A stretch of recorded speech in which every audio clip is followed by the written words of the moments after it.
You're absolutely right. I'm never going wrong. Must be the money. Must be the money. So now they want to feel important by trying to come at us, the Africans. So we are not of the same class. We are here for the new America that the white man built. White man opened this door. They say, sir, Mr. Downs, all we want you to do is, be a good American, assimilate in this society. That's all we want you to do.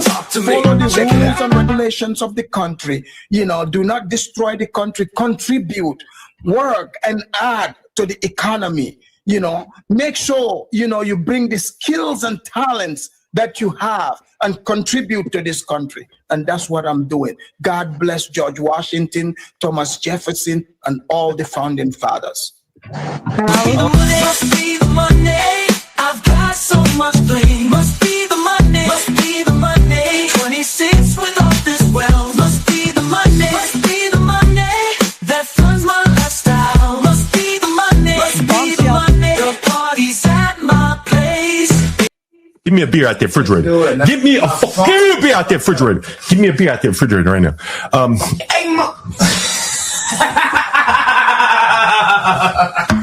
Give me a beer out there, refrigerator.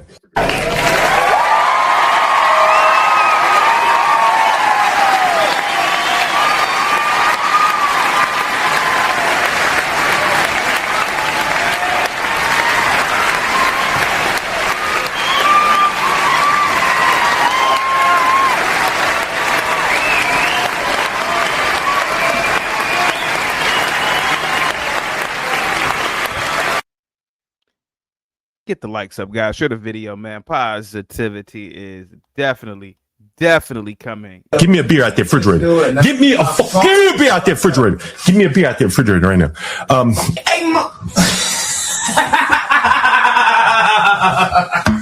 Give me a beer out there, refrigerator. Come on, man. Give me a beer out there, refrigerator.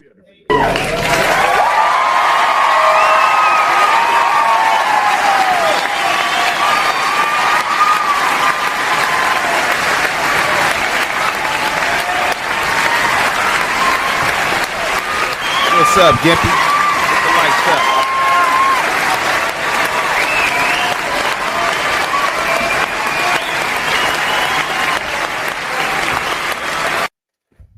Gimpy with the $10 super chat. Salute to you. Gimpy says, CT, my brother and herd, be the mosquito and have an excellent show. Yes, the mosquito is by far the most dangerous animal on the planet. Yes, and if any animal, or if I could choose to be any animal other than a human being, I choose to be a mosquito.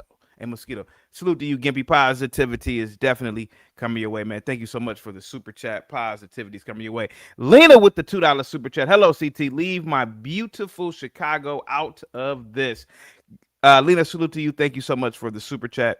Positivity is definitely coming your way. I have an incredible show today, man. You guys can call in early.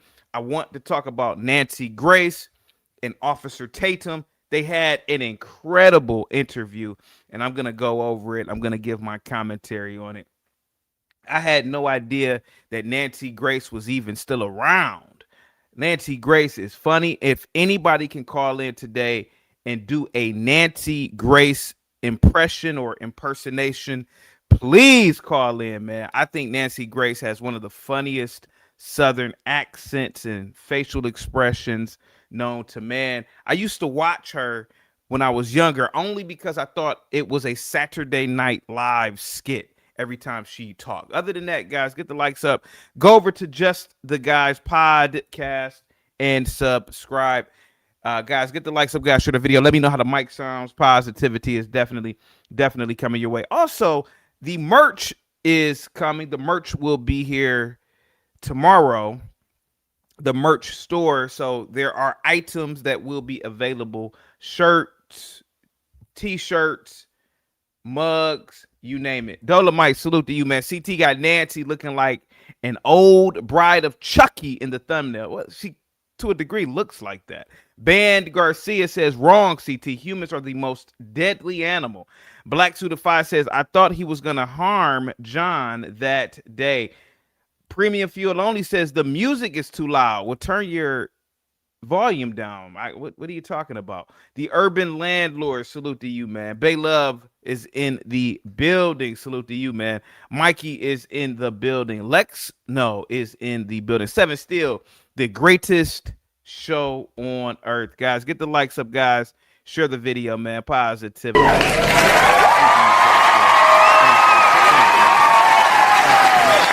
Sheena, what's up, Sheena? What's up? What's going on? Positivity is coming your way, Sheena. Thank you so much.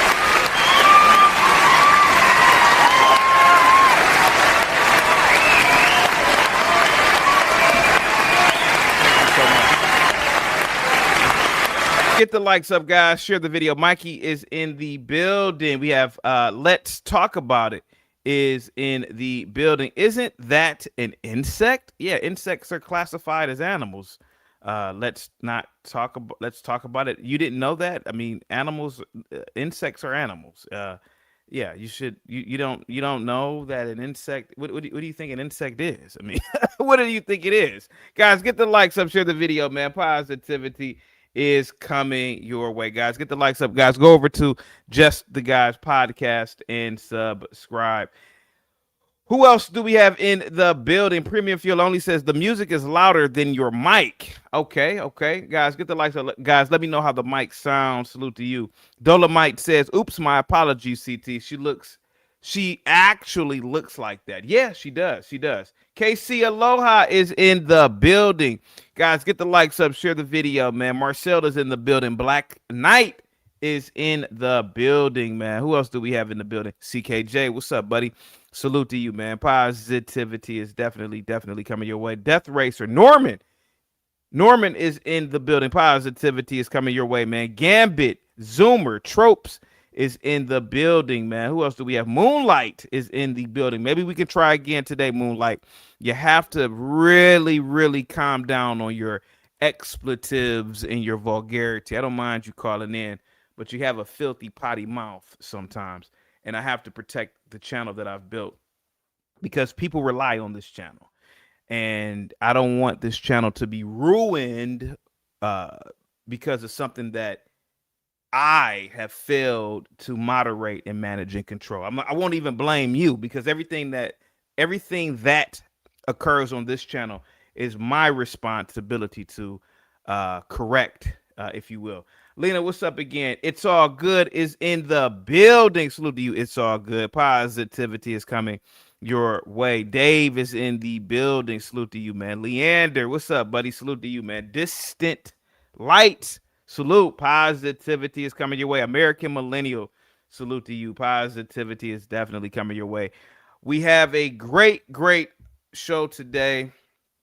I believe today is the last day of tomorrow, if I'm not mistaken, is the last day of July. And this month, I have failed to honor and cherish and celebrate White History Month. Normally, I have my White History Month down to the T, but this month was a little bit different. But let's celebrate White History today and tomorrow, White History Month. And one of the greatest achievements of white history is Western civilization, Western ideology, Western philosophy. So guys, please in the chat, write something down. You know, what is important to you? What have you cherished? What have you learned from white history? Get the likes up, share the video. Amaha says, CT, who was the best looking member from Destiny's Child? Oh my God, Kelly Rowland. Kelly Rowland by a mile. Oh man, what? Oh nah, Kelly Rowland. Oh man. Kelly Rowland is in my opinion, Kelly Rowland should just be a model anyway, but Kelly Rowland was always the prettier one. Always. Not to say that Beyonce, not to say that other what was her name? Michelle, and it was another girl who was kicked out the group. I can't remember. Maybe I'm misremembering, but maybe, you know, I don't want to incorrectly assume, but she was kicked out the group. But Michelle was pretty, but it was another girl that, you know, they were all pretty, but Kelly was Kelly's drop dead gorgeous. Get the likes. Latoya, that's her name. Latoya, American Man says Kelly Rowland without question. Yes, definitely Kelly Rowland. D9th is in the building. Salute to you, D9th. Positivity is coming your way. Guys, get the likes up, guys. Share the video. This interview is, you guys already know I like going in raw dogging, and I don't mean the thing that you're thinking about, but I like doing the commentary organically. I love doing the commentary organically. And Nancy Grace, who looks like a Chucky doll, who has an accent of a sharecropper, her and Brandon Tatum, or Officer Tatum, had an interview, and it is trending online right now. And I'm gonna go over the interview. I'm gonna give my commentary about it. You guys already know my opinion about Nolan Wells. You already know my opinion. You already know that I think he was just a regular drunk college kid having a good time. And unfortunately, these tragedies happen. You know, when I was in college, there were kids who died of drug and alcohol overdose, not intentionally, but these things do indeed happen. There was no racism involved here. There was no foul play, but I want to see what Nancy Grace has to say about it, her and Brandon Tatum. Guys, get the likes up, share the video, guys. Positivity is coming your way. Locks says Jay-Z hands down, premium fuel only. Backup is in the building. Salute to you. Who else do we have in the building, man? Positivity is coming your way. Tropes. He says Nancy Grace needs an exorcism. Yeah, she does look like a witch.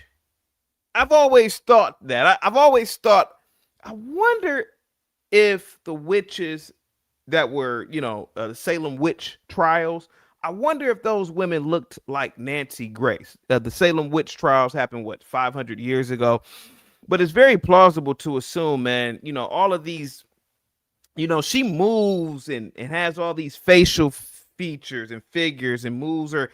So I don't know, man. Maybe she is conjuring up some witchcraft. I don't know, man. You two, please forgive me. I'm not saying that she's a witch, but I'm heavily implying it. Twan is in the building. Salute to you, man. Deja, what's up? Guys, get the likes up, guys. Share the video. Keep the tabs open today, guys. Here we go. Nancy Grace. Bombshell tonight. Bombshell tonight. Jesus Christ. Hold on for a second. Hold on. In the bombshell tonight. Bombshell tonight. Is she wearing a wig? Put a 1 in the chat if you believe Nancy Grace is wearing a wig. It has nothing to do with the interview, but is she wearing a wig? And why are her eyes so goddamn big? But she has a bombshell. She has a bombshell tonight. And what is that bombshell, Nancy Grace? Guys, get the likes up, guys. Share the video. Twan says she is wearing a wig. Lena says she's definitely wearing a wig. Amaha says she's wearing a wig. D9th says, I can't tell nowadays. These wigs are great nowadays. Her wig isn't great if that is a wig. Or maybe that's the whole point. Maybe that's the whole point. Guys, get the likes up, share the video, man. Positivity is coming your way. D9th, I had no idea that white women wore wigs. I had no idea until maybe in 2020. Somebody said, a lot of white women wear wigs. They wear wigs and weave. I had no idea. But I've never seen a white woman wearing a lace front. I always wondered, why don't white women wear lace fronts, man? Premium Fuel Only says she's like 70, CT. You will hope you will look that good. I will hope that I look like a white woman when I get older. What are you talking about, man? Get the likes up. D9 says absolutely white women wear wigs a lot. I had no idea that white women wear wigs, man. Guys, get the likes up, guys. Share the video. Positivity is definitely coming your way. In the last 24 hours. Okay, what's happened in the last 24 hours? Nolan Wells' family hits social media giants. Okay. Subpoenaing Nolan's accounts. Okay, yeah. I'm Nancy Grace. This is Crime Story. Okay, Nolan's social media giant, Nolan Okay. Wells's fan night. In the last 24 hours, Yeah. Nolan Wells's family hits social media giants, subpoenaing Nolan's accounts. Okay. I'm Nancy Grace. This is Crime Stories. I want to thank you for being with us. Okay, here we go. Nice intro. I haven't watched Nancy Grace in so many years. Okay, that's a nice intro. Very, very nice. Now, Volatile, her skin is stretched and pulled to the back of her head, looking like a Romulan in the face. Yeah, she does look like a Romulan. Yeah. Oh, yeah. Okay. Flowers in her hair says she's terrifying for some reason. Here we go. That's a nice. I think they've made her look a little bit younger in this. Here we go. He was face down on the beach right at the water's edge. They said he was face down on the beach at the water's edge. If he was sent face down, that also doesn't make sense to me. Why doesn't it make sense? And why is he in the dorm dancing? Wouldn't blood pool just by nature of gravity this way? So right now we've got a lot of questions, but as the second doctor says, this is all still pending investigation. Okay. If this were your child, wouldn't you want to know what happened? We do know what happened. The mom asked for Nolan's phone. Right. Was there a struggle over it, or was No, she got handed over? I mean, or? just handed it over. I mean, we didn't think anything of it. Like, she asked for Nolan's phone. We knew they were close friends with, the Wells family, and we just friends with, Now, this has absolutely nothing to do with the case, but his friend is wearing flip-flops. CT, what does this have to do with the case? Nothing at all. But why aren't white guys ever clowned for wearing flip-flops? Why is it that Africans and Indians are always clowned for wearing flip-flops? But why not whites? I just want to ask the audience that question. If anybody noticed that. Dolomite says you are absolutely correct, CT. Only AI can halfway save that face at this stage. Art, what's up, man? Big Dog Physique, what's up, buddy? Positivity is definitely coming your way, man. Guys, get the likes up, guys. Share the video. Here we go. The Wells family, and my buddy went out to his truck and handed the phone over. No complications, no issue, nothing. But I mean, I told Miss Christine that we had his phone and he had left it in our possession on the boat. Whoa, wait a minute. Now, that is something interesting. Why did Nolan leave his phone with these guys on the boat? Flowers in her hair says, I clown white men for flip-flops and Crocs. D9 says she had a facelift. Talking about Nancy Grace. All right, here we go. When did you talk to her about that? When I was on, no, I didn't talk to her once. Like, it was like 12:30. I mean, I might have texted her a couple times and talked briefly about a couple things, but I told her on the phone before I called the Coast Guard that we had Nolan's phone. Before I called Miss Christine. Well, none of us had a reason to go through Nolan's phone. I mean, there's multiple phones on the boat. Why would it be? And the boat was having issues. Why would our concern?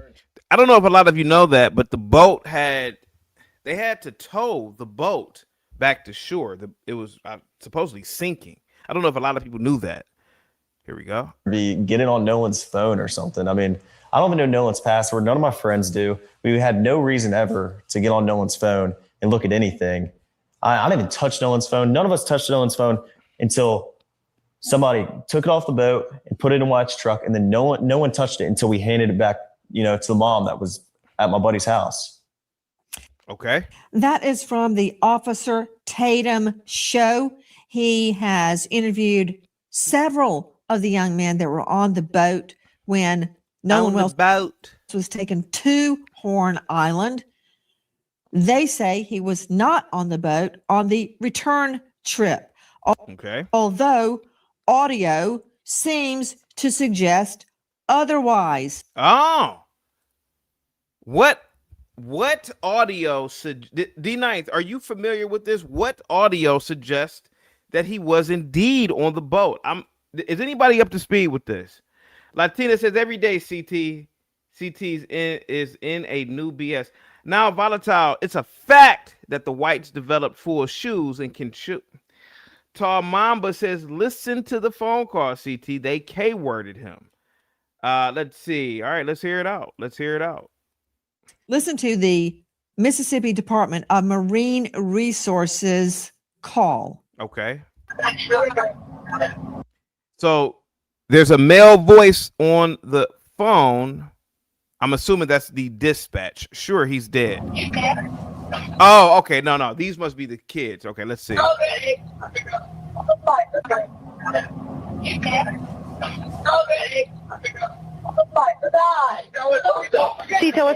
They said Nolan. It does sound like they say Nolan don't die. Vicky speaking. How can I help you? Hey, we're at the CETO assistance. Vicky speaking. How can CETO assistance. Vicky speaking. CETO assistance. I can't get a good readout. I can't get a good read. Did anybody catch that? Maybe Mike from Boston. The audio had been proven false. Yeah, I don't know. I can hear anything, to be honest. But here, let's keep listening. What's up, Vicky Mike? speaking. How can I help you? Hey, we're at the west tip of Horn, and our bilge pump stopped working. We're sinking. Can y'all please come? We have a membership. All right, of course. How far is the work coming up, sir? All right, of course. How far is the work coming up, sir? Can you give me a description? Ankles. Hello? Hey. Yes. How far is the water coming up, sir? It's coming up. We're just sinking. Latina with the $5 super chat. CT, is it your desire to be an actor like Denzel Washington? I really see your passion and skills. I really appreciate that, Latina. Thank you so much, sweetheart. Must be the money. Latina, yes, I actually have always wanted to be an actor. One of my biggest regrets was not moving to New York City when I was a young guy. I should have took that leap of faith when I was 15 or 16 and went out to New York City. But it's never too late. And great question. Great super chat. Thank you so much, sweetheart. Guys, get the likes up, share the video, man. Positivity is coming your way. Nancy Grace, Officer Tatum. Here we go. And I don't know. Like we're going down now. All right, well, let's get you going. Membership number or phone number listed on that count, sir. I don't know the phone number. It's either. I think it's. Try that. All right. I know we have a membership, like guaranteed. I don't have the tag unless on you here. have a membership number or anything, it's okay. I'll get you over to the captain. What's the best phone number to reach you at? Reach me at 2. Particular phrases in that call, if it's to be believed, Nolan don't die. Sure, he's dead. Is he dead? I don't know, Nancy. I couldn't get a good audio readout. I'm sorry. I couldn't get a good audio readout. I don't know exactly what was being said in the background. I don't know. I did not hear that. Nolan, OMG, wake the F up. Didn't hear that. Didn't hear it. American Man says CT desperately wanted Harvey to touch him so he could have been. Come on, man. What the hell is wrong with you, man? Come on, man. Come on, dude. It goes on. It goes on. Thought he was on the check his chest. I didn't. No, Nancy, I didn't hear that either. Did anybody hear any of that in the audio? I didn't hear check his chest. I didn't hear Nolan's name in the audio. I didn't hear it. That, if it's to be believed, suggests that Nolan was on that boat. Tatum says the witnesses are clear. He was not on the boat. Okay. Tonight, we learned in the last 24 hours, the Nolan Wells family hits social media giants with subpoenas. Okay. For all information related to Nolan. Yeah, I have to. Yeah, Tyson Garcia. Drunk kids dumped a body on shore with 800 onlookers. Sure. Yeah, it's not plausible. It's not happening. I don't believe it. I'm sorry. I just don't believe it. According to the witnesses, according to the manifest, according to so many sources, there were thousands of people on that island at the time. I find it hard to believe that they dumped this boy. Whatever happened on the boat, they may have panicked in dumping him overboard with so many people watching. I don't see that happening, Nancy. I don't. Get the likes up. Get the likes up. Here we go. Phone. First, straight out to Dave Mack Crime. I would love for women to call in today and cam up with the bob. That's a bob that she's wearing, and do an impersonation of Nancy Grace. Stories investigative reporter. Yeah. Then we will be joined by Brandon Tatum. Okay. Dave Mack, what's happening? Right now, Nancy, the family of Nolan Wells has announced that they are going after, they have subpoenaed documents for Nolan Wells' phone. They've gone to the media. What do they expect on getting? So my question is, what do they expect on obtaining from going into his Twitter accounts, going into his Instagram accounts? What do they plan on getting? I'm genuinely or generally confused on this. What do they plan on obtaining? Here we go. Giants like, TikTok, Instagram, the meta companies, everybody that Nolan Wells. Is this kid real? To me, is this, I'm going to ask the audience, could this be a psyop? Could this be an actor? Could this be a crisis actor? D9 says, did he really not know how to swim? Randall says, could there have been a blind spot on the island? We don't know. Used to push out videos of what he was doing and pictures. And they're trying to, they believe that some material was deleted from Nolan's phone. And this is what they're trying to prove with these subpoenas, to get all of the information, as well as, by the way, the location tracking app, Life 360. So you got Snapchat, WhatsApp, TikTok, Meta platforms, and Life 360. All of this, the court documents already filed, Nancy. Nolan Wells' family slapped subpoenas on multiple social media giants seeking his account information and data. This into the investigation of the teen college football player's mysterious death. They were issued in the last 24 hours, including Snapchat, WhatsApp, TikTok, Meta. I have a bigger question here. Where are they getting all of now? Here goes the crazy part. Now, I am not into conspiracy theories, but where are they getting all of this footage from? If you really sit back and think about, where are they getting this footage from? Does anybody know where is all of this video footage coming from? Him dancing in the dorms, and who's giving them this information? Hold on. Here we go. Platforms, Life 360, and these are according to court documents demanding the companies turn over all materials, info related to Nolan's accounts. This includes current and prior. Let me see. Backup says Facebook. Duh. Bro, Facebook. You think Gen Z kids are on Facebook? Oh yeah, I'm pretty sure they have his MySpace account too. Bro, these kids are. You think that a 19-year-old is on Facebook? Facebook is for old people, millennials, Xers, boomers. You think that Gen Z is on Facebook? Stop. No, bro. Stop. Ain't happening. Guys, get the likes up. Latina says, social media. What's wrong with you, CT? Did you just not hear Nancy Grace? Did you just not hear Nancy Grace when she just literally just said his parents are subpoena? They are subpoenaing, or subpoena, whatever the right word is. They are issuing subpoenas to these social media outlets. Why would they do that if they can just go to his Instagram, man? If they have these supposed videos. That's why I believe a lot of this, I don't know, it could be a psyop.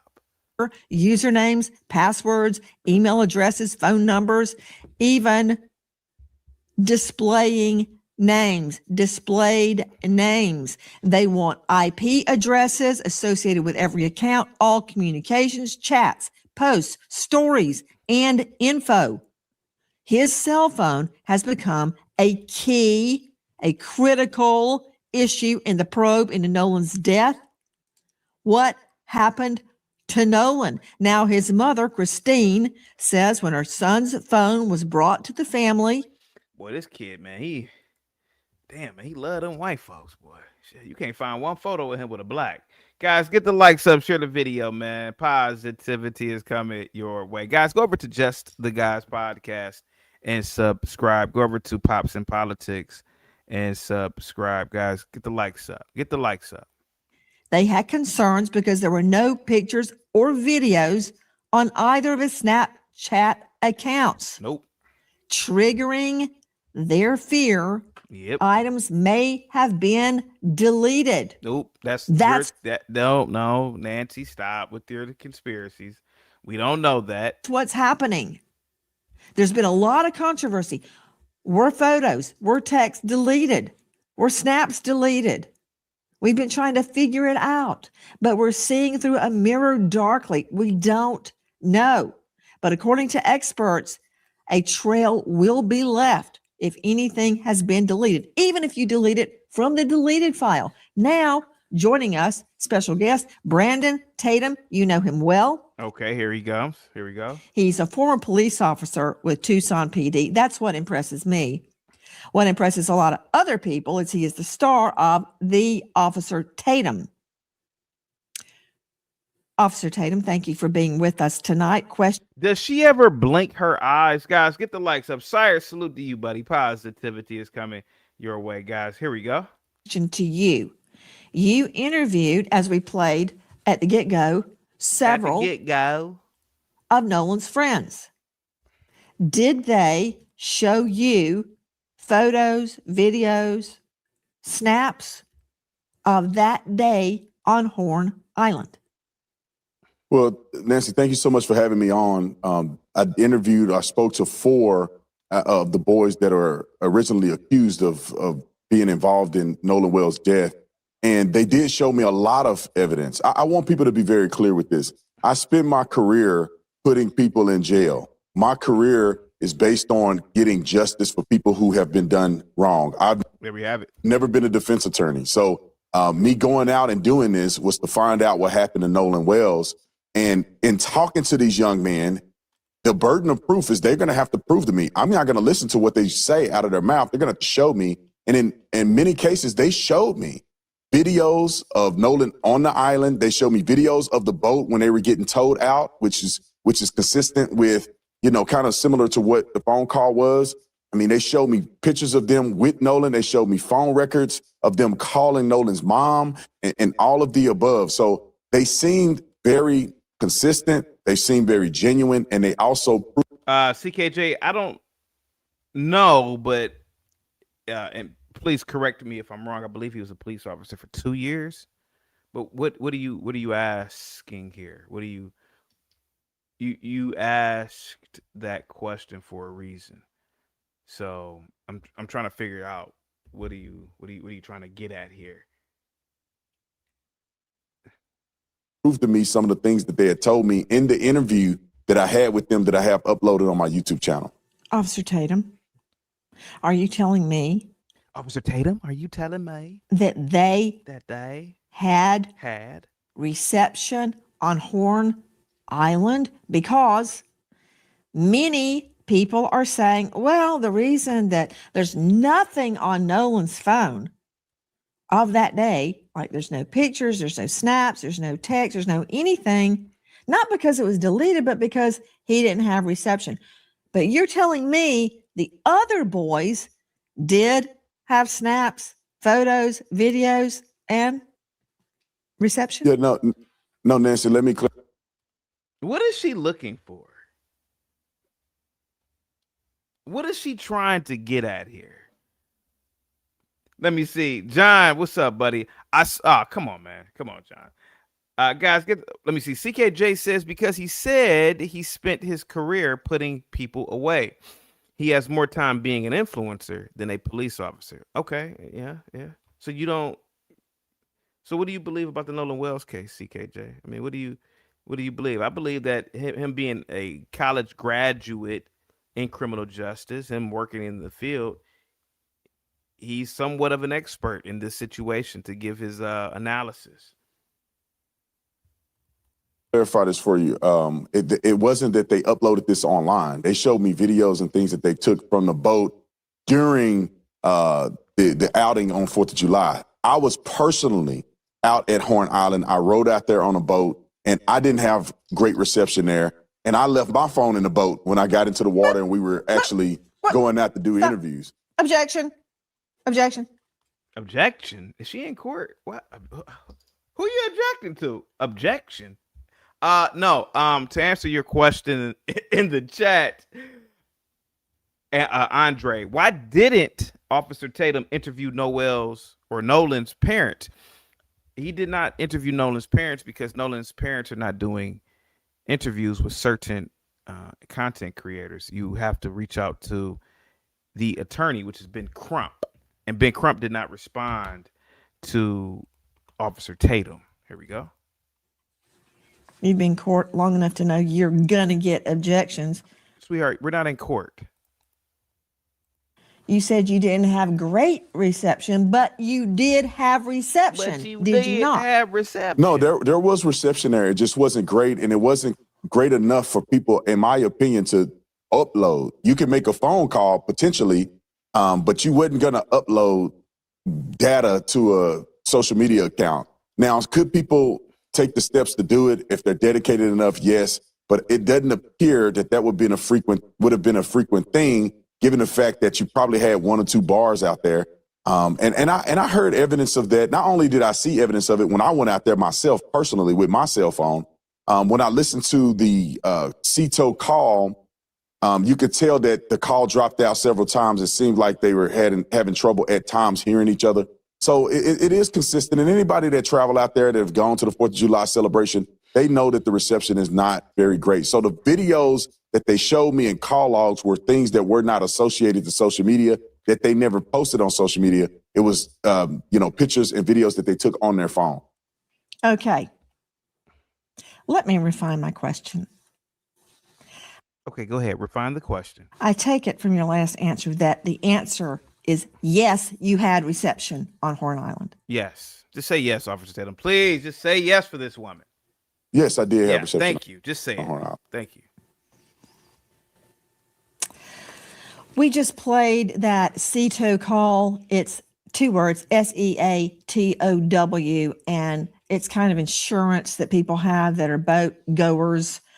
And if you have a problem, CETO will come and tow you back to the mainland. They said they had a problem. They said they were taking on water. One of your takes is that all the chatter that we're hearing, wake up, Nolan, are you dead? I didn't hear that. I'm sorry. Dead, Nolan, wake the F up, Nolan, could be referring to the battery, the bilge on the boat, that it's all unclear. Regarding the boat being disabled, apparently it was not. Listen.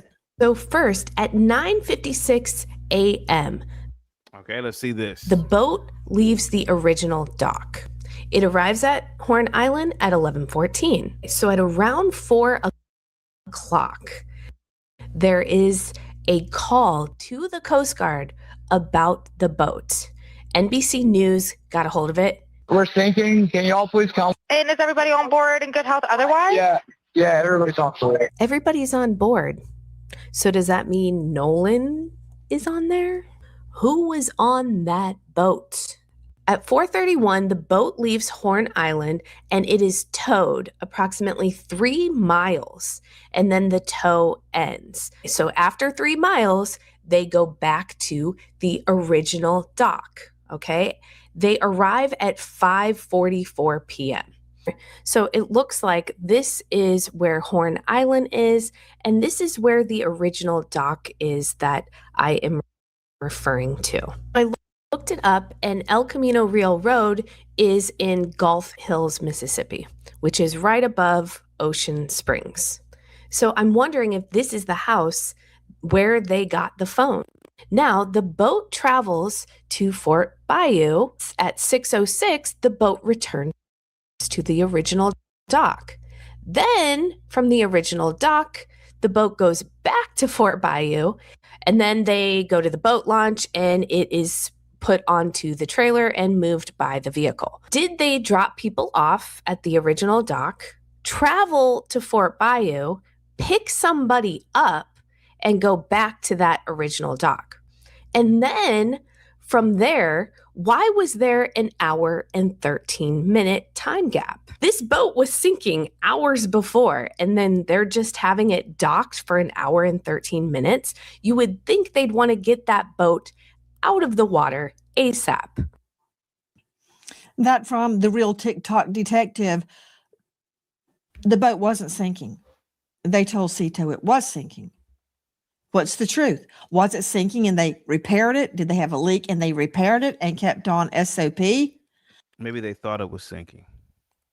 Brandon Tatum joining us, former cop, now star of The Officer Tatum. Did the young man explain those travels we just identified? Yeah, 100% they did that. I wish that people on the internet would have had an opportunity, and they can go look at the interview that I did with Warren, but they had an opportunity to actually talk to these young men to get this in perspective, because some people have no idea how boats function, and to these young men to get this in perspective, because some people have no idea how boats function and how they work. They explained to me, they took me on a boat and showed me exactly where they went, where they docked, where did they, stop at, how did they get the bilge pump and the water out of the boat and all of the above. So they were sinking, they were taking on water. The water came up high enough that the batteries weren't working. They had to get a tow to kind of tow them out, where you can see the young lady saying about 3 miles out.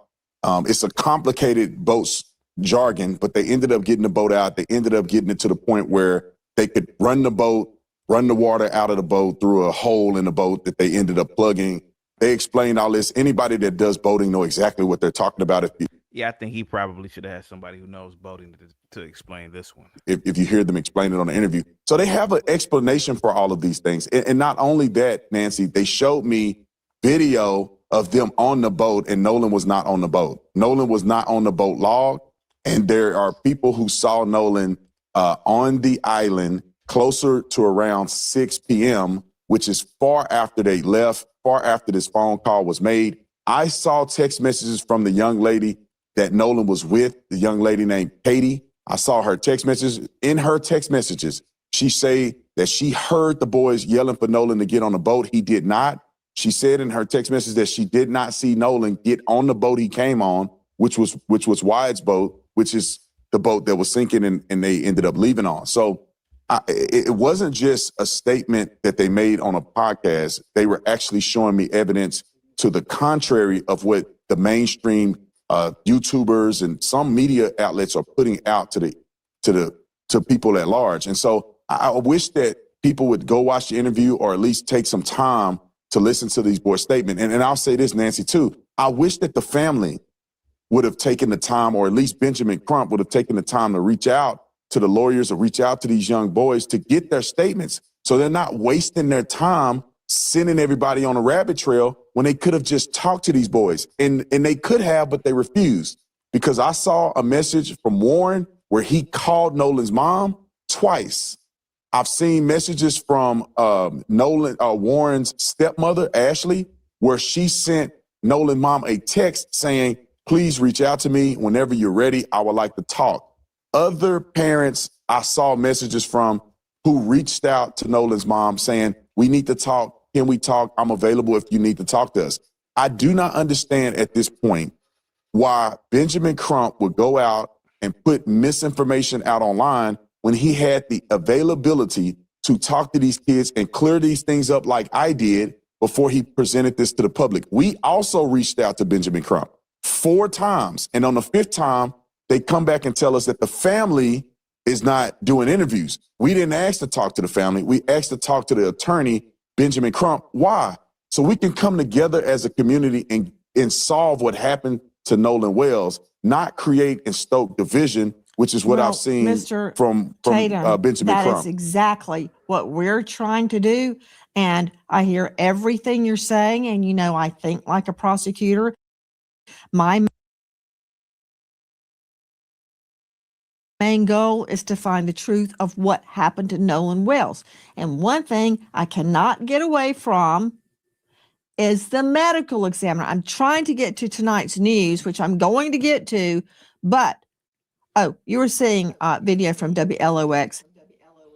Guys, here is the tip line for Nolan Wells. It's the Jackson County Sheriff's Department. If you know what happened, if you truly know what happened, if you were there, please call 228-769-3063. There is a $125,000 reward. Get the likes up, guys. Share the video. Moonlight, what's up?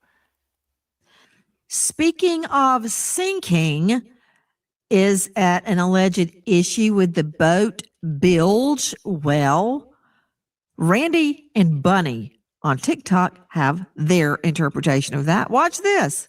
Okay. So assistance, Vicky speaking. How can I help you? Hey, we're at the west tip of Horn, and our bilge pump stopped working. We're sinking. Can y'all please come? We have a membership.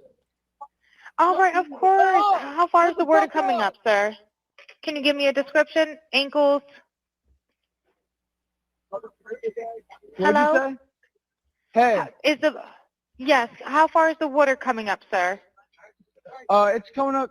We're just sinking. I don't know. Like we're going down there. That from Randy and Bunny on TikTok. Joe Scott Morgan, very quickly before I can get into why the family believes they need subpoenas to social media giants to get the truth about what happened to Nolan's phone. Anybody can say anything after the fact. Those boys may be innocent. They can look like choir boys, angels now, but I still don't know what happened on that boat. We all don't know what happened on the boat. I mean, none of us were there, but drunk 19-year-old kids panicked. They didn't know what the hell they were doing. It's an open and shut case, Nancy. I mean, none of us know a goddamn thing. I don't know anything about boating. So I'm over here like, we don't know. We don't know. But let's hear it out. And I still see conflicts.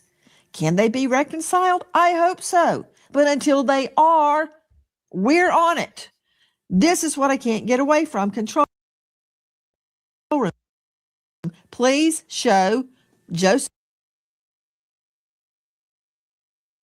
Scott Morgan the autopsy diagram of the victim's occipital bone. Okay, I don't care what anybody says.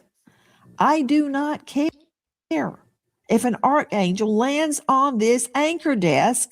If he lies to me, I'm using handcuffs for his wrists and a rope for his wings. What is she talking about? The what? Okay. You hear me? Look at that again. Put it back up. He has deep reddening subcutaneously on the back of his head. Okay, he could have fell back and hit his head. Okay, on the what is it? The bow, or I don't know, man. Who knows? Who knows, Nancy? But let's hear it out. Let's hear from Nancy Grace. Sheena, what's up? Salute to you. Thank you so much. You can call in, Moonlight. Nowhere else. It's not on his neck. The back of his neck anyway. Don't see it on the back. Don't see it anywhere else on the body. Yeah. So I really don't want to hear a lame explanation that it's lividity of the blood sinking to the back of the body. Number one, the body was on its face. You know what's so crazy? Nobody knows what the hell she's talking about. Everybody's pretending to know about these diagrams and let's be honest about it. None of you guys are good at anthropology, anatomy. None of you guys. So Ben Crump, everybody. Oh, look at the red thing on the back of his neck, and blah blah blah blah. The occipital bone, the cutthroat bone, and the average American is, the average American is pretty dumb. Nobody knows what this stuff is. So to me, it's just she's putting up cartoons and the autopsy said this about the caca bone, and and what is this, and nobody really knows, man. Get the likes up.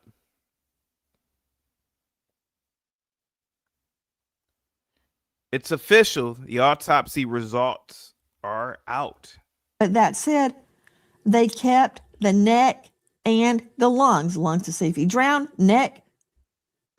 Why would they keep his neck? I can't get away from this, Joe Scott Morgan, and I don't care how angelic the friends appear, and they may be angels. I don't know that yet. But you can't get away from this, Morgan. No, you can't, and we can't get away from it until the investigation is concluded on the part of the state medical examiner's office and the authorities.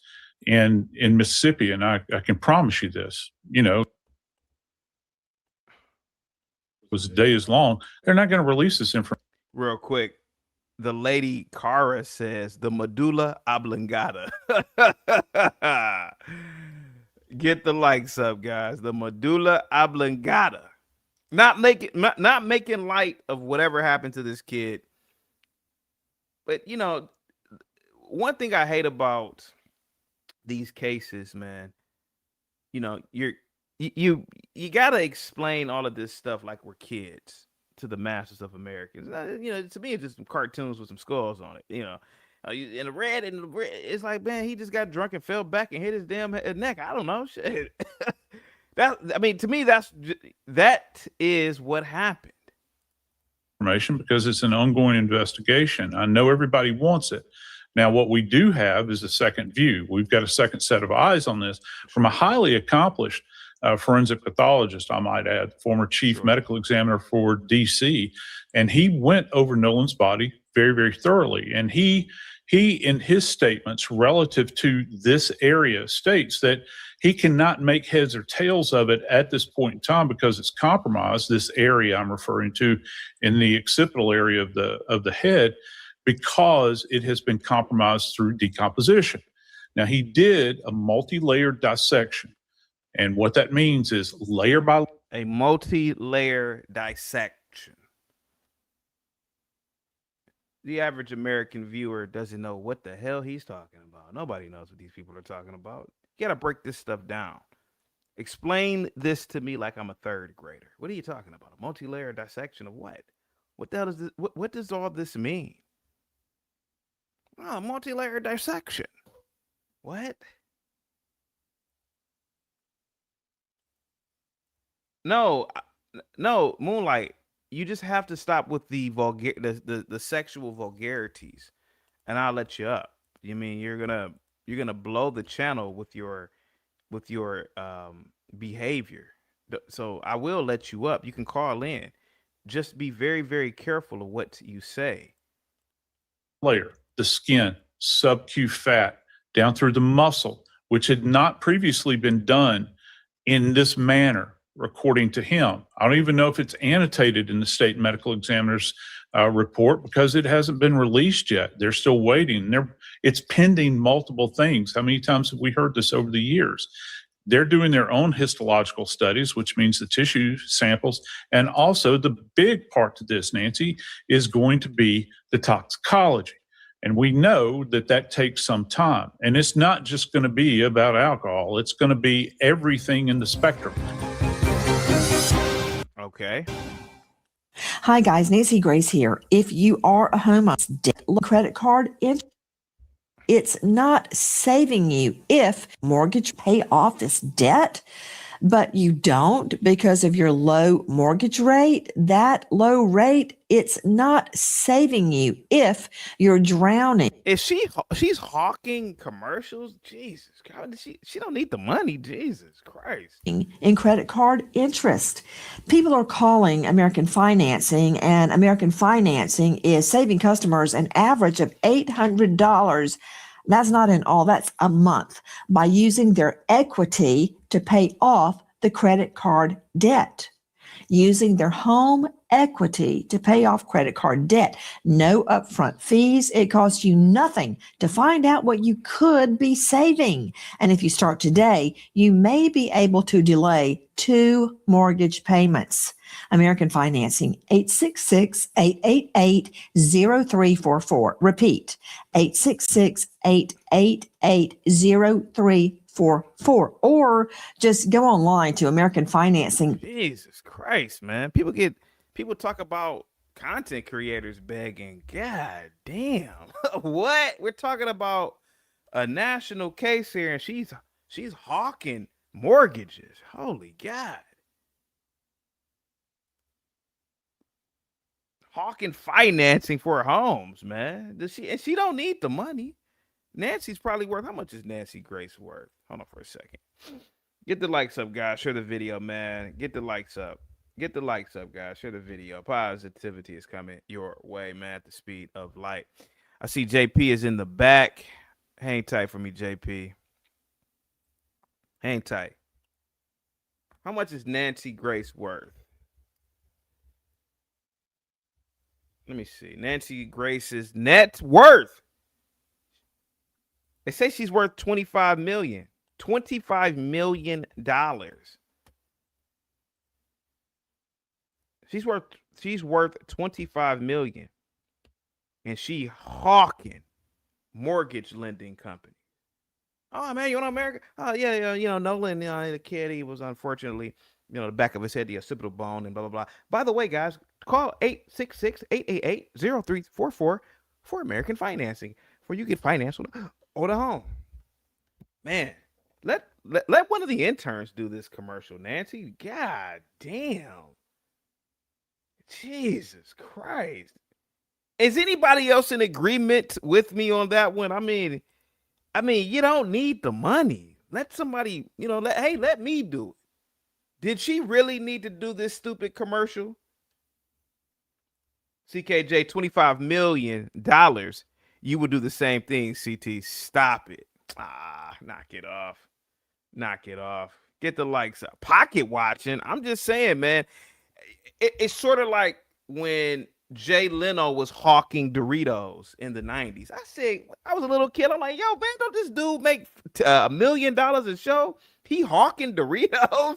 He's basically stealing a commercial from some poor kid out in LA who traveled from, let's say, Cleveland to LA for dreams of being an actor. And imagine you are at an audition all day. You're living on the streets. You want to, get into Hollywood.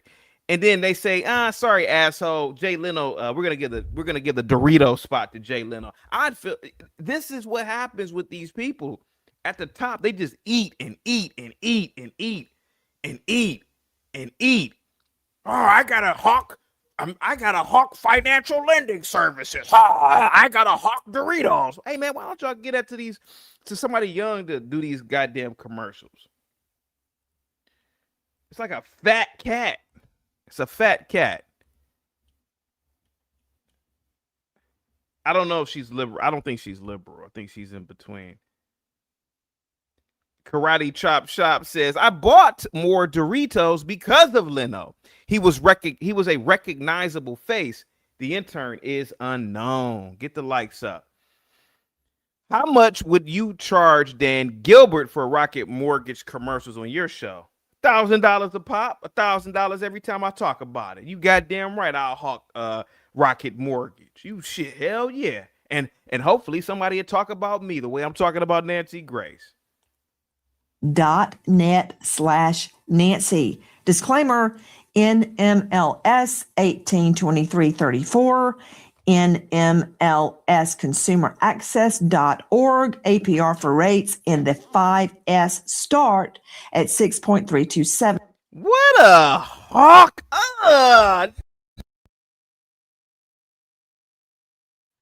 Nancy, stop. Bitch, she hasn't bought a she's so goddamn rich, she just pays in cash. She don't even know what a goddamn mortgage is. She's paid a mortgage. What the hell is that? Mortgage. I bought my home in cash. This is shameful, man. Hawking. Get the likes up. Here we go. Percent for well-qualified borrowers. Call 866-888-0344 for details about credit costs and terms. Go to http:// www.americanfinancing.net/Nancy. What a see, I like watching this in this raw form. Nancy, you should be ashamed of yourself. You've never had a goddamn mortgage and you know it. And it's just like with Jay Little. Jay Little may have ate or eaten Doritos. He was kind of big. But it's like, man, come on, man. It's like when what's that Paris Hilton. Man, I saw a commercial. I must have been drunk in college because I woke up, I saw a commercial with Paris Hilton hawking Whoppers. I said, man, this bitch don't eat no Whoppers. This skinny bitch. She hawking Whoppers. And she didn't even need the money. She comes from her family literally are the oligarchs. They own Hilton. Oh, I have to hawk Whoppers. Oh, in Paris, you're already worth $50 million, and you are an heiress to a degree to the Hilton family. Oh no, I still have to hawk Whoppers, and I have to hawk Doritos, and I have to hawk financing services. These people are sick, man.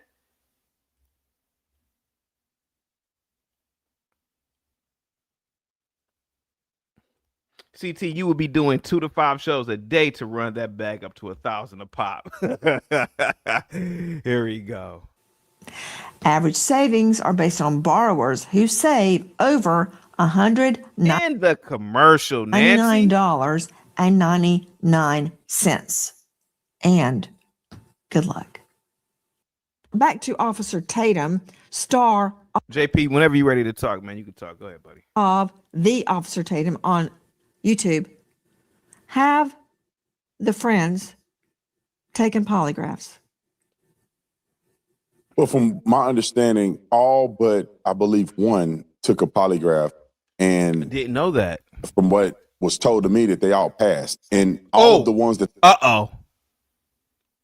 took a polygraph took one without a lawyer, and they cooperated with law enforcement. So, from my understanding, everybody took a polygraph Why do you say that's test. from but what one. you understand? Did they tell you they took a poly? How much is Nancy Grace earning per commercial she's doing for this lending services? Probably 5,000 a pop. You don't even need the money, bro. It's just when you get to that level, CKJ, you become a fat cat. It happens. You know what, PT? Yeah, go ahead.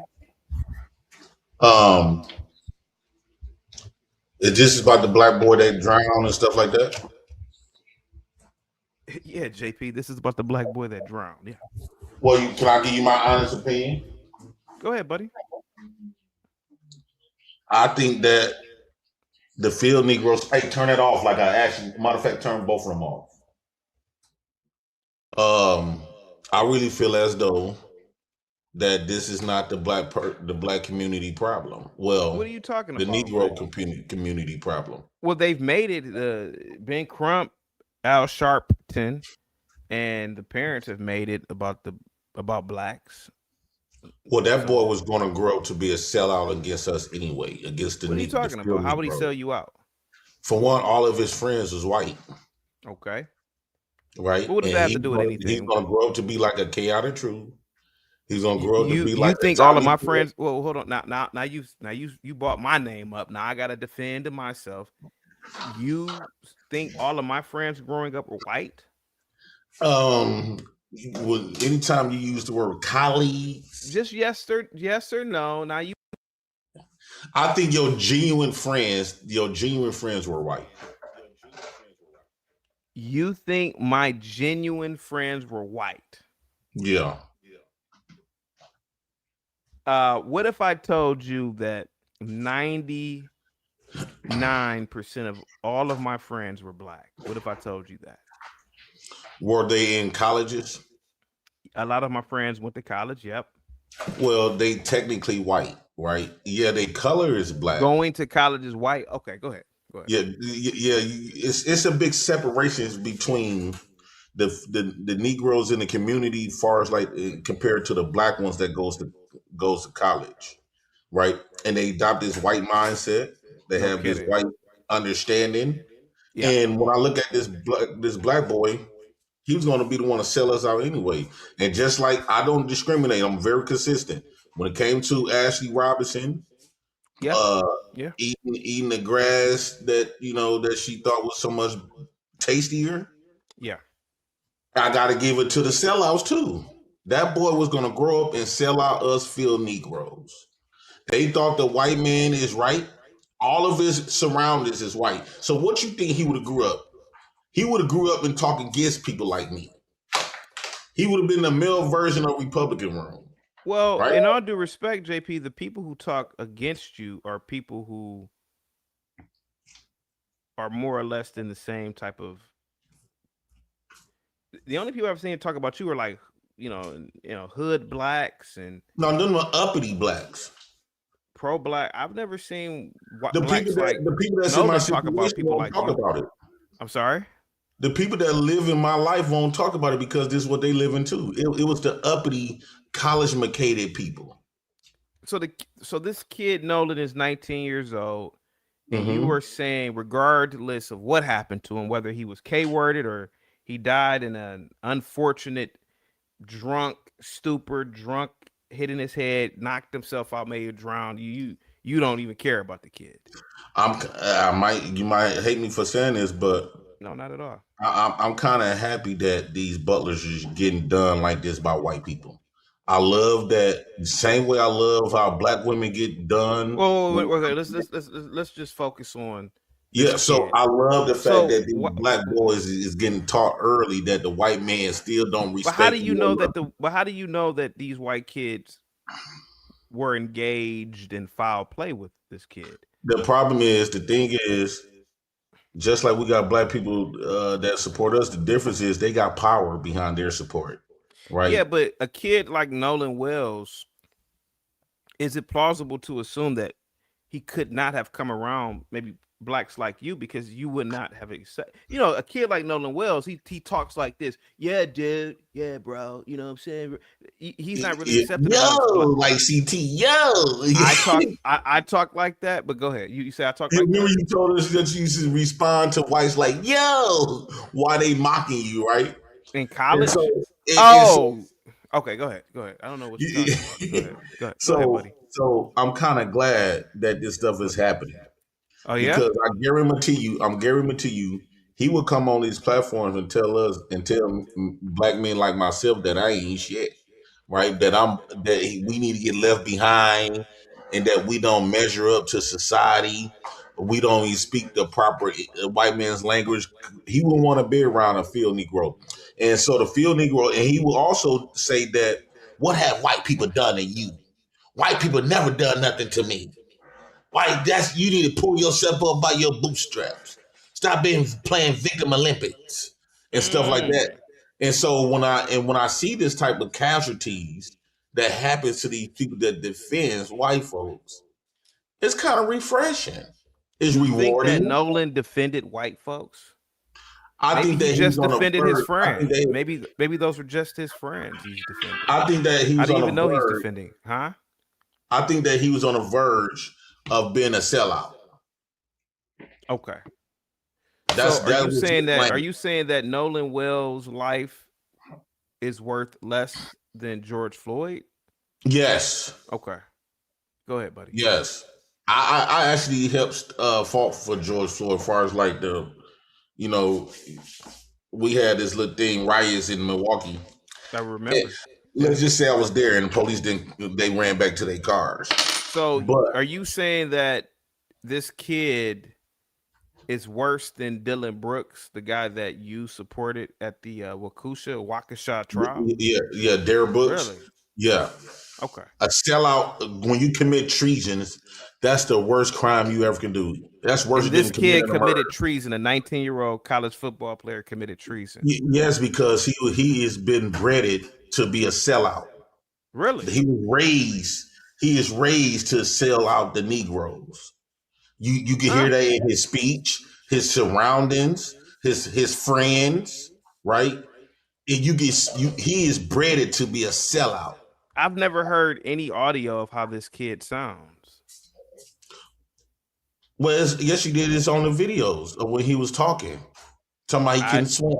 Hey, guys, I can't swim. You know, I can't swim.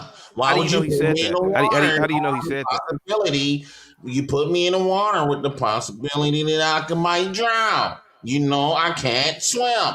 How do you know they put him in the water? How do you know they put him in the water? Well, them white boys did what white privilege do. And then this is another thing. Anytime you see, that's like you see CT. Anytime you see black people with all of their people around them is white and they actually smiling and enjoying themselves, bro, they got essence out the black community. Right? Those people do not stand a chance. They feel awkward around their own community. How do you know? Hello, first, hey, CC. What's up? And hey, JP, how you doing? I want to know, how do you know he's selling out? How come you don't know he's just adapting to his environment? And that's the problem. I've been in this city for about 7 years. I still haven't adapted. My kids haven't adapted. Yeah, but okay, but you were raised in another, environment. Let's keep it back to Nancy Gray. So are you saying that you are following more or less of Nancy Grace in her breakdown or Tatum's breakdown? No, I'm following more of. I hope the whites get off. I think that they're not even. But what are they? What are they on? They're not on trial. They're not. Yeah. charged. So I'm not pushing to do any more investigation. He put himself in that environment around the clan children. The 19-year-old boy. The boys are Klans members. Yeah, he is sellout. All your friends is white. It's not many. Ain't no Negro in the community gonna have a whole bunch of white friends. That's not true. What if you live in a white neighborhood? That's all that's available. We don't have white friends. Not like that. Right. And to be going on vacation and talking with bro, we don't have that. Well, let me read this super chat. Mixed Bag Alerts with the $5 super chat. You muted. You keep muting yourself, CT.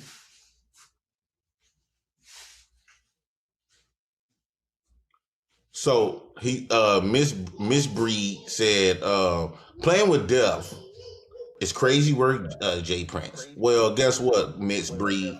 We all gonna have face death. So if I die today or you die tomorrow, we both die. Fantastic. I got a standard that I believe in. And I love when stuff like this happens to the sellouts because, again, he would come back and tell us that white people is good, that they ain't did nothing wrong. And he would put blame on all our blacks. Are you saying that Nolan should not have had white friends? Yes, it's not natural. What if your daughters came home with white girls and Dad, these are my friends? I don't respect it. Okay. We naturally segregate ourselves. Oh yeah, naturally.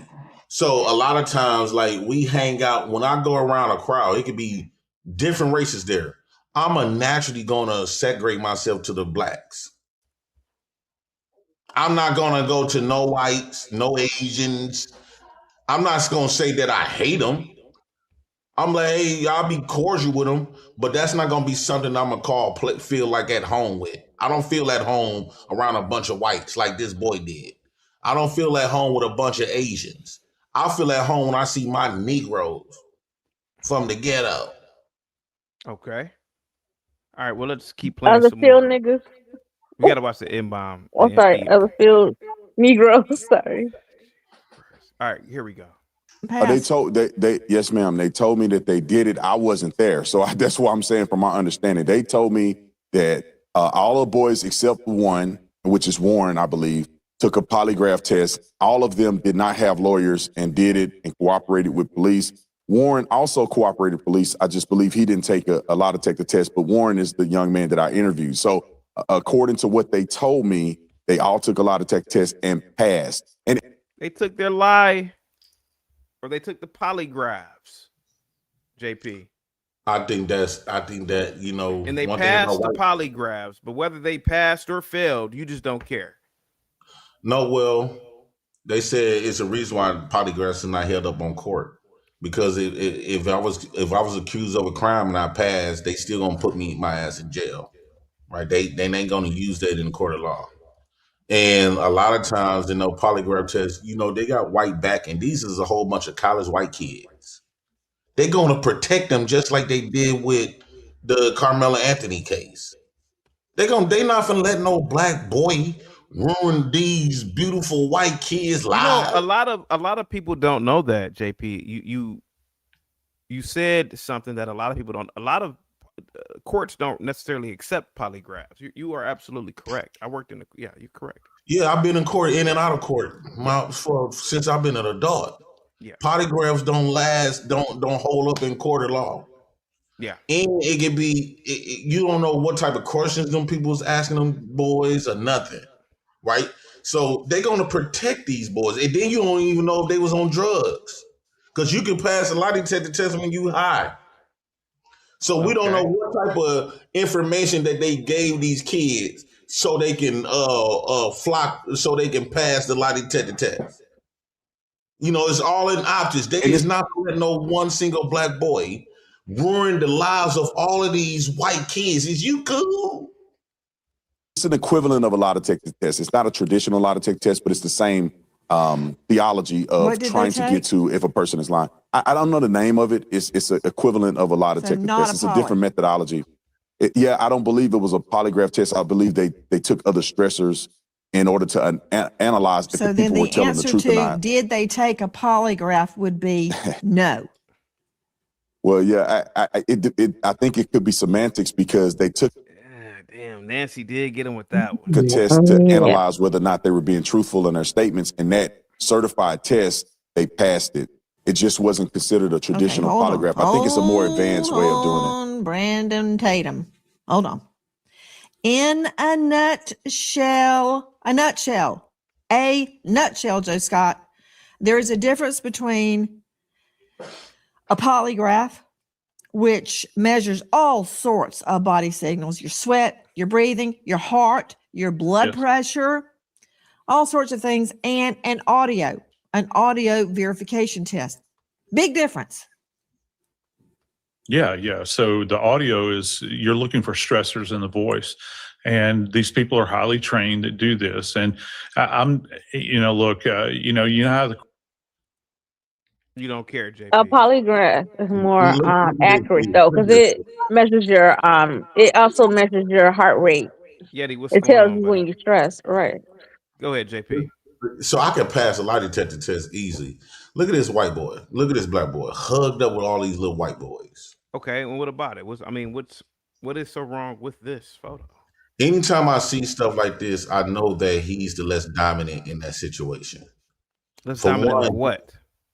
In groups, there's levels. Who's the top tier all the way down, right?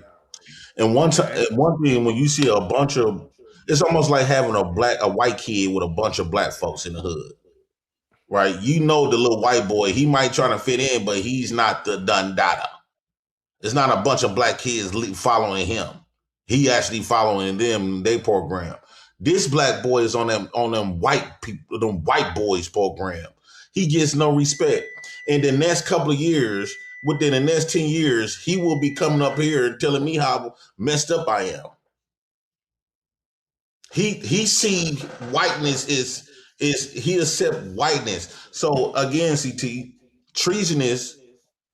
I know we can't answer. What is he? What nation has he committed treason against? I mean, you know, look at him. He all hugged up with his opposition. How is that his opposition? He grew up with these kids, man. How Right. are these kids his So, opposition? unfortunately, he was put in a situation from birth to be a sellout. I wouldn't want my sons to have a bunch of white friends. Why not? If I had to choose a whole bunch of successful, sporty type of white guys compared to nothing but gang members and drug dealers, and You would my rather son have your kid around gang members in the yes, hood? than to be around a white culture. Why? He will never be that culture. He fitting in. Fitting into what? He is a part of whatever's going on here. He's not CT. He's not a part. He just because he was raised in a white suburban area, he still is a black boy. Yeah. And they treat him like as such. Why ain't nobody else drown? You do know that every race of people have drowned, right? Yeah, but if you're on a cruisman ship with all your buddies that so-called love you, why nobody else drown? You did the only Negro there drown? The only one get his feel head about burnt? these tests, are they admissible or not? But I think that going to Brandon's point, the fact that they have taken these, at least those named allegedly have taken these, according to him, I think that that's significant. Now, whether or not that this is going to be usable, a usable investigative tool is hard to measure. I didn't ask you if it's going to be used in court. That's a whole nother animal. We'll burn that bridge when we get there. Okay, there may never even be a court case. First, now that is true. There's not going to be a court case. Right. I got to find out what happened to Nolan. Okay, so let's not put the cart before the horse. What's up, JP? Go ahead, buddy. Yeah, it's not going to be a court case because when white folks defend each other and stand up for their race, they got power. They in positions. They in their white supporters. Their white supporters is working in the forensics. Their white supporters is working it as a judge. And I ain't no judge mean God. Their white supporters is in the evidence, in the lie detector test, the police farm. Our black supporters is just a bunch of Negroes, is what, NAACP, that don't have power. No blacks that supports the black movement have power. And so we don't understand why white folks get off on a lot of different stuff because we think with the mind frame, because our supporters don't have power or leadership, we think that applies to across the globe. No, when it comes to whites, they're white people that supports them.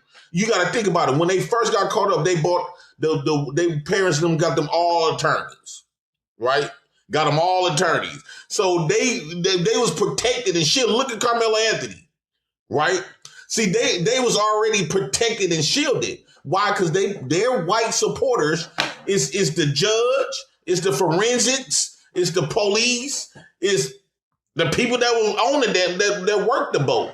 So they got more leverage. They got more power than you. It's gonna be rare that you catch. Even if you can see a white boy shoot a black man in the head, it's so many ways that they can get off because the positions of their supporter are in. Like, I'm a supporter of Derek Bush, right? But I don't got power to help him, right? I'm just a Negro just talking my shit, right? But when it comes to the other way around, when white people support somebody like that, they got power. All right, here, let's keep watching. Here we go. You've got eye detections tests. I don't put any stock in that as to whether somebody's lying. You've got nonverbal communication experts claiming they can tell. You've got brainwave analysis. You've got all sorts of things. I want a Polly. Right. I'm not saying they did anything or they didn't do anything. Go, strap up, take me a Polly. Officer Tatum, star of the Officer Tatum on YouTube. I've been told, but I can't verify, that the boat in question has been searched by scent dogs and cadaver dogs. Is that true? I'm not familiar if that's true. Let me just clarify. The test that they took was a voice stress analysis test instead of what we call a traditional polygraph test. But I'm not familiar with the cadaver dog searching the boat. I wasn't informed that that was the case. But I was told by the boys that they did not wash the boat off or do any of those things that they were accused of doing, after this incident. Right. And I say, based on all the things that I've heard, it appears that they've been very truthful with me. And law enforcement. They've already communicated with law enforcement very early on. Okay. Officer Tatum. Yo, coming from you. To be just like him, right? So imagine a white kid what you think would happen if a white kid get drowned on our boat? Do you think the cop gonna go what we say? Do you think they gonna say, well, based on what we tell them, do you think the cops gonna stop investigating based on what we say out our mouths? What do you think? Absolutely not. Absolutely not. They're not gonna take our word for it. But since they white, since he working up under their program, Officer Tatum know better. Hey, CT. Good afternoon, my guy. Do not dig too deep. Good afternoon. What did this Negro just say? He rather his son be a gang member than hang with white. That's what he said. That's what you he absolutely said. correct. What's wrong with the gang? I really hang out with. What's wrong with the gang? Your mic is off. You don't have no problem with other gangs in America. You got the so you rather your son kill other blacks than hang with white. You gotta watch the K word. Yeah, sorry. That's how confused I am. I'm sorry about that, CT. Well, what he's saying is that. Oh, here come this dude. Oh, shit. Yeah, it's me, right? I'm here to defend the blackness. Okay, what he's saying, I don't know if you ever been in situations where you was the only black guy there, like at a bar. I have a couple times, and every time I went, I enjoyed those situations. Can I finish? And every time I went, at about 1 o'clock, I gotta knuckle somebody up. And it ain't one of me. It ain't one of us. You're not over here where I'm from. Okay. Hold on, guys, real quick. D9th with the $5 super chat. Thank you so much, D9th. I really appreciate that. Salute. D9th says conditions around Horn Island are hazardous. Huge drop-offs, choppy water, washing machine rip current. They have 2 drownings a year. Let them know, D9. Let them know. Go ahead. Go ahead, Willie. You know, I to some degree, I agree with JP. You know what I'm saying? In some situations, we are safer amongst our own people. In some situations, we are safer amongst our own people. And if you can't be honest about that, then you're lying to yourself. You know, guys like this Officer Tatum dude, he's only getting noticed because he is actually going against black people. And that's what white media do. They look for. Can I ask you a question real quick? Can I finish? Can I finish? Oh, yeah. Sorry. The white media looks for guys like Officer Tatum, Stephen Smith, Jesse Peterson, all of these ones that's willing to go against the blacks for views and attention. They push them to the front instead of being truthful about what's going on. That's the problem we having right now. I can't stand the old black Negro. I can't stand him, man. I'm telling you. You don't give a damn. My question is, what besides sports, what was that boy goal to be in his life? Was it with law enforcement or something? What was his goal? Whose goal? The boy that drowned. I guarantee you it's gonna be something that's going. What you think? Did they ever mention outside of sports? Hey, hold on. Can I tell you this? Officer Tatum had a scholarship. He played for the University of Arizona. I think he was a DB. He grew up to be an officer. He retired from law enforcement. So maybe that's what he could have grew up and did. Real quick, John Dunning with the $2 super chat. Did you ever figure out who's black and who isn't? Go ahead, guys. Let Willie Daniels finish. Go ahead, buddy. All right. Go ahead, Cornbread. Oh, I mean, CT, you was asking me a question. I never got the question that you wanted to ask me. I lost my train of thought. What, CT? You got a lot on your mind right now. That's rare. That's rare, bro. I do give that credence because you were a Tucson PD. I've had people sit down, look me right in the face and lie, and they are so convincing. So I don't know who's telling the truth. I don't know what happened, and that's why I really resent. The white woman always got to put these mammies and brothers in checkups, right? The white Jane Elliott does the same thing. And look, he's trying to say that man is a cop. Well, he was programmed to protect. Well, somebody got to. JP, you're gonna have to fix your mic, man. It's I don't think that's my smart. Well, let me say this, JP. She immediately exposed who is lying. Officer Tatum was lying because he started out saying it was a polygraph test, and then she exposed that it wasn't. So he got caught lying right off the rip. So once you catch a person that's lying, that's pushing misinformation, his word has no validity no more. It's done. He's done.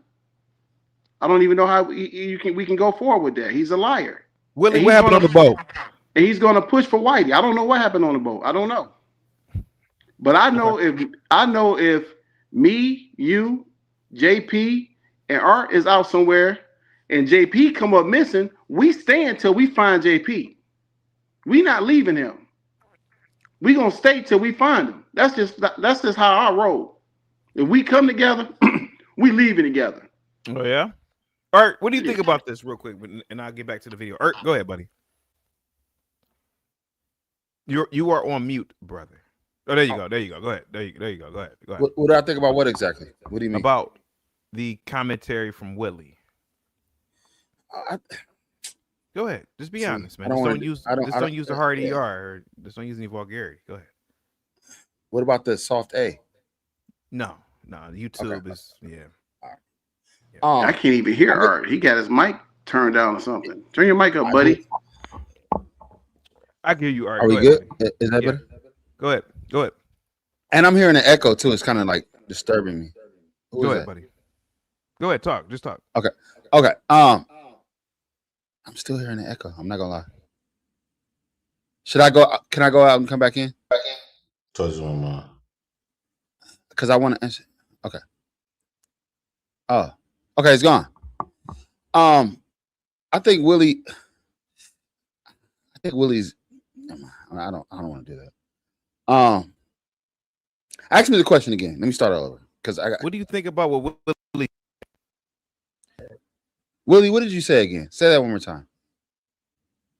No, because I just got to get. Go ahead.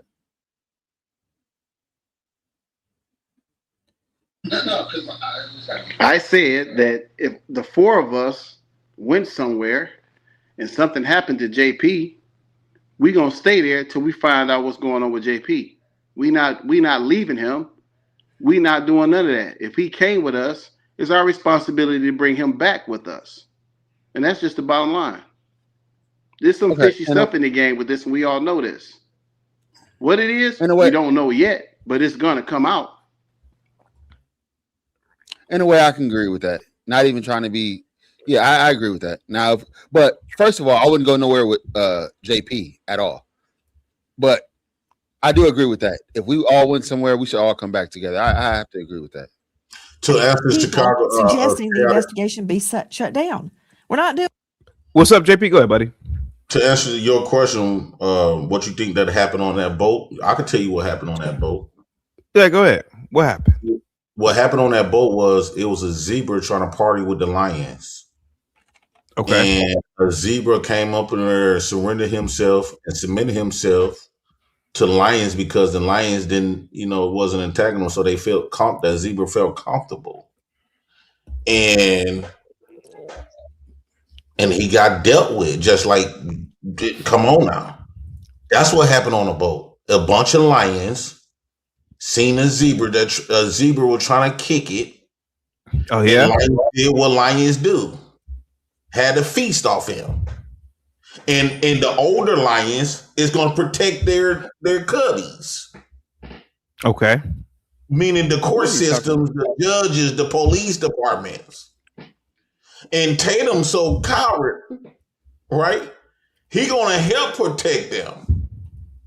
Well, why do black people that's in Tatum's situation, let's just say if he didn't think them white people was in the wrong, but why he can't just defend blacks even if they in the right or wrong? Like he would go all out of his way to protect the whites and make black folks out to be liars.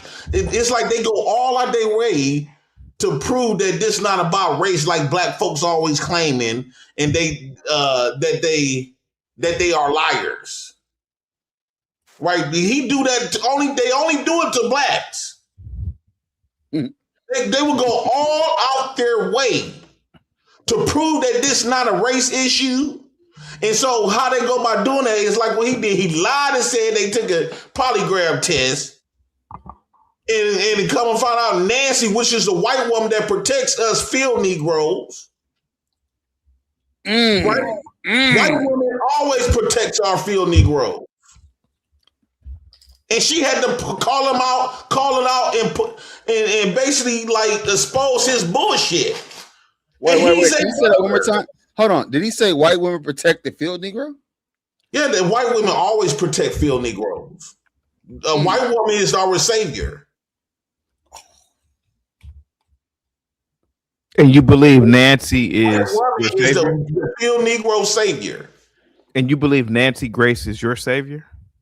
Yes, I think that if I had to choose between Tatum or Nancy Grace, give me Nancy all day. Give me Nancy all day, even though she's a female lion. She will still have more empathy for black, because one thing about white women, they know how white men, they know the secrets behind white men behind closed doors, because she's his wife. She grew up with racist family members. JP, can I ask you a question real quick? They gonna tell you, even if the white woman is racist, they gonna still let you know. I was in cars with my pastor rubbing on her thighs, and she was spilling the beans of how these white people think and how they view blacks. Although they smile in your face, although they give you some money, although they help you out. Get it out. JP. White woman is just like Jane Elliott. Jane Elliott, all her white counterparts despise her keeping it all the way funky. Interesting. Can I ask you a question, JP? Go ahead, buddy. JP, go ahead. Do you mind if I ask him? Hey, JP, would you rather be a black man or a white woman? Go. I want to be a Negro. I want to be a field Negro. No, okay. I would never want to be a sellout. If it was left up to me, much as I love to wake up black and have to go through it all over again, the troubles, if I had to become a field Negro, a butler, a mammy, I'd rather be white. I would not want to be no butler, no sellout, committing treason. No.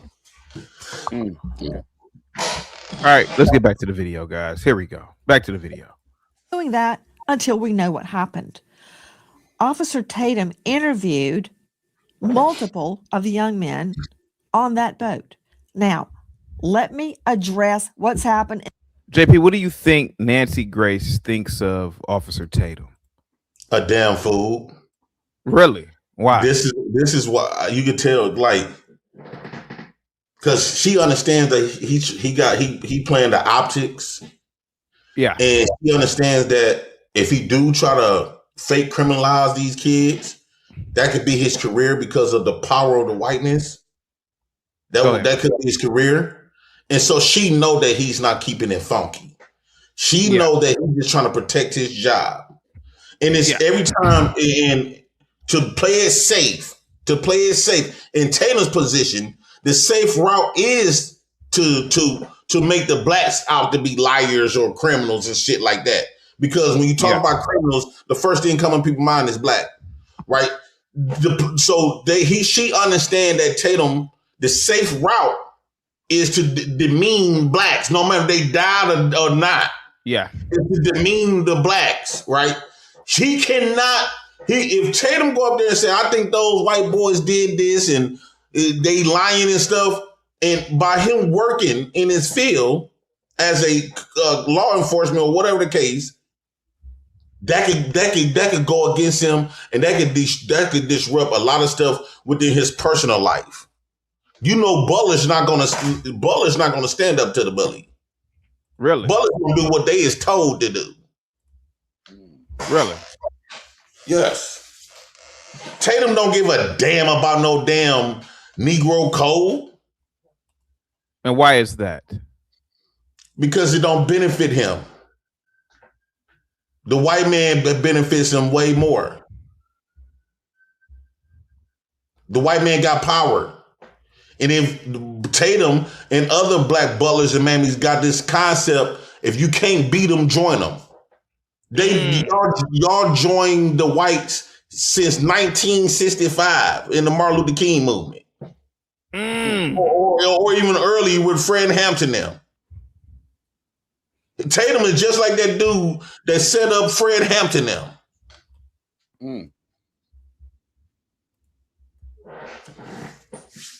All right, here we go. In the last hours, the family is not buying what they are saying, that nothing was deleted. They're not saying they're lying. They're not saying they're telling the truth. They have hit social media giants with subpoenas once and for all to get everything there is to get about Nolan Wells Digital. Okay, straight out to Dr. Jim Jones joining us out of Virginia. Dr. Jones, cybersecurity, digital forensics expert, digital forensics program director. Get down. Did she have some type of surgery? She used to be like pretty like 15 years ago. She's almost 70, so I'm pretty sure she's had Botox and her mom. surgery. But isn't her mom? Her mom is like the pioneer of this stuff, right? What's her I don't mom? think so. I think her mom was just a regular homemaker. Her mom, yeah. Okay, I'm thinking of somebody else. Okay, I'm thinking you probably are. And Nancy looking at Tatum like, because Nancy know how they get down. I know you want to play the video, CT. No, go ahead. No, go ahead, man. No, go ahead. Nancy looking like you don't have a clue, Tatum, of how white folks view and get down. That's how she look at him like you don't have the slightest idea. And this is why she asking certain specific questions. Certain what? Specific questions. Okay. Because she understand her culture. That's just like somebody asked me, that's just like you are being a white man asking me something about the Negro culture, right? I know that you don't have a slight, like, let's just say you trying to cape for us blacks. I know when somebody in my community did something wrong and when it's the truth and when it's a lie. And because I know how we get down. I was born and raised. I know my culture. You don't know. We play games on white folks all the time. If you say anything, I know, that Negro did that. That Negro did that. Okay. Hey, not. Go ahead, Associate Professor, George Mason University. Okay, can't argue with that. Okay, Dr. Jones, what will the evidence reveal? Let's just start on Nolan Wells's cell phone. Let's start with Snapchat. Sure. So on his cell phone, any images taken for whatever app are going to be stored locally, at least temporarily. So Snap is one of those apps that deletes the picture afterwards. The key here is that when digital files are deleted, the data does not immediately go away. So the data is left intact, at least for fractions of a second, sometimes hours, days, weeks. So what they'll find, assuming that they have access to the unencrypted data on the phone, is they will find bits and pieces of old text messages, videos, pictures taken. What do you think they'll find on the devices, JP? Go ahead, buddy. Them white folks feasting off his zebra ass. And the reason why I call him a zebra because he's black with white insides, right? And that's what they're gonna find. They're gonna find all the truth, but it's gonna be too much truth to come out.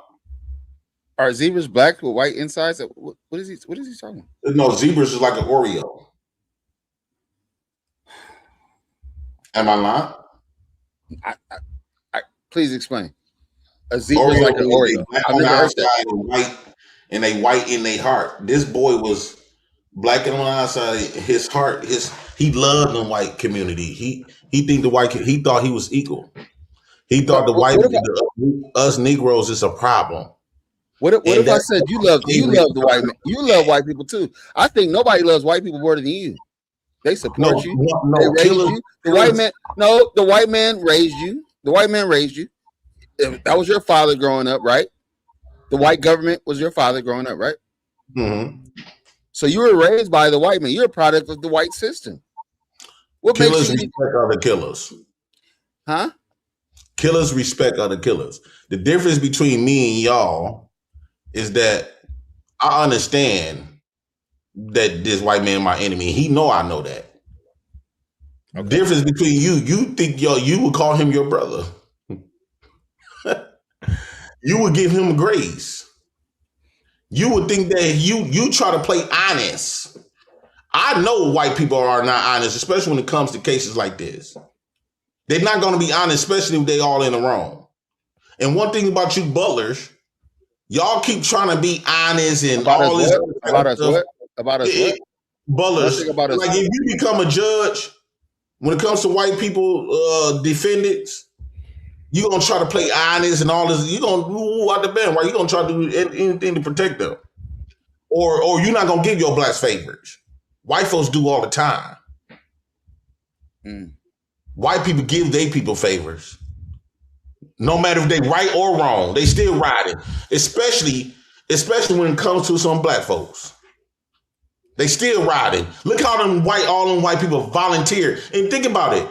All of the forensics, the poly test, this doctor, everybody is white. Everybody. They still got a bias who they want to see free.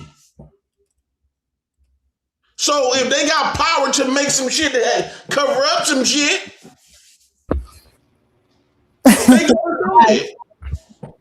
All right, let's play some more of the video. Here we go.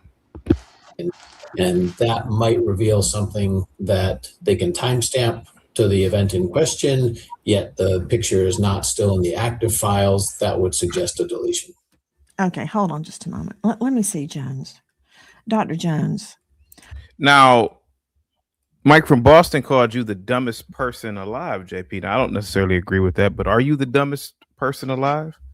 That really means that I'm very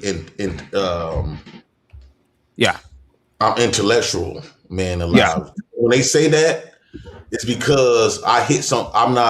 I don't fall in. I don't bite the bullshit that they teach. So they can't just throw anything at me and think I'm going to swallow it. I'm not a female, right? And so when they call me the dumbest person alive, that's actually a compliment. Yeah. If they call you as a black person smart and you just playing like a house Negro, they really mean you're dumb. You know, the only time white folks gonna call you smart is when you accept their semen. Is when you accept their Owen. Is when you accept their programming, their indoctrination. That's when they gonna call you intelligent, because they the ones gatekeep your intelligence. Did you not accept? Call me dumb because I'm competing with them. I actually don't think JP is dumb. I think that's they're using that to kind of like obfuscate. I think JP is actually very self-aware. He's very, very self-aware of who he is. Go ahead. And I actually think that bothers people. He doesn't care. He doesn't care how he's perceived. Oh, sorry. Is that it? Yeah, no, I mean, I had some comments, but I didn't want to interrupt JP. I was just saying in general, just to speak to him. I don't like when people do that. Actually, yeah, I don't think he's like a stupid man. I think. What are the comments? What did you want to say? Oh, about this case in general. I Yeah. didn't get to see everything. And by the way, I know I disappeared. I texted you, CT, for a bit, but they're doxing me anyway, so I might as well keep joining these panels and debating. Why the hell not? Is this Tina? Is this Tina? It sounds like Tina. No, it's Moon. We just sound alike and we look alike. Okay, cool. Yeah. All right. Go ahead. Yeah, no. I was just gonna say, I think what's happened here is I think this is a case potentially of an accidental death. Now, I'm not saying that they went on the boat and their idea was we're gonna kill this kid. I think something took place on the boat, probably drinking involved, right? Something happened on the boat, and this is really just a cover up. The accident happened. They realized we are gonna get in trouble for this. What do we do, right? And because they're younger, and let's be honest, they're gonna stick together if everyone's involved here. You're basically an accomplice at this point, because if you're the one person who comes forward, who are you to say these people might not just try to frame that you did this thing to him, right? Yeah. So at this point, everyone's like, we got to stick together. And the issue that we're seeing is that there's multiple different timelines. And I think that's the thing you want to point to, right? Stories aren't really adding up. They're not matching together. And we haven't even gotten a cause of death. If it was an accidental drowning, they would have been able to tell you that right away. No questions asked. They would have seen the liquids in his lungs, anything of that nature. But that's not what they have found, which tells you something took place. And these kids are involved. And let's be honest, these parents don't want their kids to go to prison. They won't be able to attend a good college. They won't be able to live their lives. The parents are going to help cover this up, right? As much as they can. Now, would I do it? Of course not. You're going to get in trouble for it once it comes out. But let's just call a spade a spade. That's what's happening here. I think something happened. People don't want to get caught out. People don't want to do 15 to life. I don't know how the American system works. If it's an accident, they could have actually come forward and said, this is what took place. They probably still would have gotten in trouble, but not as much as potentially now that they're facing. Yeah. And I think people who are trying to say that, they didn't do anything wrong. Come on. A kid's dead. A kid's dead. He was with his friends. They know what happened. Period. All right. Here we go. I'm just a trial lawyer. I need you to explain carefully what you just said. Let me ask you some pointed questions. SNAP is different, very different. Hold on, doctor. Let me go to Tanya Jordan, Chief Parent Officer at Bark Parental Controls, author of Parenting in a Tech World. SNAP is a whole nother can of worms. The other night, example, my son and I, John David, we both love Kung Fu. We're watching The Ultimate Ip Man, and I fell asleep. It Great Kung Fu series. 2:00 in the morning. I woke up and I looked at him. He's furiously on his phone. And of course, that raises a red flag. Why is your son on the phone at 2 a.m.? I said, son, what are you doing? And he said, I'm responding to a snap. I'm like, let me see. Who's snapping you at 2:00 in the morning? It's some freaky dude in his underwear on the other side of the world. Wait a minute. Did she have a kid late in life? I mean, she's old. She's 66. Yeah, I had no idea. That's what I'm saying. I would hate that type of mom, man. You want me to go back? Gross, number one. And No, he you're said, good. You were good. They disappear. Okay. Snap. What is it? Snap is an app that was developed to send disappearing nudes many, many years ago. So it's wild children today now flock to that app and parents allow it. Myself included. I regret letting my son have that app. So now fast forward to today, children think that this media disappears because that's the user interface presented to them. But the media does not disappear. Children sitting on either side of them can take a picture with their phone, and that data lives on Snap servers because, as we know, law enforcement has had a heck of a time subpoenaing them and getting access to it. Okay. That's gibberish. So does a snap disappear? Whoa. Damn, what a nasty bitch. That is a nasty woman, man. Damn. Shit. She said, okay, that's your brush. Yeah.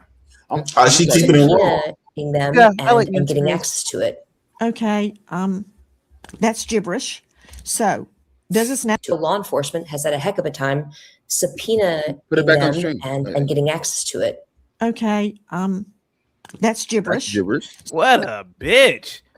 Yo, man, this woman spent like 5 minutes trying to explain what Snapchat is, and all Nancy Grace says, okay, that's gibberish. Well, She just like Judge Judy. Yeah, it's like get to the point. It's like, come on, you just send pictures. D9 with the $5 super chat. Nolan's official autopsy results are sealed until presented to a grand jury. Unfortunately, I would have liked to have read it. Guys, get the likes up, share the video, man. Here we go. So, does a snap disappear? A snap appears to disappear to a user. So if I send a snap, and let's say, Nancy, you send me a snap. When I open it up, it disappears from my view. But that media, that photo, that video that you sent me, it is still alive in Snap's ownership. Okay. So what that means to me as a trial lawyer is I can subpoena it and I can see it. Yes. Okay. That made perfect sense. Now I get it. So my son is telling the truth that it disappeared. Yes. To him. To him. But not to Snap. Okay. All right. What about WhatsApp? That doesn't disappear. Correct. WhatsApp does not disappear, but WhatsApp is also purported to be encrypted. So Meta moved in a very big disappointment to anybody who cares about child safety to make WhatsApp end-to-end encrypted. So good luck to law enforcement trying to get anything that happened on that app. To Dr. Jim. Alan, what's up, man? What say you about Nancy Grace so far? Oh shit, hi Alan. Do we? Hi, by the way, what's up, boys? Dennis, I think aliens see lions and zebras and panicked. Wait, CT. I didn't see you bow your head. Art, I didn't see you bow y'all head for the great white king. You the one that depend on the white man. I don't depend on the white man. You do. Yeah, someone here is not like the others. I don't know really why. 20-year-old white. Go ahead, Alan. Go ahead, buddy. Oh, we're having fun. I don't really know. What'd you say? What's my thoughts on Nancy Grace? Nancy Grace, Officer Tatum, and this Nolan Wells situation. Go ahead. I didn't see the new thing with the Tatum guy. The Nolan Wells is the boat dude, right? Yeah. I don't know. He called him the boat dude. I think it's a little weird. I think it's a little strange, right? We can admit it's kind of odd circumstances. Are we all on the same page? Yeah, I feel like it's very odd. Yeah, I mean, like, I don't know. That's really my own opinion. I don't know. I was looking at it, like, when it first happened, like, a couple of weeks ago, and I was like, well, that's odd. I was like, I'll wait for the investigation. It's weird that he didn't have his phone with him, though. Associate Professor, George Mason University, Program Director, on and on. Dr. Jones, I, like Nolan's mother, find it very unusual that Nolan, for a period of hours, there's nothing. He is a prolific snapper, Insta, you name it. There's nothing there. I got a problem, number one, of him separating himself from the phone. But no teen does that. Nobody does that. But if he's out in the water, he may leave it on the boat so it doesn't get damaged. But I find it hard to believe that he left the boat, leave with it and his keys, and that he wasn't taking pictures and on the boat, on the way out there. Where's all that? That's human behavior, which is not your forte. But Dr. Jones, explain to me what these subpoenas mean. Dr. Jones, from what we're learning in the last 24 hours, Nolan's family demands all IP addresses associated with his accounts, all communications, chats, he black and Asian. Stories. He was what? He black and Asian. Yeah, he's mixed. Shit. Yeah, what about? I was going to say, and I guess it's still innocent until proven guilty, but typically if my friend went missing, what is the first thing you would do? You typically call their parents. Hey, I find your son or daughter. I don't know where they are. Typically, that's what you do. None of that took place. You show up without him. That's already very, like, suspect, right? Like, yeah, so what did they say? Didn't they say that he was, like, going to meet a girl or something? They were like, it's fine. Isn't that what the story was? I don't remember the initial what they said it was, or he was. They said something like their boat was like they needed to dock because there was something like wrong with the boat, so they were like, "Yo, we gotta go," and he was like, "Nah, just leave me here with a girl." And then he was like, "I'll catch a ride later," and then he's dead. It was like, and By the way, I'm Weird. not saying they murdered him intentionally. No, me neither. Happened. I think something happened on the boat, and maybe they pushed him. Maybe someone pushed him, and he hit his head off of something. Like we don't know. That's plausible. Yeah, I think potentially, there's some drinking involved. Maybe they started to like roughhouse. Somebody pushed somebody. He hits his head. They don't know. What Yeah, no, I'm with you. Yeah, fuck, we're gonna go to jail. I don't even know. It might have just been like classic negligence. Like they just looked over like, oh shit, where's the boy? Oh. You know what I mean? Like I don't know. I'm interested to see what the rest of the case goes like, but like right now it's, what are you gonna do? It's You can explain later to Tanya what is a story and all other information. The phone is critical because there's nothing on it for the critical hours. Subpoenas issued in the last hours to Snapchat, WhatsApp, TikTok, Meta, all Meta platforms, and all location tracking platforms, including Life 360. Okay, Doctor, what does it mean? So what they're trying to do is find everything that was pushed up to the servers. And as Tatiana pointed out, some of this content is encrypted as it goes through the servers. So they won't be able to see the content on the server, but they'll have a record that an image or a video or a message came through. So what I would be looking at is I would compare what the providers, the servers show to what's on the phone. And if I find a discrepancy, that would suggest that something has been deleted from the phone. Anybody that had access to the phone could easily delete something on the phone, much harder to delete what's being held on the servers from the phone. I assume his phone had a password. There are certain things that you need the password to do, such as delete activity. But if you don't have a password and you pick up your phone, if you're touching the screen, that leaves a trace. If you're trying to power it off, that leaves a trace. So we should be able to see people without a password trying to actively interact with that phone, as well as someone that has it. So we would do a forensic acquisition, and that's really important here. Someone just looking in the phone, you can get a glimpse, but you can't see what's deleted and hiding below the surface. We need a forensic acquisition to do that. We can tell if it was just soft deleted, so like sitting in a trash can, or a hard delete. So if you empty your trash on your phone and then you go and throw it into a dumpster and the trash is taken away, there is a log that tracks everything. Also with timestamps on when that activity occurred. Digital expert Heather Barnhart. Okay, is a subpoena, Dr. Jones, Dr. Jim Jones, is a subpoena the equivalent of an acquisition, a forensics digital acquisition?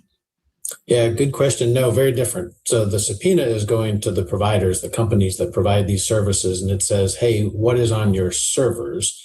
The physical acquisition is going to get a copy of the raw data stored on the phone. And to Heather's point, what you... Okay, so they get the raw data. And okay, so... Actually, CT, there's one thing I noticed. I'm looking at the timeline, and I corrected myself. Apparently, Warren called his mom around... Oh, wait, one second. What's up, Alan? Go ahead, buddy. No, I don't really got much on this. You invited. I appreciate the email. I've been busy, dude. I've been working. I got a day off today. Right. Did you graduate? Did you graduate? No, I still got another semester left. I think you might be kind of happy to hear this, CT. I think I'm gonna get out of education. I already got my minor in history. I worked like a motherfucker for that just so I could all right, I'll just keep doing education after that. But honestly, at this point. But wait. You're gonna finish this part of your education though. Yeah. I only have like 4 classes worth of credits to do before I just get like a bachelor's in like history or whatever. So I might just finish that out. You know what I'm saying? Yeah. We're figuring it out. I'm sorry. No. I was saying I got a phone call. I was saying I'm looking at the timeline, and technically Warren did call the mom around 11 o'clock. However, the issue that we're having here is that he was last seen on the island at 3 p.m. and then the boat left at 4:30 p.m. So you can't account for almost 6 or 7 hours. Damn. But they still had his phone, right? Yeah. If he was left on the island with his phone, that's different. Because then you have a way to contact him. But you still have no way to contact him because you have his cell phone. Yeah, exactly. Yeah, that's the biggest thing for me, honestly. Like genuinely, I'd be surprised if that doesn't become like the biggest piece of evidence. It's like, dude, I mean, even if I was in the water, I'll go boating with the boys sometimes. We'll get out of the water, I'll leave my phone on the boat. But shit, if I'm gonna stay back without the boys, I'm If taking you're my gonna phone keep with your me. phone, yeah, you're gonna There's have no your phone. way that I would be like, yeah, you guys got that. That's safe with you guys. That's fine. Shit, I'd be afraid that they would just take like shitty pictures on it. Not even that. You know what I mean? Like, bro, come on now. How do you know when to go back for your friend if you don't have That's a what I'm way to saying. contact your friend? It There doesn't. definitely is something wrong with it. Like, there's no. If it comes out honestly, like Jenny, I'll eat my words. If it comes out that it was just like an accident and it just sucks and everyone, it doesn't matter. But like, dude, there's no shot that this is like a natural thing. No, I'd be shocked if there's no proof of accidental drowning already, which would be the most likely case in the scenario. Yeah. Or exposure, for example, if he was there late at night. 11:07 Yeah. is still not late enough for it to get so cold that you would die to exposure, especially on a beach in the summertime. It'd be unexpected. Especially if his story is that he was with other people, or that their story was that he was with. It's like if he was like alone scuba diving, they were like, yeah, he'll be fine, like maybe. But shit, he was just hanging on an island with other people, and he's just dead. Who's on the Come on island? now, come on now. Where's the other people from the island? Yeah, I don't know. The more that I look into this, the weirder it gets. I'm surprised this hasn't turned into like a national. I guess Nancy Grace is talking about it. Shit, maybe not. Maybe it is. I don't know. I haven't seen much about it since like the initial thing. Is only a small fraction of what's actually stored on the device. It's a very busy place and things are being replaced and removed all the time. The physical acquisition will take a snapshot in time of anything that's left, in particular, the fragments. She also made a very good point about the logs. Phones, modern smartphones, keep very detailed logs. It's not the picture, but it will tell you that someone deleted a picture, and you may even have a timestamp or other metadata that would help you know something about that content, even if you can't see the content anymore. So, Dr. Jim Jones, if I delete something, let's just pretend it's a text. We delete a text. Then you go to the deleted file and delete it from the deleted file. We can't see it, but there is a record of that, and it is very likely revivable. Wait. Are they saying? Sorry, are they saying that something was deleted? Like, is that like the? That's what they're saying. They're saying that they're saying that the kids have the phone. No shit, and they deleted something. Ooh, fuck. But okay, well that makes we it don't even know. more interesting. We don't know. Yeah. Right. They better Well, that'll hope. come with the subpoena. They'll figure that out pretty quick. Yeah, but they better hope they didn't delete anything off that phone, because that already right there is like you did something. Like that's period. Yeah. You're gonna find out. People don't understand about tech. Even if you delete something from your deleted files, you clear off your phone, it is always traceable. Yeah. Using forensic, I think it's like forensic tech or whatever it is. You can always find it. Unless you're using like super encrypted services, and even then, you can still find information. Yeah, I've watched enough of those like YouTube interrogation videos. You know what I'm talking about? Like I've seen enough where the phone, you don't delete anything off the phone. It's still there. Yeah, man, weird. So either the kids really fucked up and are the dumbest criminals ever if they actually did that, or what? It's all just normal. All just happened. Weird. Goddamn. Okay, I'm actually interested. Nancy Grace is teaching me something. Revivability depends on how long it's been since it was deleted and what else the phone has been doing. So it's a very unpredictable process. Think of it as something that decays over time. Sometimes that decay is very rapid. Sometimes it's slow. And we know there's a difference. Hey, Alan, real quick, why did you decide not to pursue education? No, it kind of fucking sucks. I mean, that's about it. The reality kind of hit me hard. Well, I mean, I'm still good at it and I still like it, trust me, but like, I don't know, part of me is like, what happened, buddy? I feel like really interested. Nothing really, that was about it. It just kind of hit me. I was like, What are damn. you gonna do after, if you don't mind me asking? I'm not sure yet, honestly. I mean, like, I don't know. I have enough people talking skills that I feel like I can kind of sell myself in anything social studies related. Was it something like you went into the schools and saw the reality and horrors of public No, school? not necessarily. I still did a really good job. I mean, like, I liked the environment enough. People liked me. I mean, I passed everything with flying colors. That was kind of another reason why I was into it. I was like, damn, I'm good at this. I might as well stick with it. But now it's kind of like, well, I don't know, maybe there's like other opportunities for follow in life. Well, so like in Michigan, there's a program. So like even if you just get like a bachelor's in like history, just like general, like there's like advanced programs you can take later to get a teaching degree like pretty quickly. So that's what they're saying. They're like, if you want to just graduate with the history degree, you can come back for it. I think it's called like the ARC program, something along those lines. And then they're like, if you really think the teaching's for you, you can come back and get that done in like a year. So that's kind of where I'm at with it. Thanks for asking.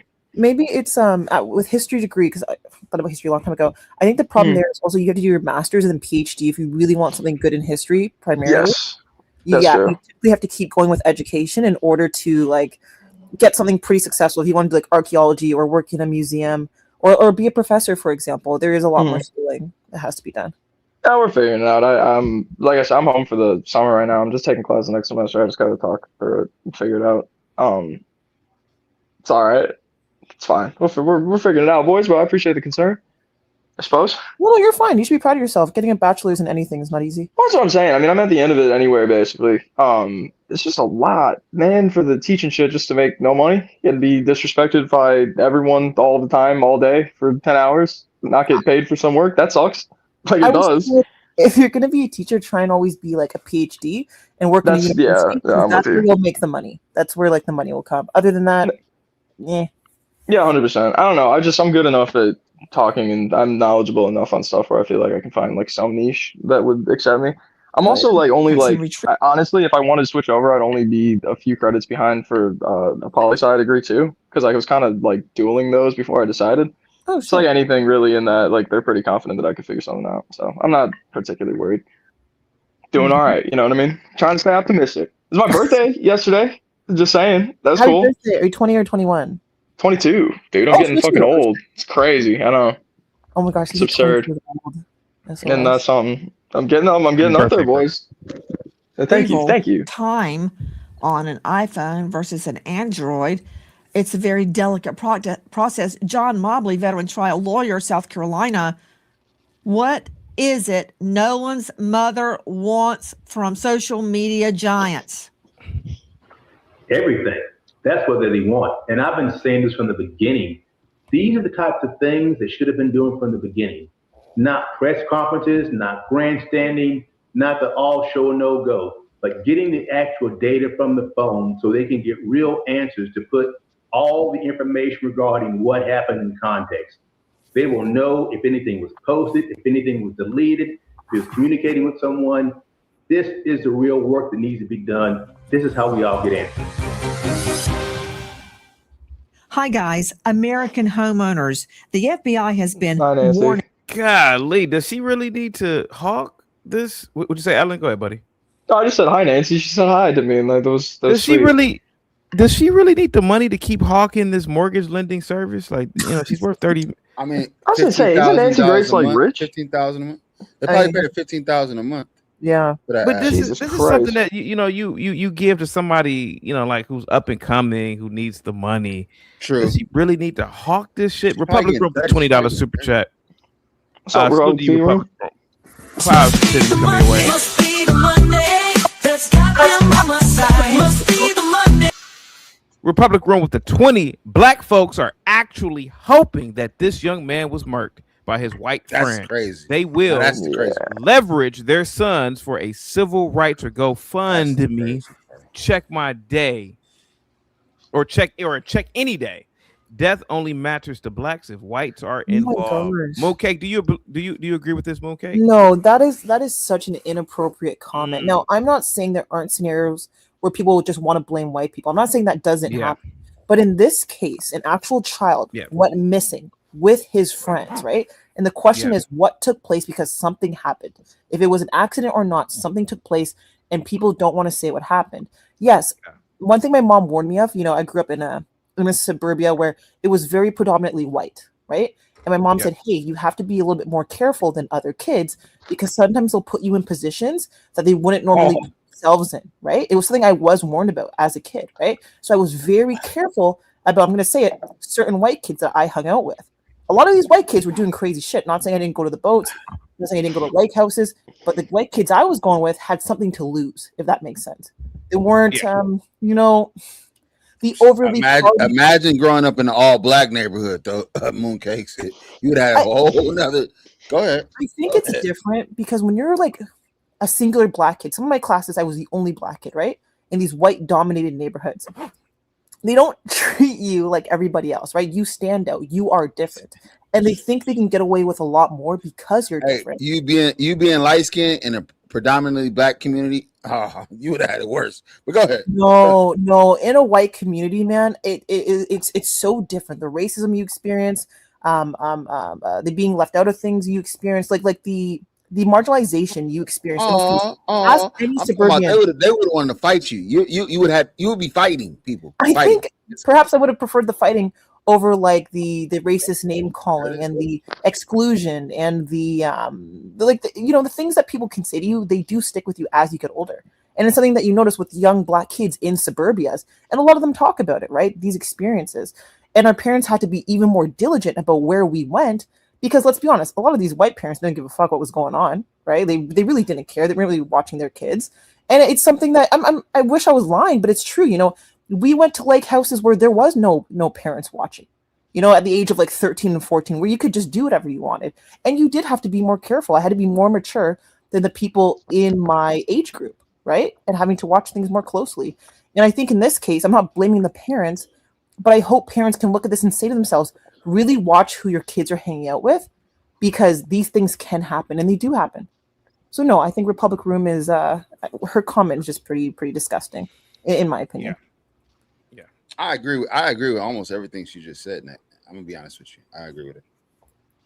About a type of real estate fraud called title theft, and your equity is the target. With just a forged signature, Oh no! 20 Tom and Nolan Wells had reception on Horn Island or on the way there. They could Star of the Officer Tatum on YouTube.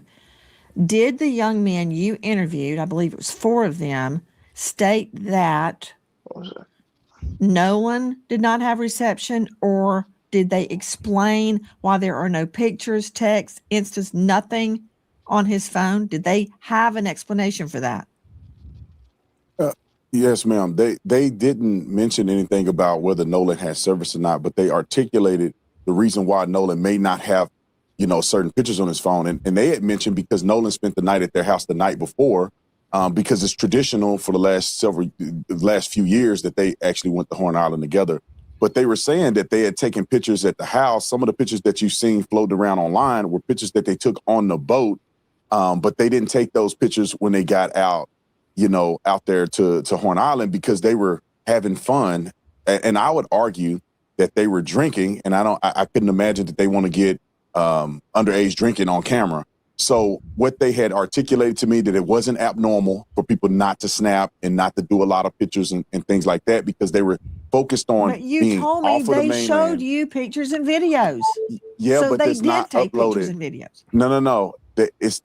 It's not a lot of pictures, and they weren't uploaded. So when you're talking about Snapchat, you're talking about a platform where people are uploading images and pictures to produce to the world.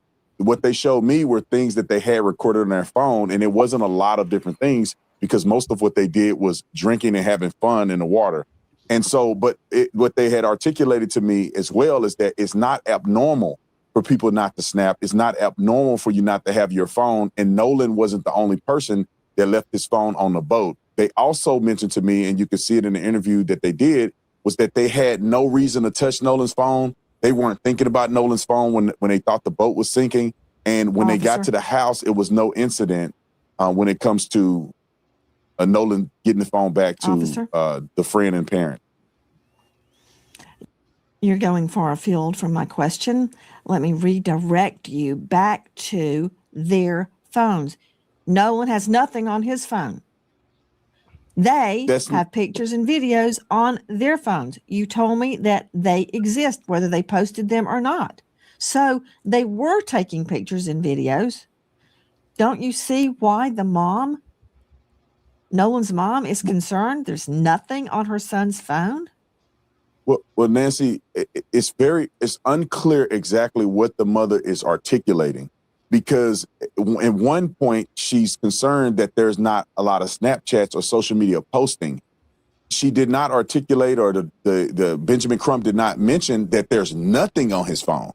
So they're not saying that the phone was wiped and there's no images or anything. She was concerned about his social media frequency, which I believe, after talking to the boys, it was consistent with what they said, and it was consistent with basic deductive reasoning, that maybe he didn't post a lot on that day. So what remains a focus for me, and if I was investigating this Not case, talking about I would posting. want to know. Not talking I about would whether he want to posted, know. officer. Tina, what say you? Go ahead, Tina. I saw a comment that says I'd rather deal with like upfront racists than ones that are like behind closed doors, and I agree 100%. 100%. Okay. I mean, what okay, what are you saying? I'm saying that his friends probably had like they're racist. They don't like black people.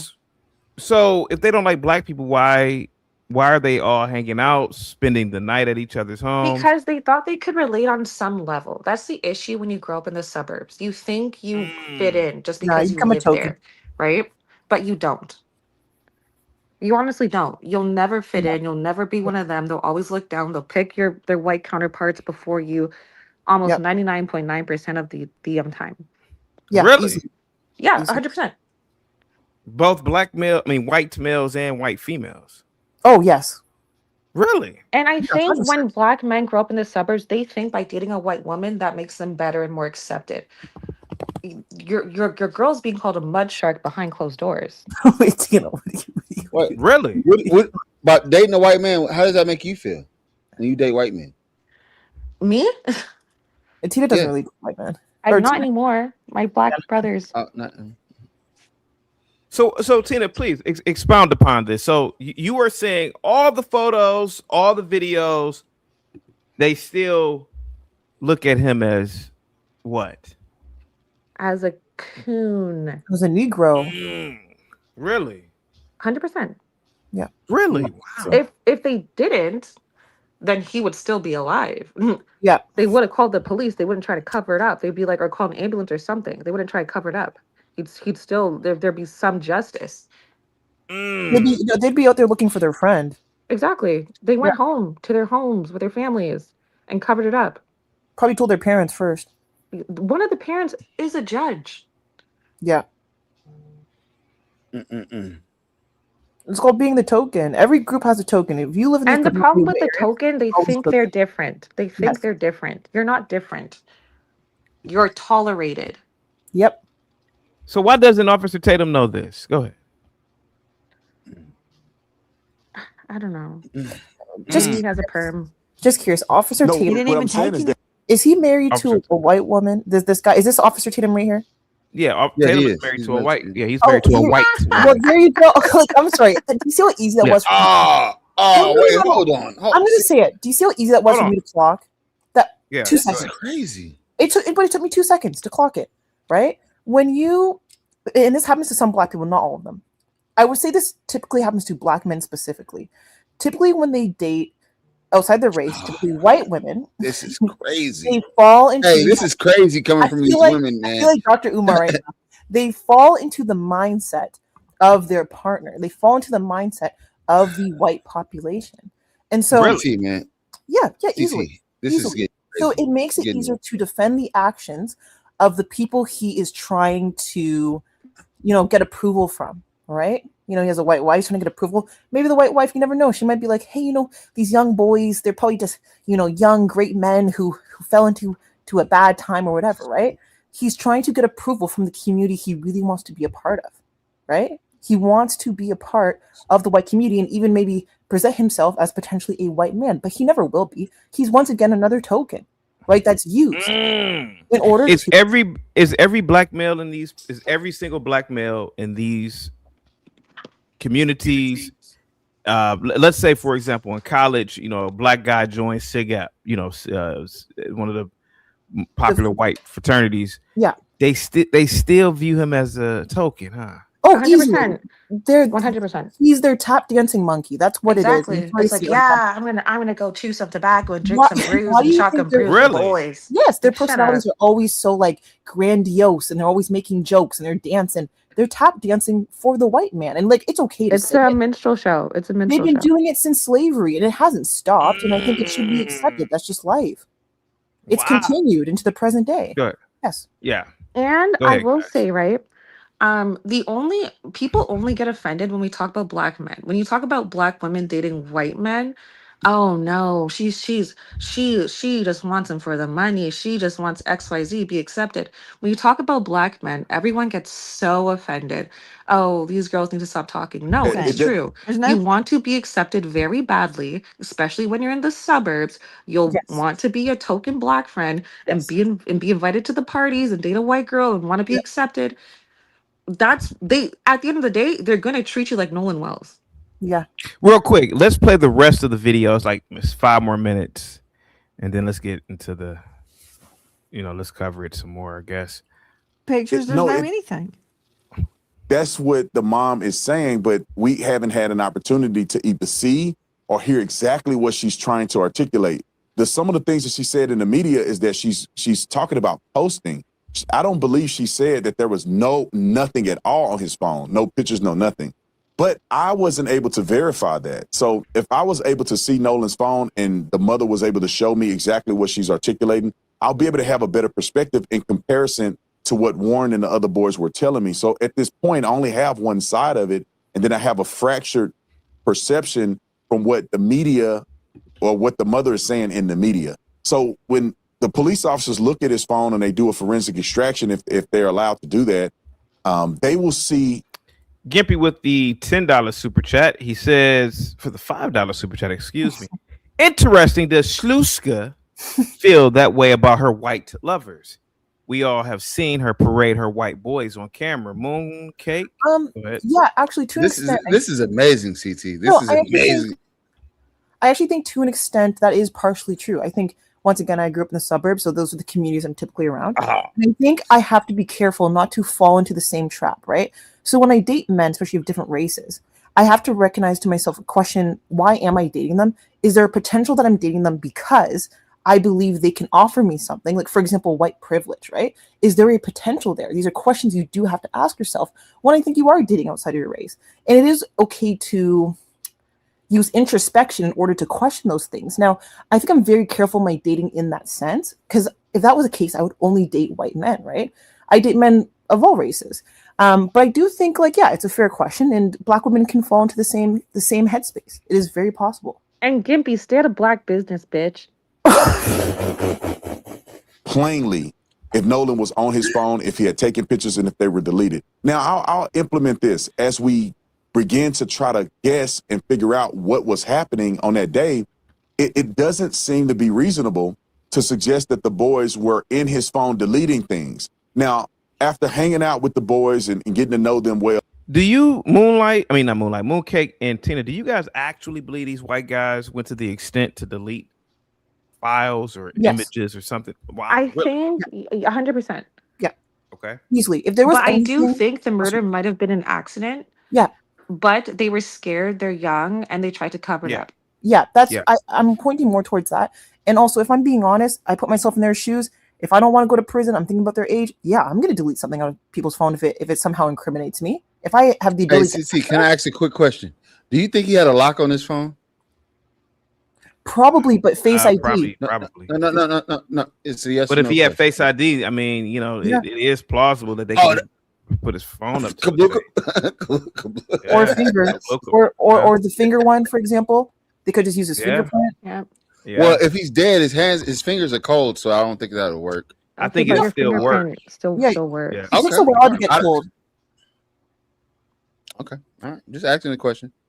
They're very intelligent young men, very savvy, and they were raised well.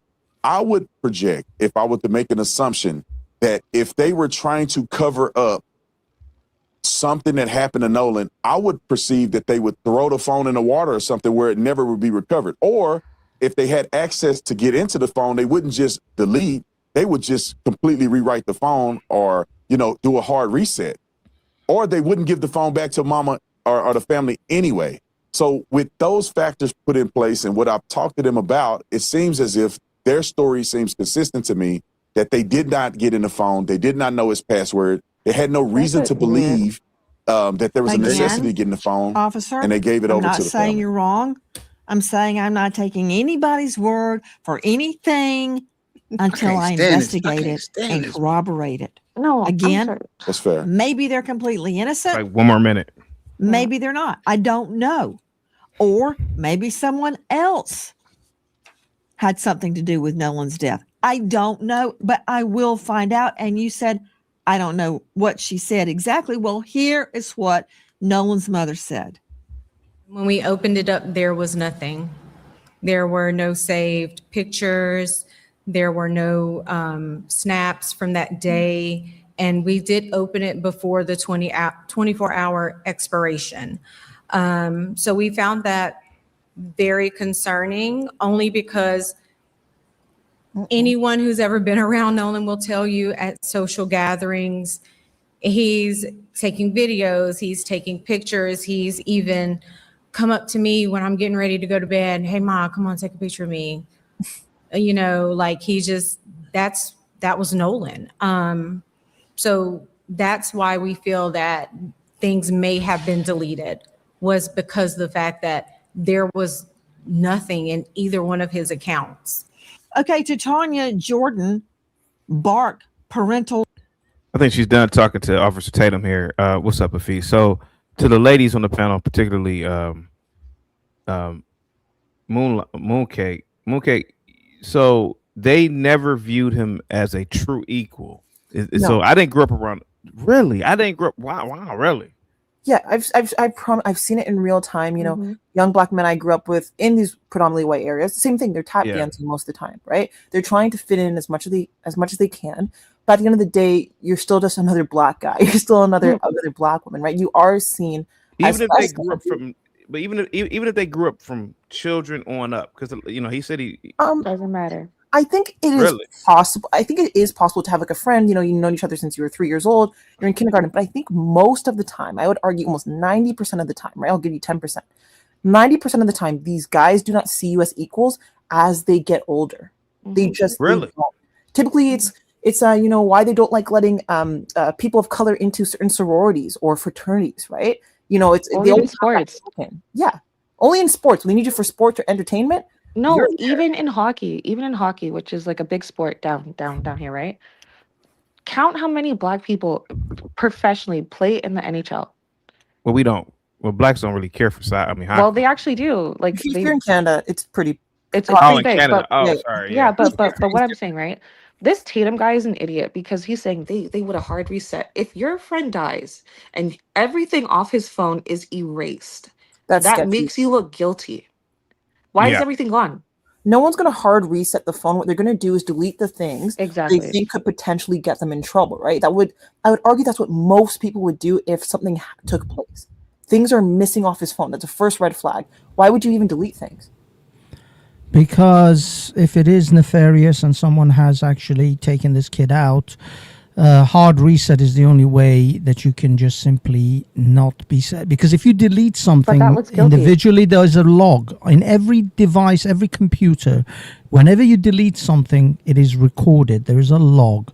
This was deleted. This was put into the trash, into the bin, recycle bin, whatever. The hard reset is the only way to assure that everything possible incriminating is gone and without any actual people's, being able to track any logs. I'm not disagreeing, but what I'm saying is that if your friend dies and suddenly his phone is in the water or it's hard reset and everything is gone from his phone, you look guilty. You're incriminating yourself. Yeah. I mean, there is some level of, but what I'm it saying looks is that Tatum suspicious. is using this as a talking point. He's saying, well, why wouldn't they just go and do this? Because that's stupid. Your friend dies, now everything's gone? Well, also, I do just want to say really quickly, hard reset, data can still be found from your phone. People don't understand this. You can delete anything, you can hard reset your phone. No, it can possibly, but I mean, it all depends on how damaged the chips are or the hard drive is. There's a case of a stepdad, right, who essayed and killed his 12-year-old stepdaughter. He hard reset everything, his computer, his phone. Police were still able to get the data that was on those devices. Nowadays, when you say hard reset, I mean, again, it all depends on what you mean. If you do a full reset on a phone, then no, that data isn't really gone. Real quick, Latina with the $2 super chat. Mammies, go cook something, please. Shut up. Arriba. Yeah, I actually Ay, ay, can I ay. address Horchata, this carne don't asada. you're always a token amongst white people issue. This is to me, you ladies sound like you suffer from the worst case of inferiority complex that I've ever heard. Oh, That you brother. are always second to the white man by the sounds of things. That you have no agency, you have no sense of like people who actually just Your like name you for is the Hafez, sake of and liking think you. you're white, and Tina, you're Tina, worried wait. about No, our I don't complex. think I'm white. The funny thing is, I am actually part of the actual OG Aryans, but I am Iranian and I live in the United Kingdom. My friends are my friends because of who I am and who they are. We're not friends because he's white, I'm Iranian, he's black, he's Nigerian, he's Chinese. That's not the reason why we're usually, I mean, apart from school, we became friends through work, through other reasons, through common interest.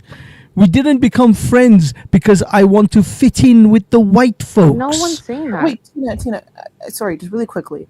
I think Hafez lives a life through rose-colored glasses, and I always speak to this, right? When you don't live a certain life of a different race, you don't really understand the experiences. You can read about it, right? You can watch things about it, but you don't actually understand the experiences.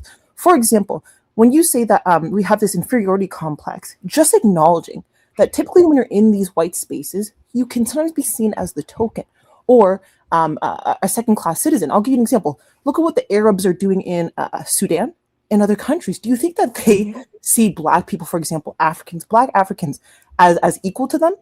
You know, I think that's a great example that these things are happening. There are race-related issues that can be acknowledged, and they transfer into real life, social life. That, sorry, Hafez, you do not experience, and that's okay. You don't have to acknowledge experience you don't have. Look, Period. I am a foreigner who lives in a foreign you're country not amongst experiencing the other same experience that natives we of that are, land. Hafez. Look, I don't care. I mean, the fact is that you're if you trying don't to care, don't speak on superimpose it. your experience.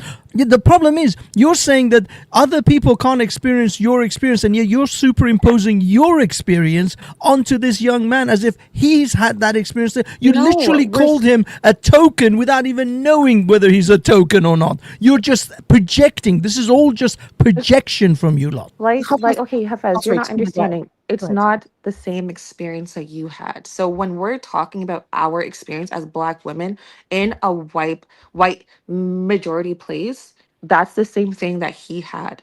Okay, so you may not understand again because this is not your experience to speak on whatsoever.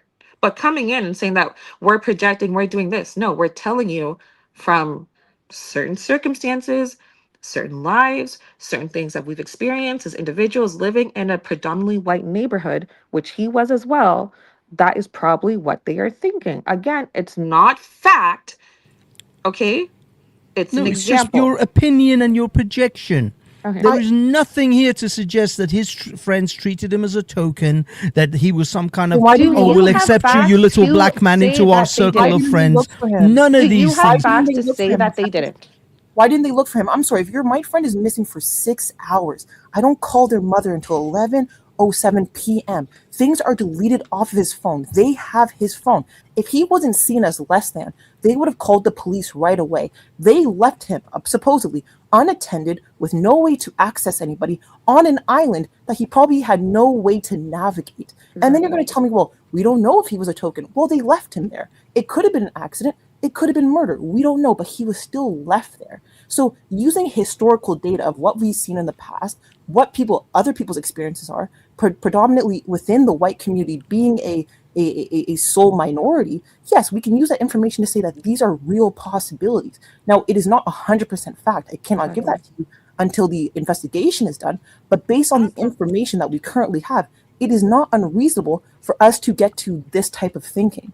So once again, yes, when you don't have the historical data yourself, and we can look at society and say race plays a role in everything that we do, the experiences we have, the relationships we have, I'm sorry, Hafez, you're not living in reality. No, it does. I am actually living in reality because I've lived this reality. I was a Hafez, foreign little please, boy who save couldn't it. speak English, who was taken in by English boys at school and became friends. And they took me into their group and we played football together and we joined the football club. And and after school, it was an equivalent to the Scouts type of thing. Okay, I was well, taken in by English people, and I was accepted by English people for most of my childhood, because English people actually treated me maybe not equal in the sense that I'm English like them, but they treated me as an equal human being. And I never felt an outsider when I grew up in this country, and I couldn't speak English when I came here. I literally couldn't speak to these people, and they still took me in. So And yet Hafez, you this want me to believe conversation isn't that for this young you. black man who's grown up in America, who's lived in America, he's everything he knows is an American, and yet he was still treated as a token by the whites. I cannot accept this version of reality, that no matter what black people do in America, that white Americans will always somehow shun them. This is something that race baiters spin on the internet all the time because they profit from it. This isn't the reality of most, I would say 99% of black Americans. If that is the case, then fuck off out. Leave America. Leave this white supremacist world. Go to Africa. You have a whole continent where you can be amongst your own. Okay, hold on. Moon, okay, they're you can American? respond. It's fine. Go ahead. No, sorry. It's such a crazy thing to say. Well, if this is the case and they experience racism, why don't they leave? Do you think Africans in Africa don't experience racism from other countries going in? I give you the perfect example of what the Arabs are doing in Sudan. For example, an actual genocide committed by the Arabs. So this idea that somehow if they leave and go to whatever African country, it's somehow going to be a lot better. Like things aren't taking place. Like the Russians aren't in a ton of African countries. The Chinese aren't in a ton of African countries. And that they're not committing racist acts against these people. So that right there is already an ignorant point. Now, to not have the understanding of what Mississippi is like, if you speak to Black Americans about what Mississippi's race relations are like, they are heightened. It's still one of the most racist places you can live in regarding the South. It is not impossible to think that, yeah, they maybe like hanging out with him a little bit. There happens to be token Black friends. That is something that has happened in America's past and continues to happen. Once again, they didn't look for their friend. Exactly. They didn't try to make sure their friend was okay. They left their friend on a random island from what we know, and now he's dead. So this idea that it's impossible to think what you're drawing from that is Hafez, ridiculous. Hafez, sorry, how are you speaking on Black experience and comparing it to your experience? It's not. How are you speaking on Mississippians' experience when you're a fucking Canadian? But you're a speaking about Canuck. America as well. You're talking about American Mississippi experience. What the hell do you have to say about it? That's not a gotcha. You're from Britain. I'm closer to America than you are, so you cannot even compare the two. BT man. Hey, real quick, you want to read that super chat? Yeah, I read it from Gospel Bob. Dudes will deflect stuff off the phone. Well, I'm sorry. Dudes will delete stuff off the phone, not because they committed a crime, but they don't want the cops to see other pictures in the apps. A man will risk cross-examination on the stand before it comes out he likes fat women. Bob, thank you for the $19.99. Thank you, Bob. No, that is actually true. One. Don't you all have a corn buddy? I've got a corn buddy. I have a person who's designated with my passwords and knows that when I die, I'll be very quick. When I die, there is a designated individual that knows they have to torch all my computer equipment. They take a flamethrower to every computer equipment that I possess. They know this. What do they call it, Fez? I forgot. There's something like a dead man switch or something. Not exactly though. Anyway, Jordan's World 777 for $9.99. Shout out to CT, Tina, and Mooncake. Keep winning, y'all. And he has the fist of different shades of brown. I won't be long because I have to go somewhere. I'm hoping, first of all, that nothing foul happened to I mean, he's dead, but I'm hoping that there was no foul play, that that these weren't hardened criminals, behind his back, and he didn't know it, and then he ends up dead. I think that I remember being even in my 30s. My best friend at the time, she was white. We were nurses, and she stayed with a guy one night, and her mother kept calling me to ask, like, hey, have you seen her? Like, where is she? And I didn't even want her mom to call me because she told me if my mom calls, and we were in our 30s, and she didn't want her mother to know that, you know, that she had stayed the night. So I don't think it was because he was black that they didn't tell his mother. I think that if they did something wrong, even if they wouldn't want to tell their white friend's mother that something happened. Now, yes, I can't wait till we get down to this deleted, because I don't trust Nolan's mother to things being, you know, deleted off his phone. I hope they didn't. I mean, it's amazing. I mean, how they were able to get into his phone and delete something. I guess they're pretty savvy with that. I don't know, but there's still a whole lot to be you know, this ongoing investigation. But what I think, I'm wondering, did they see him alive when they left?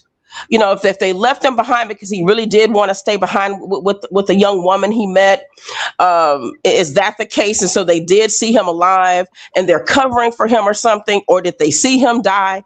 I'm not sure. But to say that it's because he's black, I think if you do something wrong and you're trying to cover something up, I'm not thinking it, whatever race it is, you don't want to get in trouble for it. So there's that. Also, we don't know how he was treated by his. We got another super chat. Okay, I'm sorry. Andre Brown, New World Order. I think that's AKA New World Order. Republic Tea Room, you are late to your Klan meeting. Okay, I don't go to Klan meetings, but also, you see, again, but this is what I want to say about. I'll stand 10 toes down. We got one more. We got one more. CT, if you want to Okay. bring it up. Gospel of Bob descending $5. Go ahead. You can read it. Okay, gospel is for $4.99. Hafez, we have all that. A designated cleaner upper. So anyway, my brother Bob knows. So okay, tell you about you know. Okay, so anyway, I just wanted to say this. Black people, when this first happened, just like even when it came to, I mean, they protected Carmelo even if he stabbed somebody. What I'm saying is, when they first saw this, all he needed to be was black and with whites, and black people automatically thought there's foul play. But this is not how black people think. If he were with his black friends, it just wouldn't go this far. So yes, I did say that. I believe they are hoping that with everything they've said, they're hoping that that the white guys were guilty of some type of crime, because then it's like, oh, see, we were right. They want to be right that white people would do this to a black kid. And I also want to say this, and this is, you know, I don't care if this gets me in trouble for saying it, but when I listen to people talk about, Tina, you said black business. Okay. Saying to people about black business, I'm an actual black woman. And I know that even though, and I grew up with all races, a lot of black people aren't having these experiences. Elaborate on what actual black women So means. right, and this is what I hear from. It comes from this liberal point of view of, you know, black people, you're always in danger. You're telling other people that, you know, their experience wasn't like yours. I'm wondering if, because I know you all are, is it Asian and Indian? Okay, hold on. I'm just asking. But you're still upset all because I made a dentures joke about your husband, and I apologize. Yeah, they did. Yes, and I they said did. sorry. Well, see, it doesn't. But that's okay. He doesn't wear You dentures. never But I'm just once saying, debated my blackness until I brought up the yeah, dentures, you're and I not said black. And sorry. even when you all showed your parents that they first, I was kind of letting you make it, but then you showed the dad and your mom, like, they're not black. No, but I'm thinking but that you never said that perhaps- publicly until I brought up the dentures, and I already said sorry. Okay, I'm not talking about this because of what was said about my because you've husband. been coming for me for no reason. I'm not coming from mooncake. I'm saying y'all aren't black. That's all I'm saying. And But what you I never noticed said that that people. before. Okay, yes, I didn't. No, but at the same time, we've had lots and lots of conversations, pulling people's picks up, and people saying that you're black. I understand why you all are saying you are. Maybe because in where you are, that caste system, that it's considered black to other people, but it's still not. You're not like black. You're okay. So yeah. I'm not black. I guess I'm Whatever. trying Okay, to be great. nice about it. Okay, but why is that important? Well, it is important though, because you're looking at other people saying, No, "Get I out of our identify black as black. business." I'm blacker than I Hafez. identify as black. You can say that. Blacker than Hafez. Yeah, but he never claimed to be black though. But I But identify I'm as black. black. Who's Right, gonna you tell me can. I'm not? Okay, you're identifying as black, but what I'm saying is, Okay, but as but a, you're to me not as a gonna tell black me I'm woman, not. So I'm move saying on I'm to the tired of point people of your speaking conversation. for black people, acting like black people's whole lives have been miserable around other I people, never said and that that. every time we're around people that we got to be the token and everything. Sometimes we want to be part of something, and a lot, just like with the hockey, you gave an example. A lot of black people don't play hockey. They It's do. not that, You don't know the history of hockey, so you can't speak okay. to that. So, if black people wanted to play hockey, they would dominate that sport too, and they'd But be in it's it. A expensive. lot But of black hockey people, was Tina, do not predominant in choose to play Halifax, Nova hockey. Scotia. If you go look it up, you will find that information. But you don't know about hockey. Okay, You so just want to the come up blacks here are being and banned tell in Nova me, Scotia. no, Tina, Republic. You just are want to the come up here and blacks tell me being that I'm not banned black. in Nova Scotia Okay, from great. playing? Republic, you Are they win. I'm not trying black. out and being banned? I am That's now a my question biracial to you. woman. I'm no longer black, Where Republic. do Thank these you for that Underground information. You're not Go black. ahead with your But conversation. are they being banned from playing? Where did the I'm Black saying a lot Americans of times go? black people don't take an interest in hockey. They do. Republic, But I'm you just don't know curious. anything about hockey, so you Tina, can't once speak again. to that. Where did the CT, Black are black Americans people go? wanting to play hockey, but they're unable Why, to? That's my why question. don't you Google it? CT is not Where did the Google. Black Go and Americans Google it. go Not in the USA. They're not. during the And, Underground and, Railroad? and, and, and They it's went not to even about the Halifax. money. In Where Halifax, did was they go, predominantly black guys? people The Black playing hockey. No, Americans. to answer Republic Room's question, it's not about the money because you could argue football costs a lot of money to play. No, hockey. In America, Oh, USA, black men don't care about no hockey. In the USA, Um, I don't know about Canada, so I'm they just saying, probably. where did the Black Americans go during the Underground There's Railroad? another super chat, by the way. Oh, it is. Bob, this is what doing your taxes sounds like. Yeah, I see that. Just curious, from my American friends, where did the Black Americans go during the Underground Railroad? Real quick, D9th with the $5 super chat. Wait until TMZ shows us the exclusive deleted messages, and it shows the white boys deleted. You know what? I was going to ask you guys. Do you think that maybe they got to deleting stuff because they were all like gay lovers? It's possible. No, People have said that he might have been dating the one guy. Some Yeah. groups of boys experiment. I mean, CT, those guys, those Thank you, those were CT. his homies. They did him a solid. They formatted that phone because nobody wanted to see. Hey, as I said, I have a corn buddy. I have a guy who knows he has to take a flamethrower to every piece of computer equipment that I've ever possessed. My mother doesn't need to know that I have an affinity for Oompa Loompas. She doesn't want to know that I've got a copy of Snow White humps the seven dwarfs. My mother doesn't need these information. That these boys knew he was dead.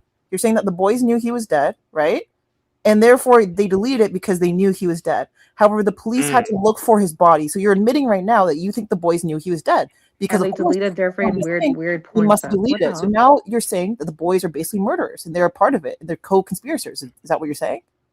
From my understanding. Look, all I'm saying is that if they at some point they found out that maybe he died, or maybe that he drowned and they panicked.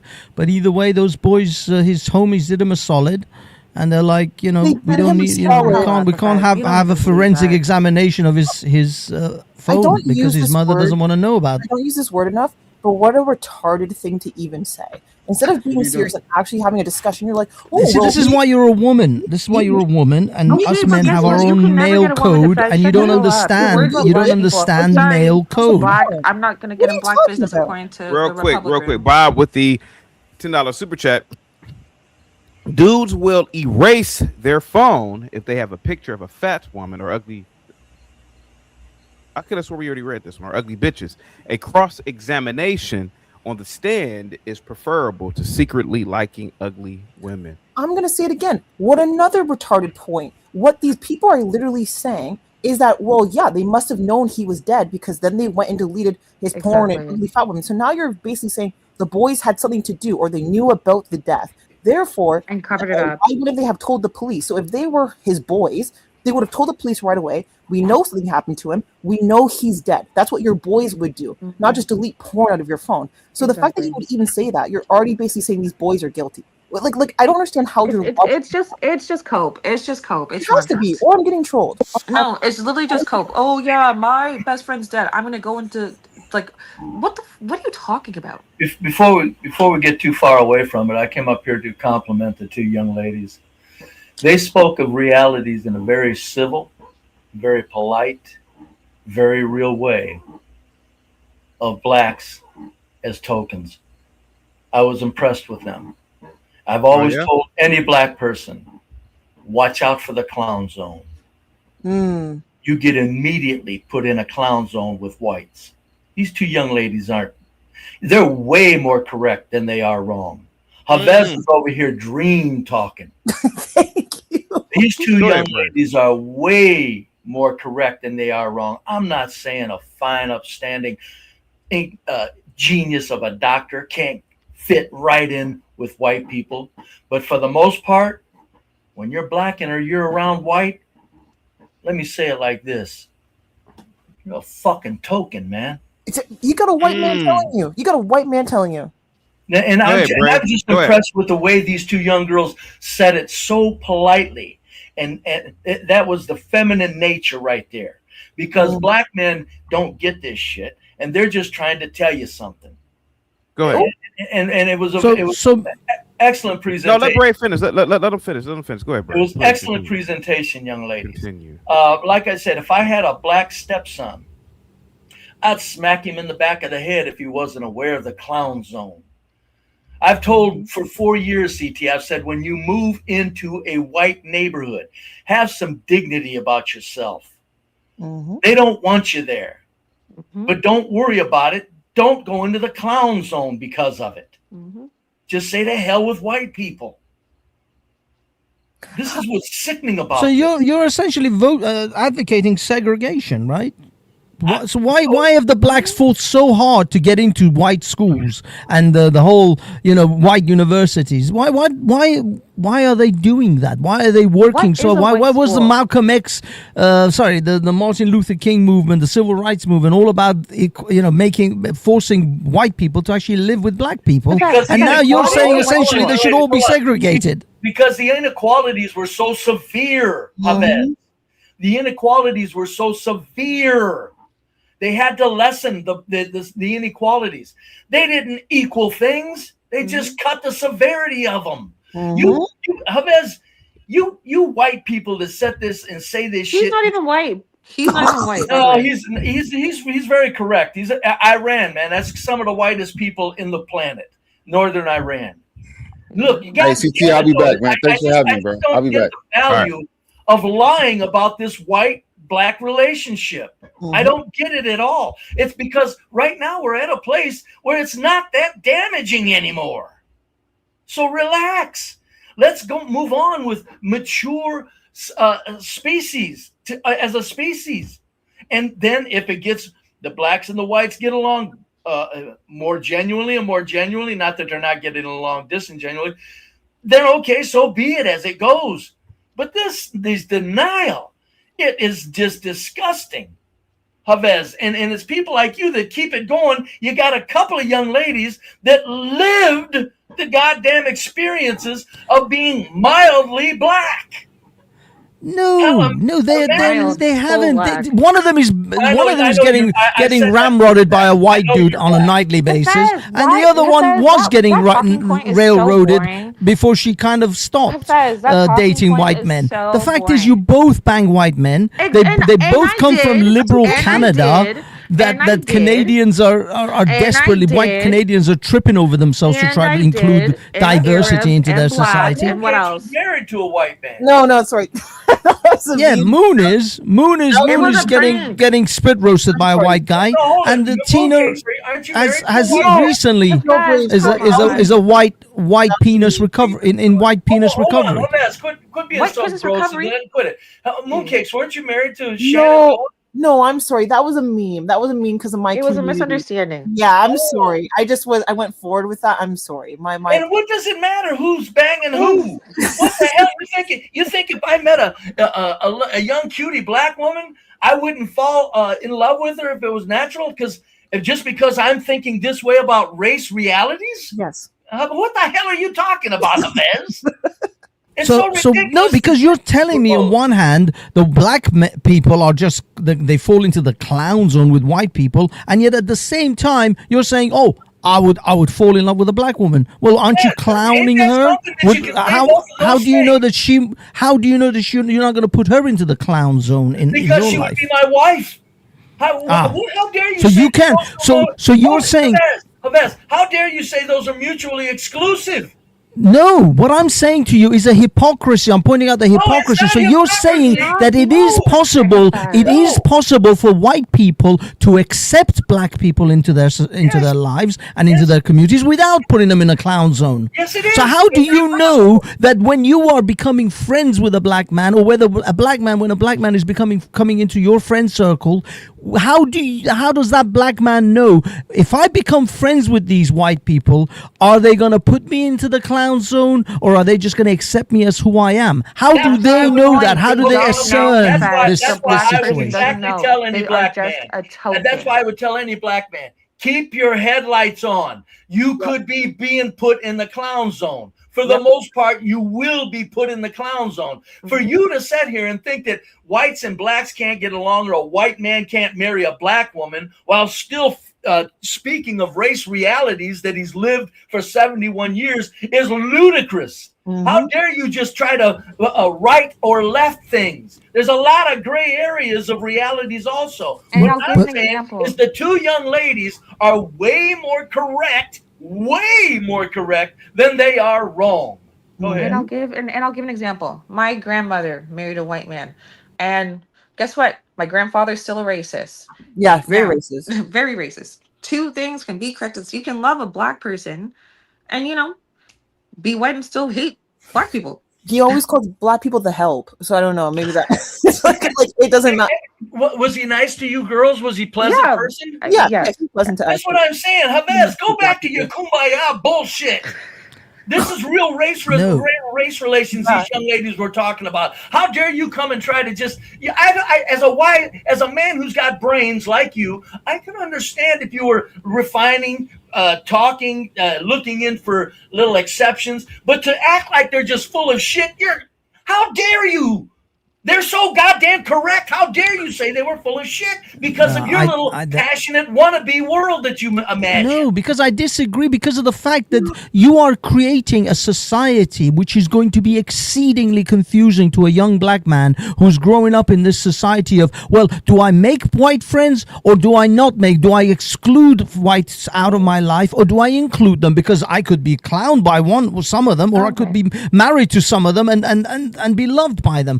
How do I navigate this world? Don't worry about it. As you just set up. Don't worry about it because it's not. What do you mean you don't worry about it? You don't worry about it. You go through life and just be your man self. I'll be damned if I'd worry about whether whites like me or not if I was a black man. And I'll guarantee you, there's nobody putting me in a clown zone, so they accept me. What the hell? Jabez, the things you're talking about is ridiculous. These young ladies are approaching race realism in a healthy manner, and you're trying to shut it down? No, they're not approaching race realism in a healthy manner. They are literally they are race grifting. They are creating an environment which will put doubt in every black man's head of, do I actually befriend this white man because he's white, or do I not? Because I could be cooning, raccooning. Damn it! I'm sorry. I could be some kind of raccoon, or this is it's because of the internet. It's not because of you guys. I could be essentially, putting it, clowning. I could be put in the clown zone, or this person could be a genuine lifelong friend of mine. Why would you worry that about we could it as a black go man? through trials and tribulations? Listen, why would you worry about it as a black man? It's a wonderful world. You're still living like a god. Who cares if the whites want to put you in a clown zone? Your problem is if you fall for it. Yeah. If I was a black man, if I was a man with a black stepson, the first thing I would give him is the talk. Yeah. Don't go in the clown zone in your life. Yes, but what I mean is this young man. If you're not accepted, don't worry because Jabez wants you to worry about whether well, what should I think? Are they my friends or not? No, here's how this goes. Friendship is friendship. most people have one or two good friends anyway. All the rest are acquaintances. So it doesn't even matter what you're saying. But and in Brave. the workplace, that what matters is, am I put upon to do my job? Am I capable? Am I getting my wages? Am I being discriminated against? That's what you look for. Other than that, you don't worry about the clown zone. You just stay the hell out of it. And But the fact is that if something happens, like it happened to this young man, and then he gets taken out, he gets deleted for whatever reason. He is these women and others like them are now saying, "Oh, he was in the clown zone the whole time." He was the token one. Thank you. PayPal Republic Room. I don't know if you want me to read that. Let me know. Go ahead, guys. Go ahead. Fez, I think you're missing the point, right? We're telling you about an experience. We're my saying, fault. To the guys in the back, I want all the guys on panel today. If not, just pay the $25 no cam fee. Republic Room does want me to read the PayPal message. Oh, brother. Thanks, CT. I'm hoping Nolan wasn't murdered. I'm saying black people assume he was murdered simply because he was with whites. This wouldn't be an issue if he were with a group of blacks. Public. I don't think that's true. Yeah, I don't. If you have friends, use caution. Keep your blinkers on. Understand that friendships don't mean, solidarity, right? It means like anything can happen. Anything can Tina, happen. you spent 10 minutes talking about how this boy was a token. Well, how was he a token? I'm not disagreeing. He was a token. I'm saying use discernment for every relationship. He was a token too. My money would bet that he was a token. Yeah, that's 100%. Yeah, I don't know about 100%. Now, come on, don't follow me and be an absolute fool. But I'm telling you, I'm going 90%. My money says he was a token. Yeah, and he got comfortable. Yes. That was the issue. He was in the clown zone. Any friendship that you had. Look at him. Everything he does on film, clown. Yeah. Clown. Yep. If that was my son, I'd say, do you have any serious moments about yourself, young man? Do I have to smack you upside the goddamn back of the head for you to understand what digging? Do you have to be a clown every time you take a picture? Looking at that stupid shit would have pissed me off if I was his stepdad. His white stepdaddy, I'd be saying, stop it. Life is too short to go around being everybody's clown.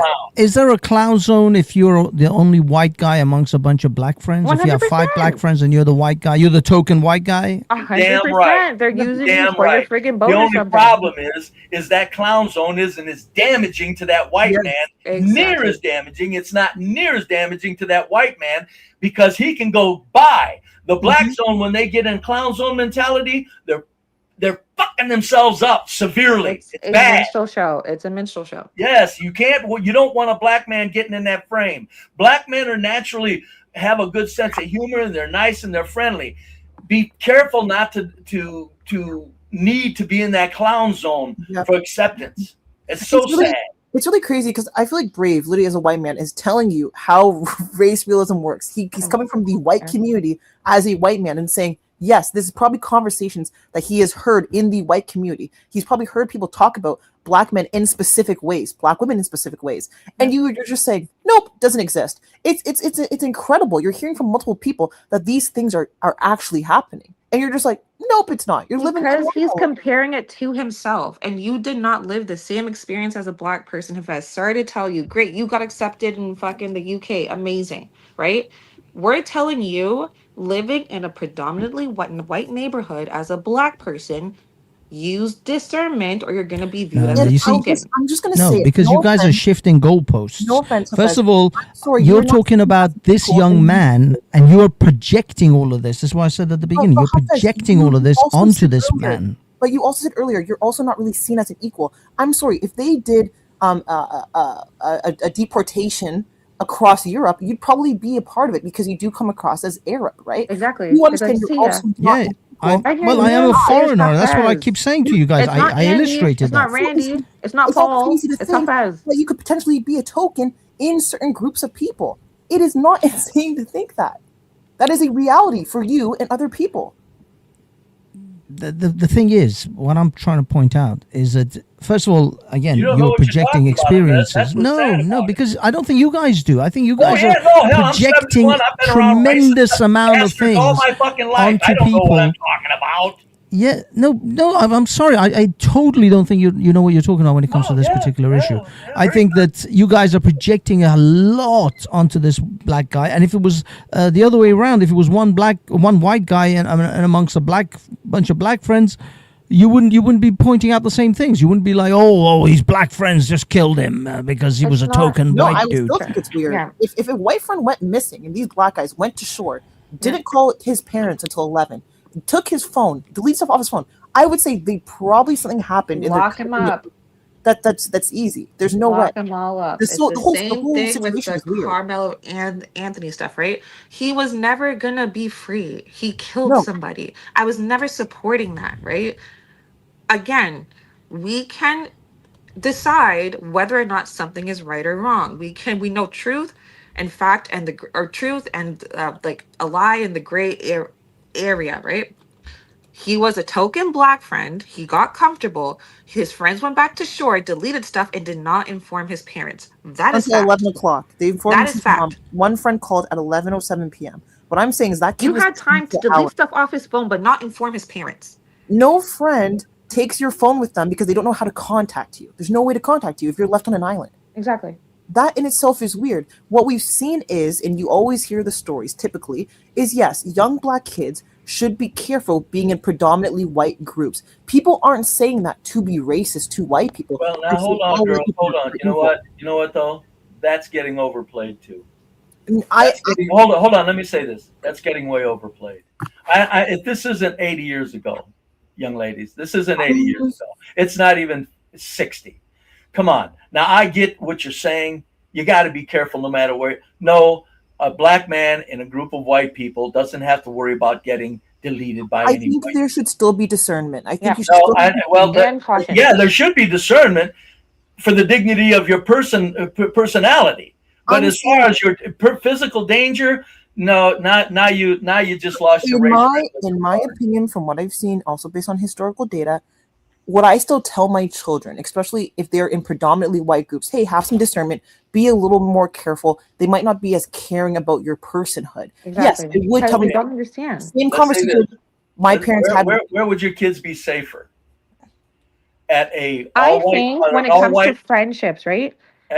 where have to would be your kids be cautious. safer? At an all-white gathering, or one of these all-black gatherings where you're around a bunch of good black kids, but they let the Pookie and Ray Rays in? Where would your black kids Doesn't be? matter. I'd still, if they're good black kids, I'd rather have them. No. I said, but the good black kids can't stop the Pookies from getting in, Tina. And you know that. They Okay, don't. but the That's white how you kids had can't 6 stop the mass Randy and shootings Andes on the from coming July in. 4th. There were 6 mass shootings at gatherings. Hold it. There were 6 mass shootings at gatherings where fine, upstanding black people were. Most mass 6 shootings mass are shootings committed because by they white let men. Pookies in. Wait, no, most mass shootings are committed by white men. The numbers are Do God not damn get it, Play now, started. never mind. Do not Okay, get Play started. My We already point went over is this when you 7,000 talk times. about a black kid being unsafe around whites, your black son or daughter would be way more in danger if they're around an all-black gathering in a city. I all don't black disagree. gathering. I don't disagree. There was All just right. a shooting in, the other day at a festival, right? That They were was, looking for the Pookies and the Ray Rays. I get it. This is the problem. There's so many shut the holes in fuck all up for your 10 in minutes. all Can you your just shut in all up? your 'Cause you're arguments. not I even literally black have been or white. quiet for You're doing a 20 minutes. You conversation guys that have been has going nothing to back and do with you. forth. Shut the fuck up, Hafez. Just shut up. You're trying to piss me the fuck off. I'm really trying to keep it cute, but you're starting to piss me Shut the up, fuck you up. little You shut little up. half You don't even breed. get pussy. You're watching Snow White porn. Shut the fuck up. I'm actually watching midget porn. I don't care. have, That's you still know, disgusting, you freak. Shut up. Willy Wanker and the Chocolate Factory. Yeah, and you're sick. Like, anyways. You know what? Now I just lost my fucking point because Hafez won't shut the fuck up. Yeah. Because you don't have any point. I do The have a point point, you is, dumb bitch. Shut no. the The fuck point up. is, be brave. My point that is, we these can black talk about kids. black on black crime and shootings. A white man just deleted his whole family because he lost his job. Yeah. But the fact is, be You're brave. so scared of losing your job. Black kids may not be. You're not may even not be. black, and Did you I'm did you just mildly finish black, talking? I thought apparently. you Shut the finished fuck up, talking. Hafez. Okay, Hang go tight on. real Make your quick. second point. Hang tight. John wants me to play this video for you, Brave. It's only a few minutes. Here we go. Here we go. So I got this by where all the museums are in the big grasses. I guess it's some white content creator. Let's see. Where all the buses are. Yeah. So I can kind of get us there somehow, Dan. But you'd have to move. You probably wouldn't be. It depends on how close you get to your truck. You know, depending on where the crowds are. Yeah. You okay?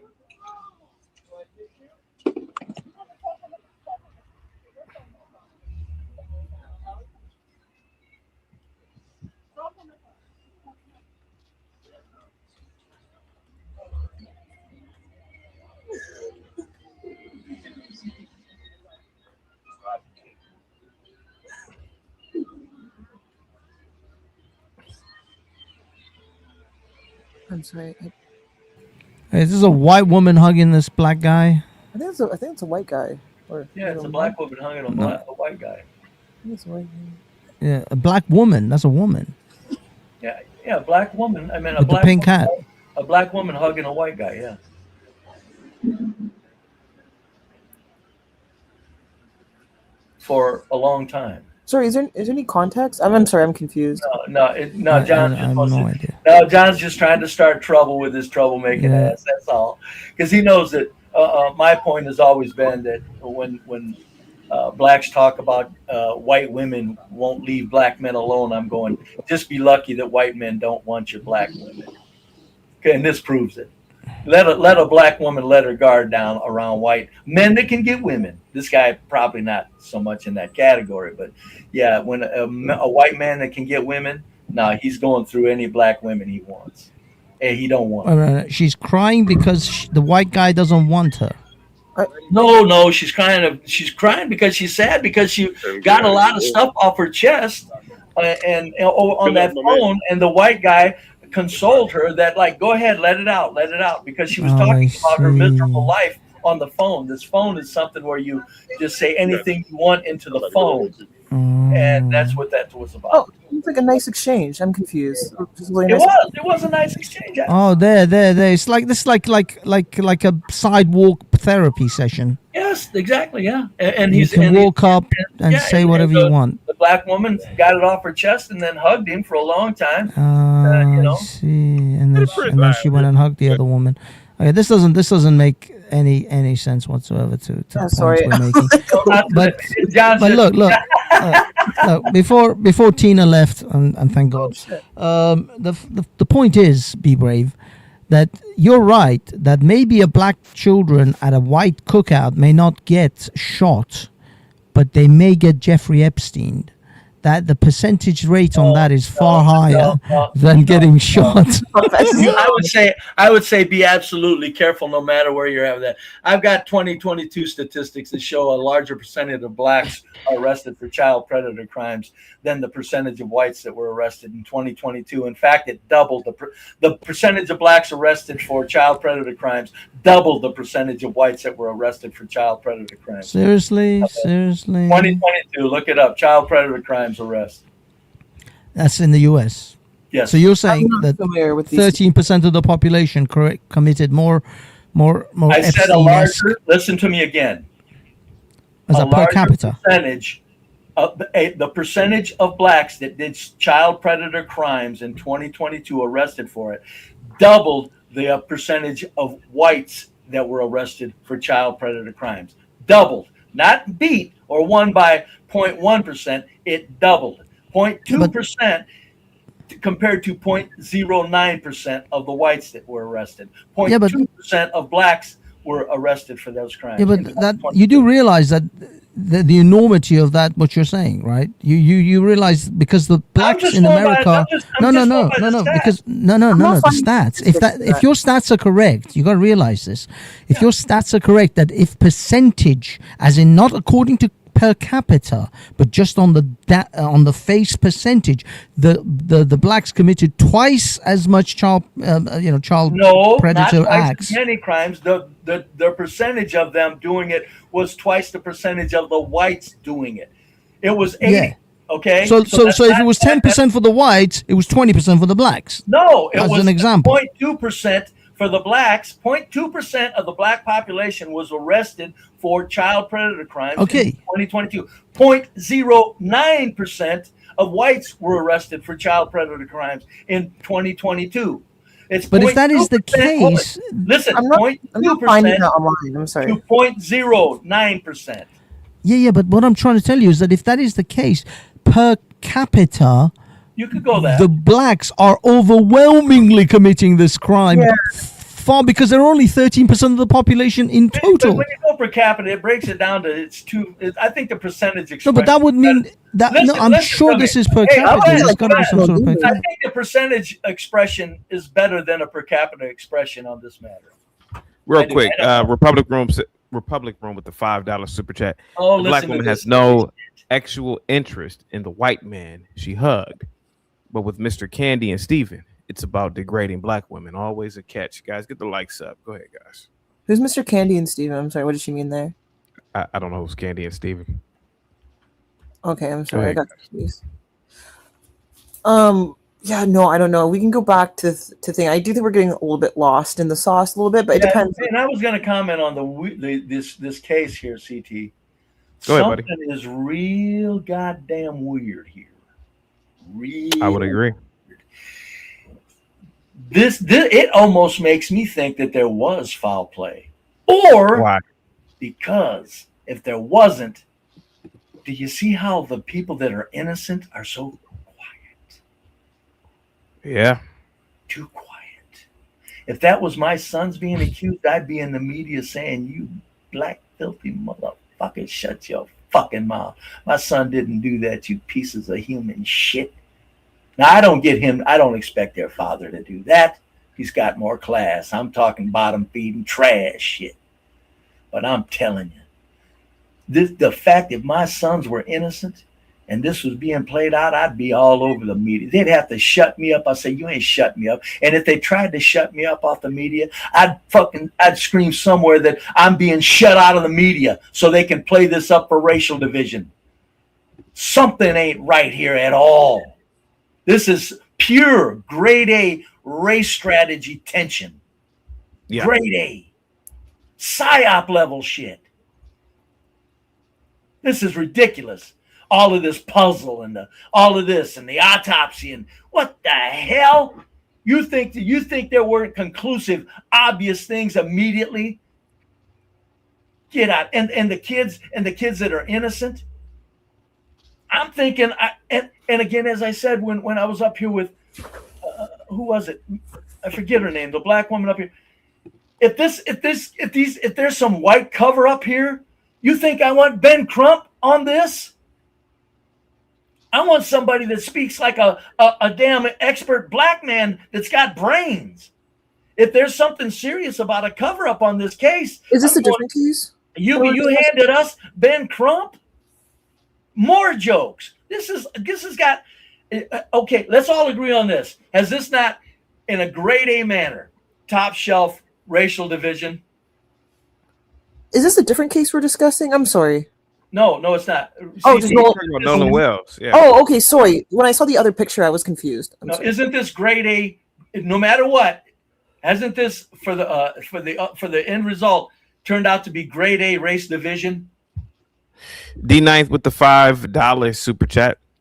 I'm telling you, there is a cover up of homosexuality, hentai tentacles, and fat women. I'm with Bob on this. I'm kind of leaning towards this. Yeah, anything. D9's my girl. D9's on the money. Could very well be that.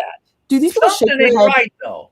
Do these people shake their head and all they hear is marbles? Like seriously, like I get it. Maybe they're trying to troll, they're trying to meme, it's trying to be funny. But I can't believe they actually think this. This is just a retarded comment. Like genuinely. Even if it's a homosexual cover up and they're deleting things because they didn't want anybody to know they were all a bunch of gay funny fellas. It's still too quiet. Yeah. In other words, this is being played out. Am I wrong for grade A racial tensions? Am I wrong on that?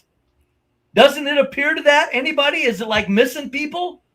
No, this is definitely weird. This is like, and they're making it worse. Like they're making it worse. I'm sorry. This idea that they wouldn't call the police at least, even if you deleted the stuff off his phone, a friend would still go to the police and say, "Hey, we haven't seen him. He's missing, or something happened." Oh my God! Immediately. If I was the father of them kids, I'd say, "Look what my son did immediately. Look who he contacted immediately." I said, and I know, and I happen to have an instinct, a gut feeling my son's a good guy. So, you know, and so it's there's something so sickening about this. It's like this is where the country's at with our ability to be manipulated into aggressive thinking, not physically aggressive, just aggressive hate. Look what's going on here. Something's going on here. This is grade A psyop bullshit. What's the girl who killed her daughter years ago? Remember Nancy Grace covered that like crazy. What was her name? Do you guys remember her? Casey Anthony. Casey Anthony. Yeah, Casey Anthony. The reason I bring her up is because I'm going to say it. The white community, unfortunately, in my opinion, might let these people get away with the same thing they let Casey Anthony get away with. And it's because they in my opinion, they always suspect that these people are innocent when they're not innocent. And clearly, there's a question here of why you didn't do certain things when you knew this kid was missing, why you had access to their phone, why you were deleting things. I hope not, but we're potentially letting them get away with a suspected crime. Doesn't mean that they intentionally killed him, but I think an accident happened. Even they said the boat was sinking, right? How do we know? Maybe he gets pushed in the water. Maybe they run him over with the boat. We don't know. He passes out. Something happens in the water. The propeller was off, for example. It's a nice thought of accidentally, but I'll tell you what, Mooncakes, they did it, or they didn't. I don't disagree with you. I'm trying to play devil's advocate and say I know, but I'm just saying this whole thing, there's way too much left up in the air. There's way too many conclusions that could have been drawn already, and the public isn't getting them, so that the Nancy Graces and the Tatum O'Meals can grab it up, and the whole thing, and the whole look at how many blacks are talking about don't let your kids around white people. What? A black kid has never been safer than around his white friends. I would never, if I had a black stepson. Hey, son, where are you going? Well, it's a big gathering of white kids. Oi, son, where are you going? Well, we got a big gathering of black kids at the park. No, you're not. You ain't going to that park. Not with a big gathering of black kids, because they let the pookies in and they start shooting when somebody looks wrong. Maybe my parents were different, but especially in suburbia, when I did hang out with the other few black kids, they weren't as worried. If I went on like a trip with the white kids, my parents wanted like a supervisor there. So my older sister maybe came, or one of my parents came. They didn't like leaving me alone with too many white individuals. That always made them kind of nervous. And you can say that maybe they're crazy, but I think my parents did a good job of instilling that, like, nature. Yeah, that's you gotta nature.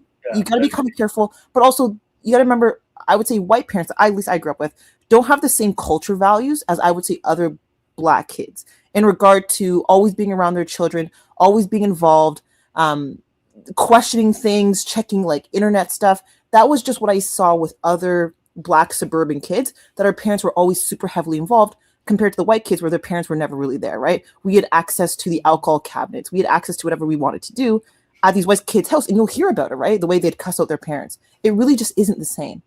There is a difference in respect level from what I noticed. Maybe it's an immigrant thing, maybe it's like a black suburban kid thing, but that is the thing that I noticed, that difference. No, my bet is when blacks grab hold and jump in and take their part of the American dream, and they're married and they've got kids. My bet is they're more observant about a lot of things than white parents are. It wouldn't surprise me at all. And you are correct. White parents, once their kids hit 18 and 19, and it's like they're very trusting, and for the most part, it doesn't cause that many problems. But yeah, no, this whole thing is just this whole thing is just like it's like, all right. Now we're still little bits of here, and it was the back of the head, it was the front of it was an anterior, it was a posterior. It's like this, blah, blah, blah. It's like, what the hell, man? Wait a minute. Something is conclusive here, and we're not getting the conclusive evidence. Even if it's not rock solid settled, there's a lot of things that could indicate that the kid drowned. He got drunk and he drowned. Yeah. They would have told us that, and that's what's being held back, because that's what happened to him, in my opinion. He got drunk, slugged up a bunch of water, and down he went. Because he was so drunk, he probably wasn't paying attention. I mean, drunkenness and waterness is very dangerous. Very dangerous. But I think they would have said if he would have drowned, I think that would have been the first thing they came out with the autopsy. But they're being very like, I I think, weird about the autopsies, and I think multiple have been done now, that I think if there was water in the lungs and they could tell he drowned, I think the problem is they actually can't tell how he died. I think potentially there is water in his lungs, but there's something else that they saw where they can't actually say, okay, what killed him. Real quick, D9th with the $10 super chat. Salute to you. What are you going to do when you find it out? What are you going to do when you find it out? It was choppy conditions, alcohol, reckless behavior, and misfortune at the bottom of all of this, and no race agenda. Nothing. Well, what's going to happen is what I said about 2 weeks ago. The autopsy, the independent autopsy, is inconclusive. So blacks get to hang on to that inconclusive autopsy for the rest of their goddamn lives. And that's even not an accident. Ray, do you remember John Benet Ramsey, by the way? What's that? Do you remember John Benet Ramsey, this super chat? We don't know what happened to John Benet Ramsey. That was a big one. Yeah, no, that was look at that. That was the strangest, sickest shit there's ever been. Yeah. I think the Sun did it. Jackie Who says knows? real ninjas clown white people. Yeah. Yeah, the point is that's why I'm saying I'm beginning to suspect foul play. Yeah. Because in a cover up, because if it wasn't, you would think the white people involved would be going, "What the fuck are you talking about?" And they'd be all over the media. What the hell are you doing? Get the fuck out of here. And if the media wouldn't let them have their voice so they could play it out, you could go in another media. I'd find an outlet somewhere with the internet. Are you kidding me? If my kids didn't do it, you know who this case needs? This case needs to be blown up by Dr. Umar. Dr. Umar is onto something, okay? And people need to start listening to him. Maybe I sound crazy, but like he's kind of your modern day Malcolm X in a lot of ways. You know what? Let's see what Dr. Umar said about it. I don't think I've heard him say anything about it. Here we go. Let me see. Nolan Wells, Dr. Umar, aka Fela Tunde. Let's see, Dr. Umar. I don't see anything about Dr. Umar. Let's see. Mooncakes. I couldn't listen. I couldn't imagine listening to anything Dr. Umar. You know what?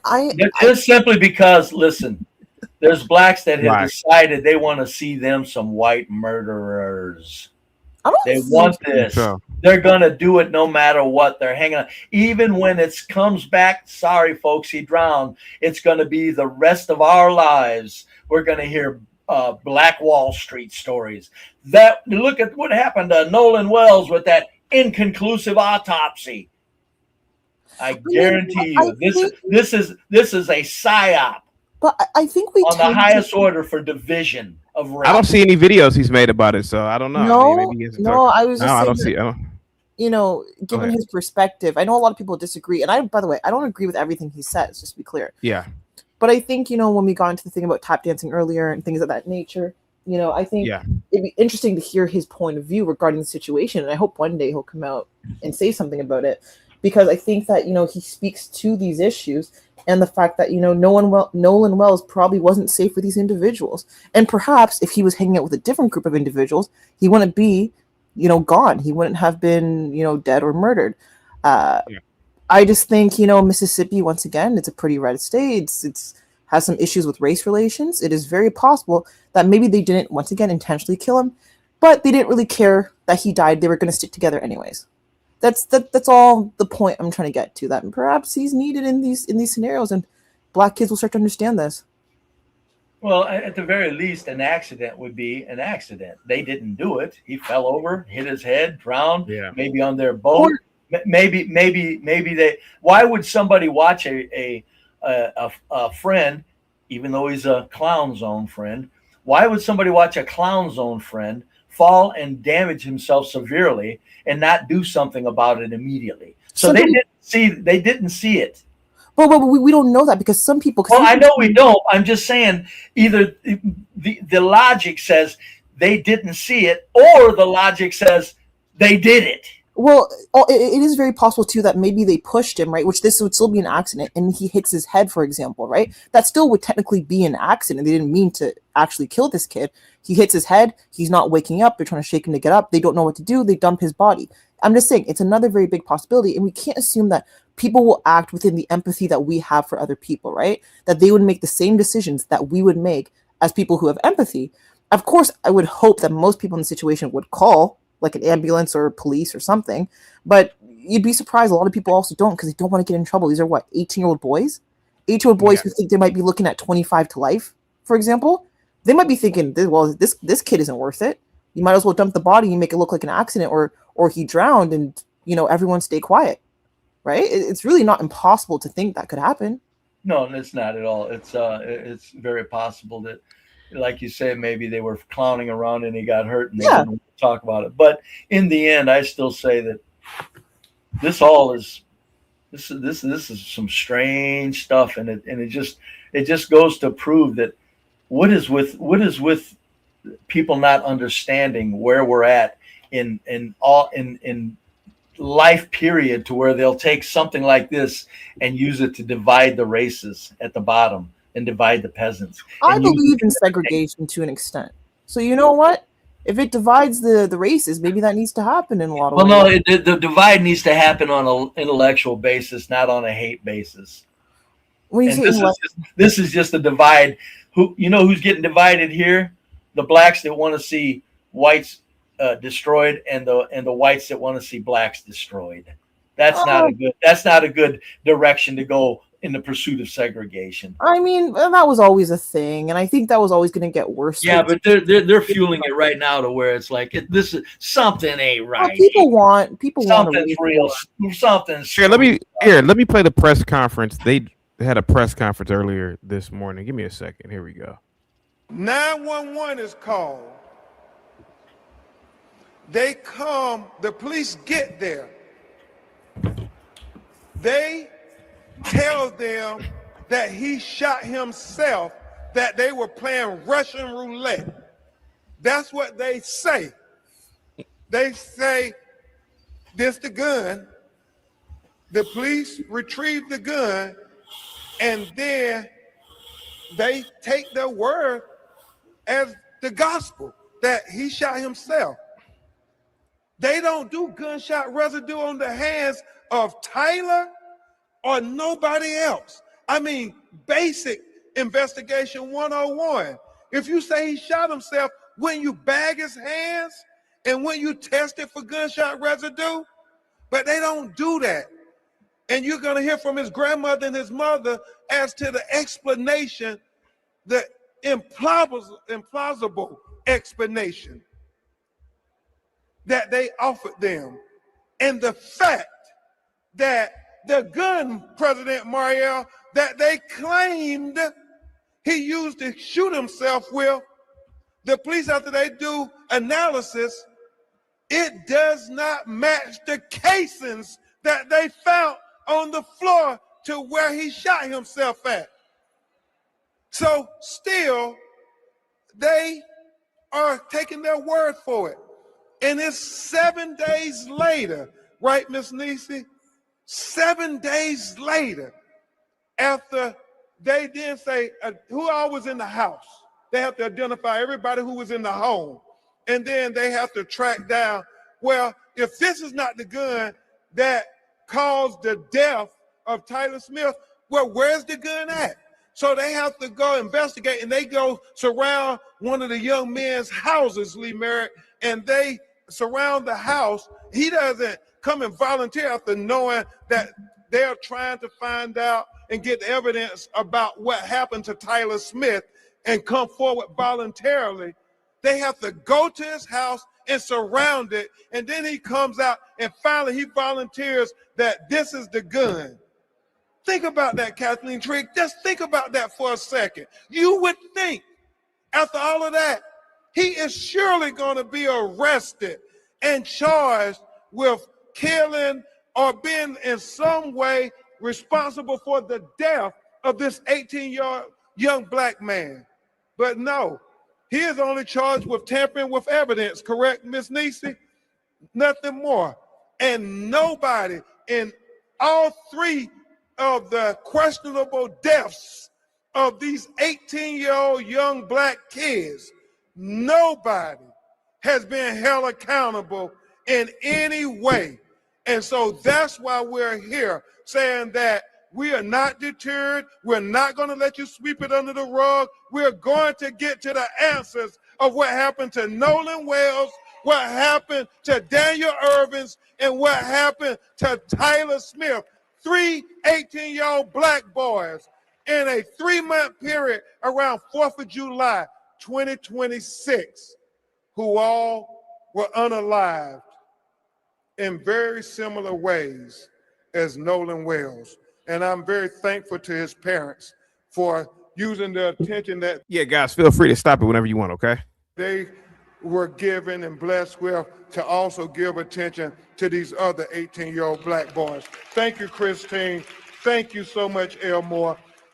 At this time, before we get to your questions, you're going to hear briefly from Attorney Eric Hertz and then Attorney Lisa Park with some updates, and then you'll hear from Nolan Wells' parents.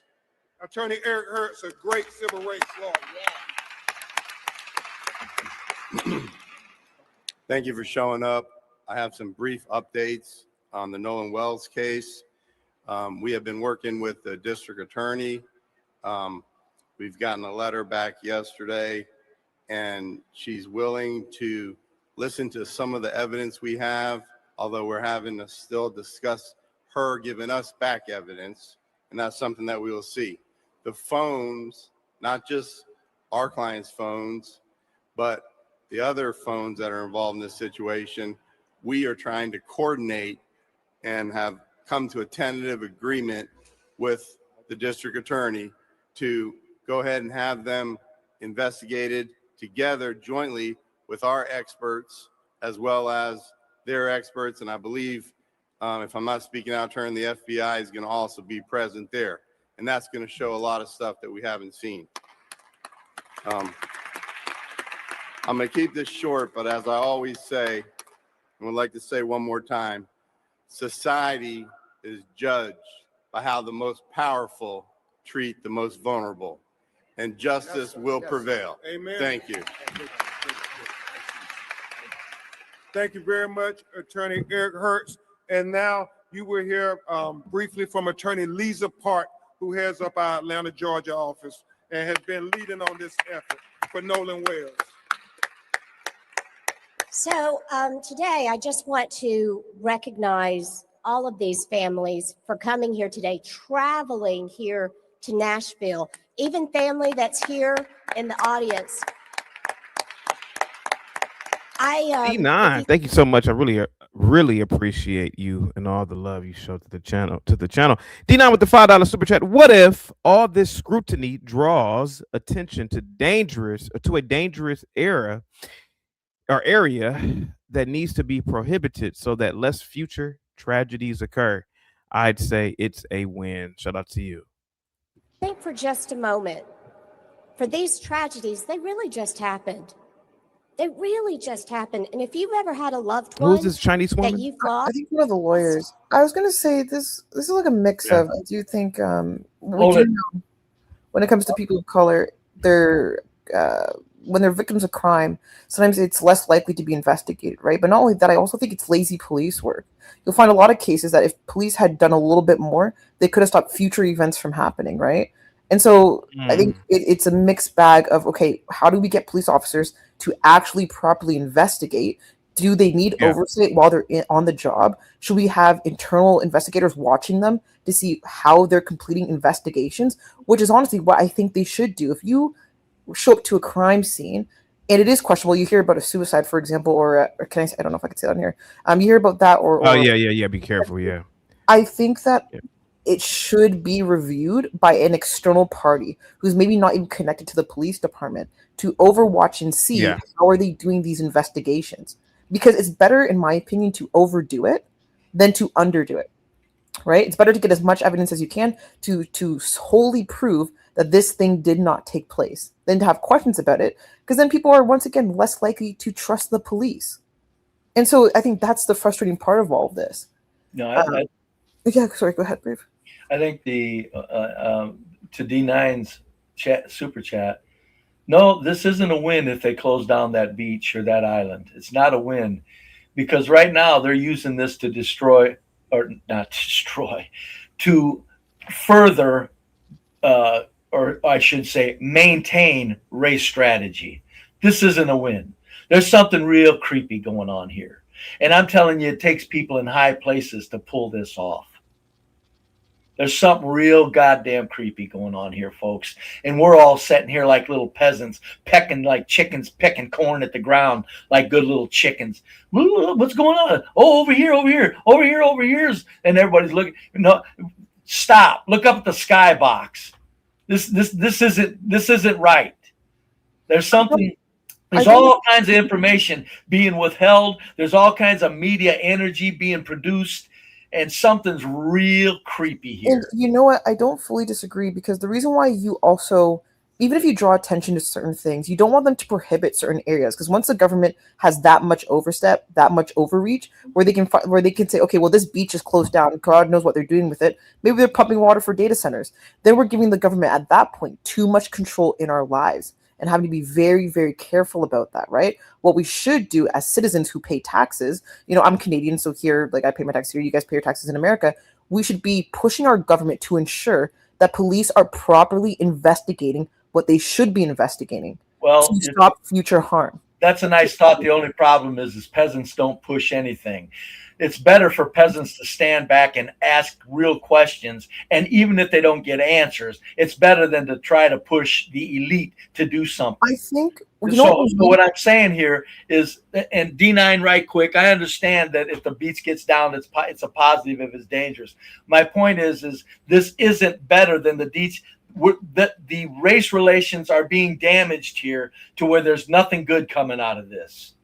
And it's not a matter of mooncakes. You say push your government. Again, you stop at the silly level of the government. There's people in some high goddamn places playing this shit out. I don't disagree. With some high power over the media that don't answer to anybody. Something's creepy about this. This isn't normal. I don't disagree with you. What I'm saying is that, for example, if you live in a community, the first thing you can do is push your local police department to actually do the things they need to do. As you call them, peasants, that's really what we can do at an individual level, right? And work our way up. That's how you start. That's the only way to actually see things change, at least in your local community, because you're demanding answers. You can ask questions. And I think we need more amateur journalists. I don't want journalists who are connected to, the CNNs and the Fox News stuff. I want amateur journalists who are actually doing this as a passion and trying to find the answers and questions. Mooncakes, you do realize the danger that amateur journalists... Of course. Hold on. The danger that amateur journalists would be in if they really went and looked into things. But that's what we need. So when you say push this police, again, you're talking about pushing an immovable object. It's better for the peasants to stand back and not fall for this shit. And that's not going to happen either. Don't get me wrong. I don't think it's going to happen. That's the problem. My point is if there was a step one that could be taken to offset this stuff, the step one would be for the peasants to stand back and say, we ain't buying any of it. Somebody in high places is keeping this strife going with this issue. That's what the best step one could happen, if it could ever happen, and it won't. But to ask for police to do something, the government to do something, you're talking about the people that can pull this off with the media, control the government and the police. But I feel like for, once again, citizens, you have to start at some point, just stepping back, which what we've always done. How long were people talking about, these PDF files or whatever, having an island, bringing kids there, eating the children stuff? People have been talking about that for 30, 40 years, right? Then we get proof that Epstein was actually operating this thing where he was sending children to an island. Guess what? At least in America, nothing happened. Nothing happened. You guys learned about it, and everyone moved on. Everyone, oh, okay, right? Yeah, I wouldn't be surprised. You're catching on. I wouldn't be surprised if the Nolan Wells case also distracts from the Epstein stuff. No. They don't need to No. The Epstein stuff is a magnificent distraction all in and of itself. And there's no way they need to add to that. That Epstein files is one of them things where us conspiracy theorists in the nation, we go, are you guys catching on yet? Nobody's catching on. They put it in your face. We got him. We got him. It's files. Delete. It's gonna come out. Yeah, blah. Crickets. Nothing. I mean, come on, folks. After a while, the conspiracy theorists have been telling you this, folks, this for 100 years, and for the last 50 for sure. Folks, these bastards at the top are just playing us like peasants. This is what I'm saying. Even learning the information that we learned, even if you weren't a full-blown conspiracy theorist, you never believed in stuff, and then you saw the Epstein stuff, even then, when it was right in people's faces, they still didn't care. Nothing actually changed, because I don't think things can change at that high of a level. I think that my way of thinking is at least more logical in the way of you can actually enact local change. It's why I always tell people, vote in your local elections, right? Because you can actually do something for your local economy. Now, I'm not saying it's perfect, but it's the only way to start. I don't mean to laugh in your case, but no, it's fine. And I'm not laughing at you. I'm laughing very much with you. Because it's so hilarious to me that you think this can be changed. I think it's possible, but I've always said this: you only need 3 people to take over a country. You only need. No, you don't. No. You need just 3. I know. I know people like to say that, but no. And folks, here we get here I am again, folks. Doomer boomer trying to tell a young person, just live your life. Don't worry about changing shit. It's not. I think unfortunately, in my opinion, right, and that's fair, for you to think. I think that's a lazy way of thinking. Not lazy. Actually, if I've done a good amount of connecting dots and looking into things and considering all matter of things, and I come to that conclusion, there's nothing lazy about it. What I think is more lazy is for people to go, oh, left, right. Okay, left is fine. Oh, nope, right's the one we want to go. That's lazy. In this day and age, to go left or right is lazy, because that means that you're so powerless that they've handed you silly puppets to bring you into the delusion that you're not powerless. I don't think there's anything more lazy than not doing the work to realize you're powerless. Relax. I just, enjoy your life. Maybe I'm too much of an optimistic person, but I believe that if we always thought like that as humans, we wouldn't have the things we have today. We wouldn't have the ability to not. The elites have given us Canada. The elites have given us the USA. The elites have given us all of our magnificence. At the end of the day, if we didn't it's believe, not the peasants that fought for these things. When they talked about the union. When they talked about the unions, why do you think we don't have to work weekends? Why do you think that was? Just because the elites went, you know what? We're going to be nice. No, that's not. No, the elite said we don't have to work. The elite set up a very well-rounded workforce after the war, because all of the other Europe was tore up. So the USA was providing all of the big ticket items, refrigerators, washers, cars, everything for Europe. Hold on. So the whole thing is the elite set up the unions, and they said, no, we are in such control. We can give these people a life that give them, in turn, it builds a throne land for the elites. Mooncakes. That's why they did it. It's a magnificent throne land. We live like gods here. The elites needed a place on the planet to where the people live like gods. So they set it up so people live like gods. No. I don't know if we're getting a little confused. The reason I brought one of us is confused. The reason why I brought up weekends, for example, is that the elites did not just give us weekends. It was due to labor movements. It was so overpowering. The elites started the labor movement. We were in charge of the elites started the labor movements. No, they didn't. Started the labor movement. It was people who started the labor movement. And don't forget, people the elites, I guarantee you, if anybody looked into it, the elites, the corporate machine, started the labor movements. Why would it be better for the elites to only have people working 5 days when at one point they had people working 7 days, 18 hours a day? It would have made more sense for them to basically use slavery. No, you're not thinking like an elite.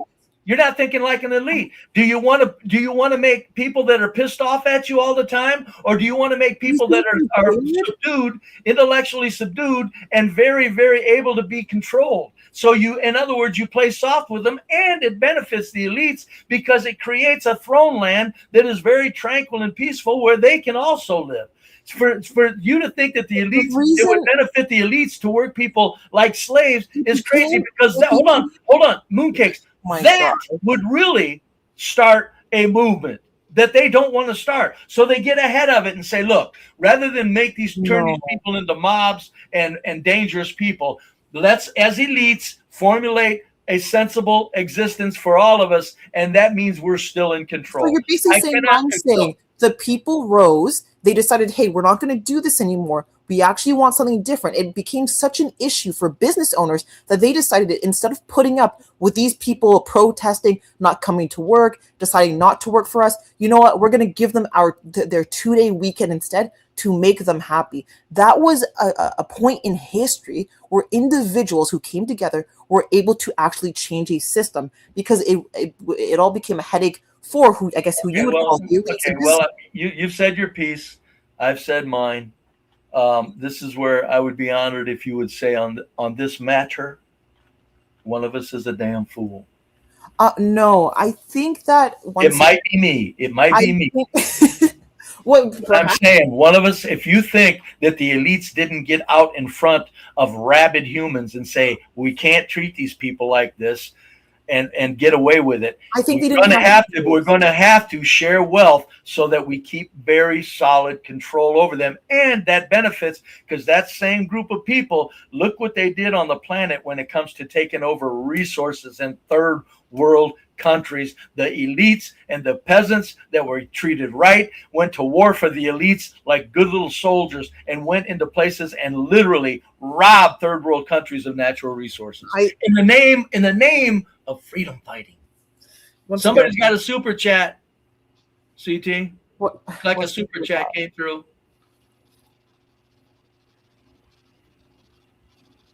They made the show for. Oh, are you seeing it? Mooncakes? Oh, wait, no. Oh, right here. Do you see it? D9. There are cognitive bias errors that our staff are aware of. Anchoring, confirmation bias, fixation error. Last one, tunnel vision, where a team fixates on a problem, losing sight of a changing or more dangerous reality. Whatever, yeah. I mean, come on. But the point is to think that the elites didn't have the brains to stop, to not enslave people. Mooncakes. You got to understand, these people have been the people that have been running things for 1,000 years. They got think tanks and the finest minds in the world determining human behaviors and outcomes. They're not going to get caught off guard by a bunch of ragtag protesters that are going for unions and weekends. Come on. Yes, well, no, if it makes their life harder, which is what happened when the workers decided to revolt, they said, okay, well, we're not going to do this anymore. Yeah, business owners are probably going to come to each other and say, okay, is it worth it for us to keep fighting these people, lose money, lose whatever resources we're trying to get, instead of just giving them what they are asking for, right? Which it made more sense for them to give them those 2-day weekends. And also it came from religious reasons as well. I think back then, particularly I'm talking about like the industrialization age, it would have been because of the Sabbath, for example. So yeah, it was a mix of advocacy rights for individual workers and religious issues. And it probably stopped the headache for the business owners because people push back on this. So what I'm using this as an example of is that people can enact change, but it has to be done as a group. Yes, on an individual level, it's very hard to do. That's why you have to come together and actually do these things. And that's what I speak about when I talk about the local economies, for example. She can have the last word, folks. One of us is a fool. It might be me. One of us is a fool. We're too far apart. It's hard. And you feel like going into a quiet place by yourself, mourning, grieving, doing all of our own religious rituals, right?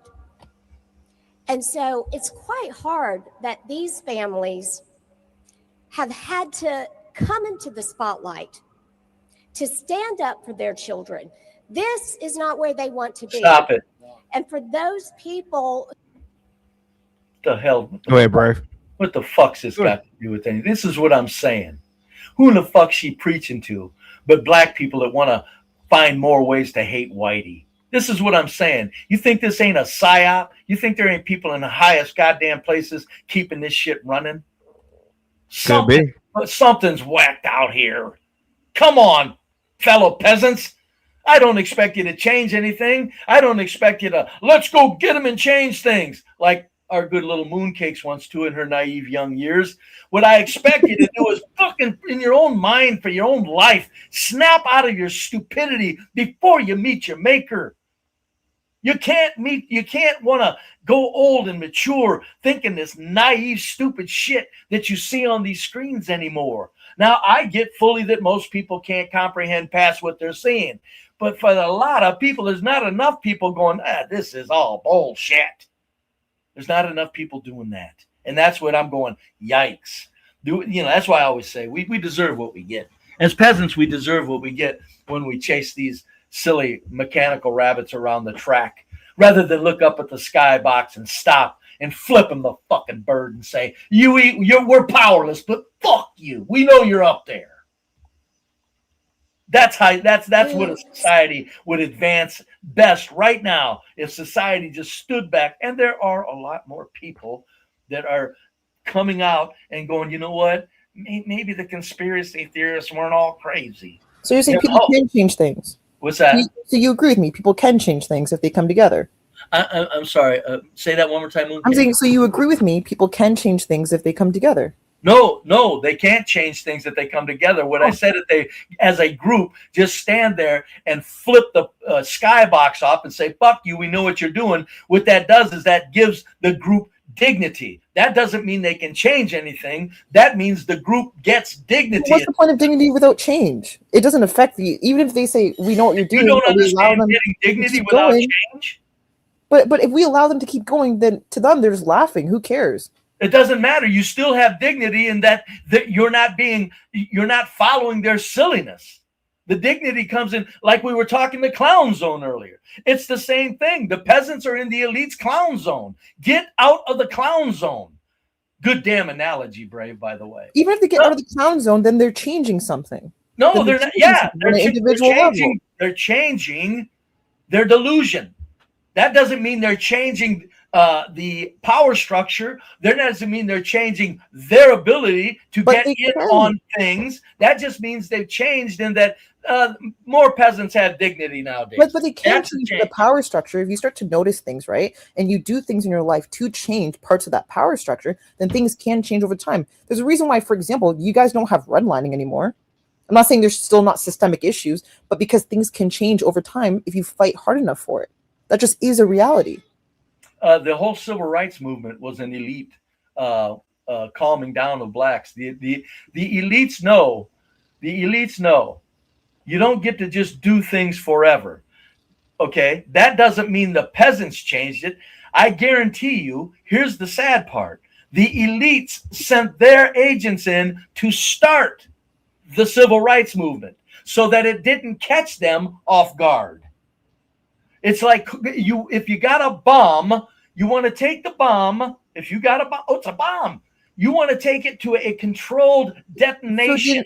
So hold on, let me finish right quick. You want to take that bomb to a controlled detonation. You don't want to say, look, there's a bomb. Let's just leave it and guess when it goes off. No. So what the elites have always done, they take care of, they detonate what could be a problem before it even happens. But to us to assign that the peasants did it is sad. So do you think they assigned Martin Luther King and like Malcolm X and I forget his name from who ran the Black Panthers? Do you think that was assigned by the elites? I think Martin Luther King was definitely an agent. Yes. Malcolm X, I would say Malcolm X, if there was a purity, if there was somebody who still was a part, NOI, Nation of Islam, agents. A whole agent organization. Malcolm X coming out of that with his heart, he would be a beguiled puppet. Martin Luther King, that bastard knew he was a puppet. So if he knew he was a puppet, what would be the point of killing Martin Luther King if they wanted to push forward this certain agenda? Because they used him and they said, guess what? We don't need you anymore. Okay, but or how's this? Mooncakes? I'm listening. Maybe he got to go off to we've used your island and say, look, we're gonna do this. We're gonna make it look like we assassinated you, and guess what? You get to live. And if you say something, we will really delete you. I But just- now that's crazy, but I get it. But I'm just saying, there's nothing past these people. I'm telling you, when they delete somebody, it doesn't mean anything other than they're done with that agent. I'm not saying it's impossible that people can plant certain people in certain areas to enact certain things to happen, right? To provoke or anything of that nature. But I think it is, I guess I use the word long-winded to think that every single thing that's happened, good or bad in our society, is because of elites and not just because of like human actions at a potential individual level as well. I think just ascribing that these are all elites, I think takes away from the facts that things can actually change. And I understand to you don't have that opinion that things can genuinely change over time. But I mean, look where we were, I don't know, 2,000 years ago, 3,000 years ago. Of course, things have to change over time. Oh, yes, right? yes. The elites are out. Here's another example. The elites are out in front of it. But here's another example. For example, I think it was Spain or somewhere else, where now they're saying, okay, you guys, we're actually going to do 3-day weekends. What would the elites get out of then saying we're going to do 3-day weekends? The natural resources don't get consumed as fast on the planet. What do you Mooncake, mean? this is wide thinking. I'm not saying that to be a smart ass. I'm telling you, they're slowing everything down for the sake of preserving and not using up the natural resources at the clip that we're doing it. But that also doesn't make sense because I think it was Elon Musk. What do you mean literally it doesn't said- make sense? You No, want to but- burn up you want everybody Elon in the Musk- hold it, mooncakes. What do you think would happen with the natural resources if right now you got 340 million Americans, you got about 300 million Europeans? What if you think the whole planet used up natural resources at the rate that let's put it this way, let me have fun with this. What do you think would happen with natural resources if the entire planet used resources as fast as the white people on the planet use them? All the other 7 billion people got in on the natural resource use that the whites get in on. We would use this planet up in 20 years. But be brave. For example, Now, hold on. That means that they have to shut a lot of things down so that resources do not get consumed by people and call it civil wars, corruption, They're everything. not shutting a bunch of stuff down, because if that was the case, then America would also decide to do 3-day weekends. But Elon Musk already talked about he needs more workers. There needs to be more workers in society. He wants people working longer hours. Are you in kidding me? Japan- Americans are already being slowed down. No, They're already being slowed down. Look what have you heard people say, golly, everything costs so much these days. Do you realize inflation is a natural resource saving mechanism? When they kick it in and they really pump the inflation, it's a natural resource saving mechanism. It uses a lot less resources. Natural resources. Use a lot less natural resources. I don't know if that's actually true, because if we're using a lot less natural resources, the people in the top 1% are still using them at such a. I'm not talking about them. rate. They're always going to have gold-plated toilets. I'm talking about the world peasants. If you think that slowing the economy down drastically for the first world doesn't save natural resources, my goodness sakes, what world are you slow living down the in? economy, because if that was the point, why wouldn't every country follow suit? And what I can't remember if it is Spain. I forget what country did it, and do a 3-day weekend. Wouldn't we all do it then? Wouldn't Canada do it? America do it? Finland do it? Wouldn't we all just do it then? If we're trying to save on resources. You're looking for something to give away the fact that they're engineering everything. You think the people that control the planet are going to engineer all the countries exactly the same? Wouldn't that give away the fact that there's a global elite running things? Hold it, you got to answer my question. If the global elite that I'm claiming are engineering things, and you got everybody on the planet was all engineered downward, don't you think that would give away that, there's a group of people that have a lot of control over everything? Regardless of 2020, everybody on the planet masked up. People didn't catch on to that. But be brave. You already said it doesn't matter if people know, because nothing's going to change. So even if you did that, nothing's going to change. So why would it matter if you did all? That's why I'm saying. Wouldn't they? Don't worry. Don't look for change. Just live your life and enjoy it. What I'm saying is that wouldn't they still do it then, because they don't care if we know? They don't need to care if we know. Oh my Lord! But they don't need to. They have don't to need to keep, care. the elite have to keep peasants in line. Mooncakes. Oh, you're They have saying to keep it peasants in doesn't line. matter if They we don't know just or get not. to let set us loose like feral animals. They have to engineer us. But we can't change anything, like you said. So You if we can't, were and like we feral can't. animals, even if we were like feral animals, we'd still listen to what the elites are saying according to like your perspective. Correct. So it wouldn't matter. Because they just don't want to come out of the closet like that. They don't want that kind of knowledge yet. Why not? I'm But none of it guaranteeing Mooncakes, they're giving us reality drips right now. They're giving us reality drips. With 2020, they gave us a big reality drip. With inflation, they're giving us a reality drip. They're telling us things. With the Trump and the Kamala Harris joke of an election, they gave us a big reality drip. That election, there's no more in the history of this country. In the history of this country, there's no more a ridiculous election that took place between Kamala Harris and Donald Trump. That was the most worst clown show that's ever existed at that national level. And they did it right in our face. That's a reality drip. It's like peasants. Don't take this stuff so serious.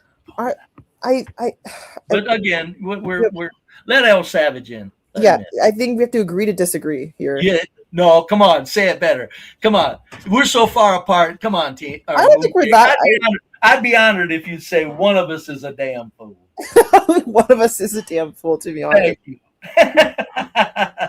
We can agree to disagree. Doggone it, quit softening it up. Go ahead, Pat. I don't know why you guys are arguing. You're both socialists. Oh, God. Wait, what are we arguing about? I'm not a socialist, Savage. I'm a collectivist. I call myself a socialist for the sake of that's what people understand collectivism to be. I'm a collectivist in that the federal treasury gets to be used for the sake of dignity if the private sector fails us. And when the federal treasury is used for the sake of dignity for the bottom and the peasants and everything, it's the elite that even understand that. That's why I say there's no isms, there's no ists. It's all corporatism and corporatists. That's what we all are. I'm sorry, I missed what he said initially. He said that we're both socialists, so why are we arguing? Oh no, I'm a social capitalist, but I've already gone into detail. Everybody is, Moon. Don't even dignify it with a response. He's a socialist capitalist. He just won't admit it. I'm not, but okay. Well, go ahead, Savage. What else, buddy? Well, do you guys want to see some beautiful scenery?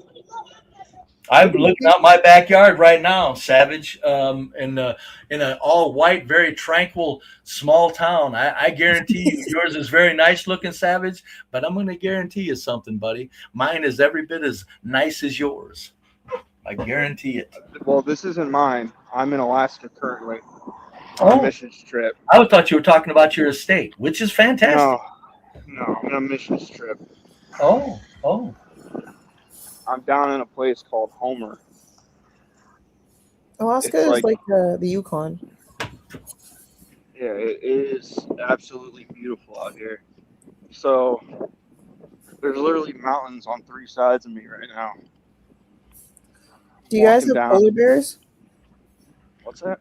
Does Alaska have polar bears? I don't think so. Does Alaska have polar bears? I think north they do. No, I think you. I'm on the southern end. You on the lookout for any grizzlies, polars, or black bears, or you don't have to worry about it where you're at? I mean, it's gorgeous. Alaska, Yukon, like that entire area, they're like basically connected. They're beautiful. I always like to melt. You say you're doing work in Alaska, Savage? I'm doing a mission trip. A mission trip, as in just helping people or working your trade to help people? Yeah, I came up here with my church to a church up here to help the community. I see. Really nice. That's awesome.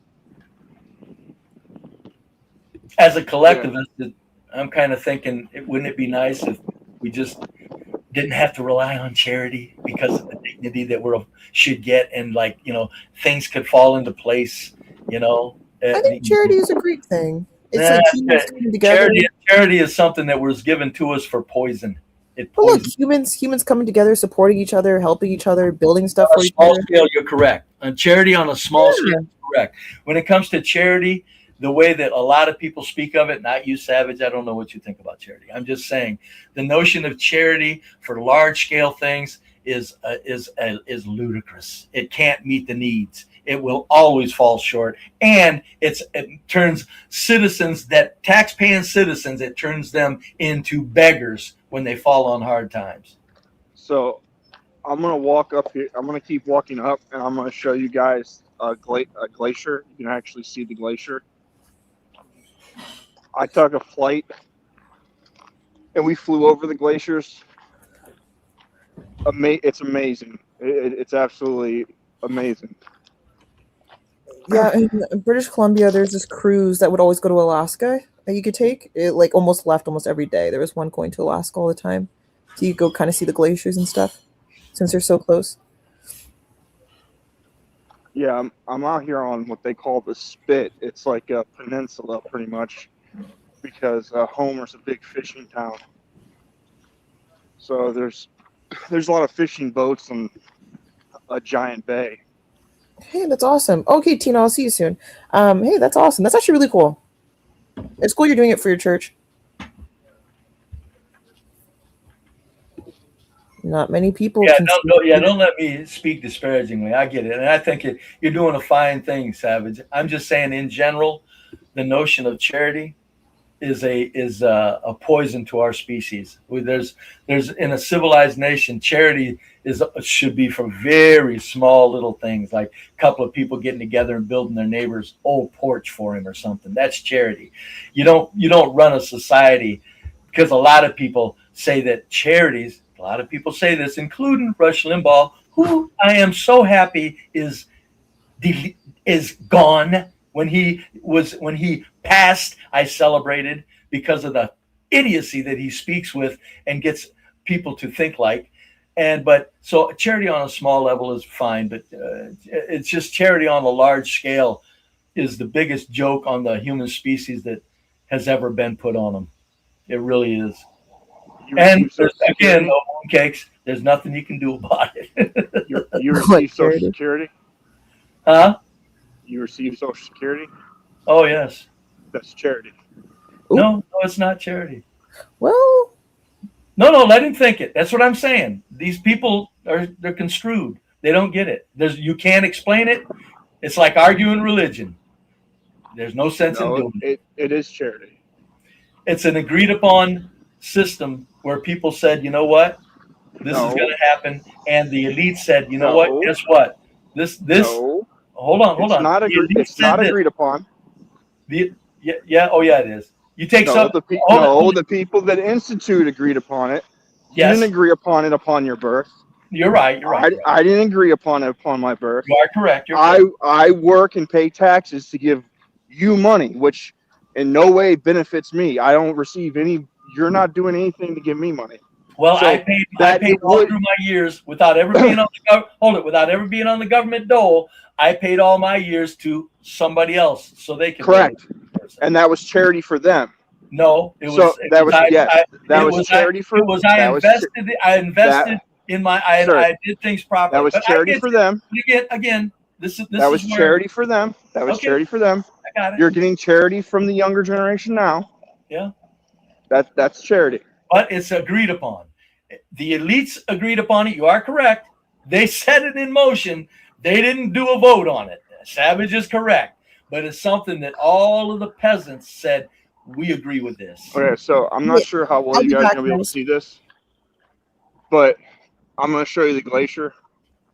Oh, shit. Let me see this first. So if you see that giant white spot between those two mountains, that glacier is like a mile thick. Oh, shit. That thing looks huge. Yeah, like it kind of looks small from here, but if you're actually closer to it, it's huge. And like the water runs down from that one? Yeah, so like when you fly up over top the mountains, like all the glacier water is like it's like a teal color, because they were telling us that all the like dirt and stuff that the glacier brings down, it like grinds it to like a fine powder. And like when you're over top the glacier, you can see like patches of teal that run through it. So like Is there like a lake over there you can go swimming in, or is that a no-no? I'm assuming that you could probably go swimming out here, but Alaska's cold. Like, this is their summer season, and it's 59 degrees or 60 degrees. Oh, Jesus. And the water's like 30 degrees. Yeah, it's gonna be freezing. Yeah, it's pretty cold. Kung Fu 5 Roosevelt said it was a retirement plan. That was what he said to this Supreme Court of the United States. It's not charity. No, actually, no, look. Even if you wanted to call it charity, you would have to call it a very much agreed upon charity by the people of the country. Nobody wants to see Social Security go away. What's the definition of charity? Mooncakes, look up the definition of charity for us.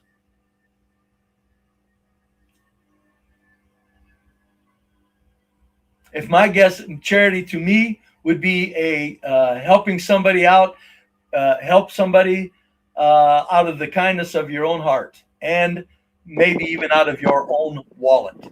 I'm not sure. What is the definition of charity? Mooncakes, could you look it up? No? I'll look it up.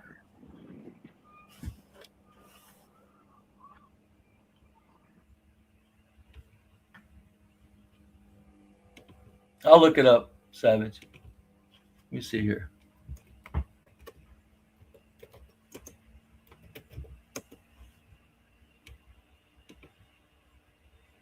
Charity. An organization set up to provide help and raise money for those in need. Like what I said, the voluntary giving of help, typically in the form of, like I said, money to those in need. Kindness and tolerance in judging others. Yeah, right. So, so we got the definition of charity, Savage. So, go for it. So, Social Security fits all that. And I said it's a very much agreed upon charity if you want to call it charity. Well, it has to be a charity. But if you can call it that, it wouldn't bother me to call it charity. I'm just still saying charity outside of organization, charity to rely on taking care of humans at a grand scale with charity is a joke on the peasants.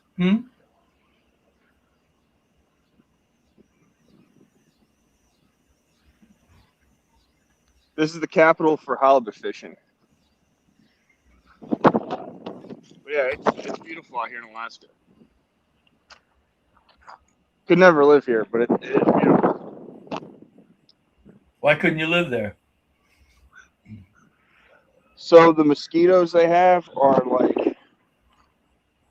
they're like spider monkeys on crack. Like, they are crazy. That's amazing. You wouldn't think that in a cold part of the country. Yeah, for whatever reason, these mosquitoes, so the sun comes up at 5 or 4 in the morning, and then it goes down at midnight. At midnight is you have mosquitoes throughout the day, but they really come out when the sun starts going down. And when they bite you, they are your skin itches horribly. You welt up. It's bad.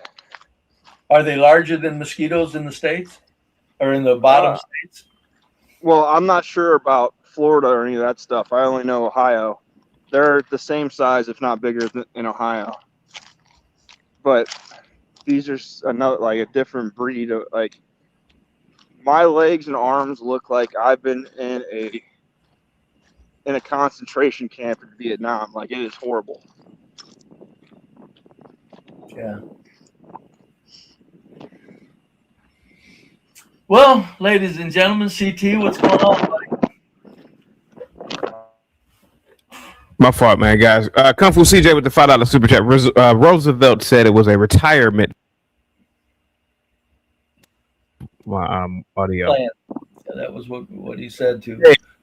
It's not shared. All right, go ahead, Brent. Yeah, even though Roosevelt said it was a retirement plan, it really is better.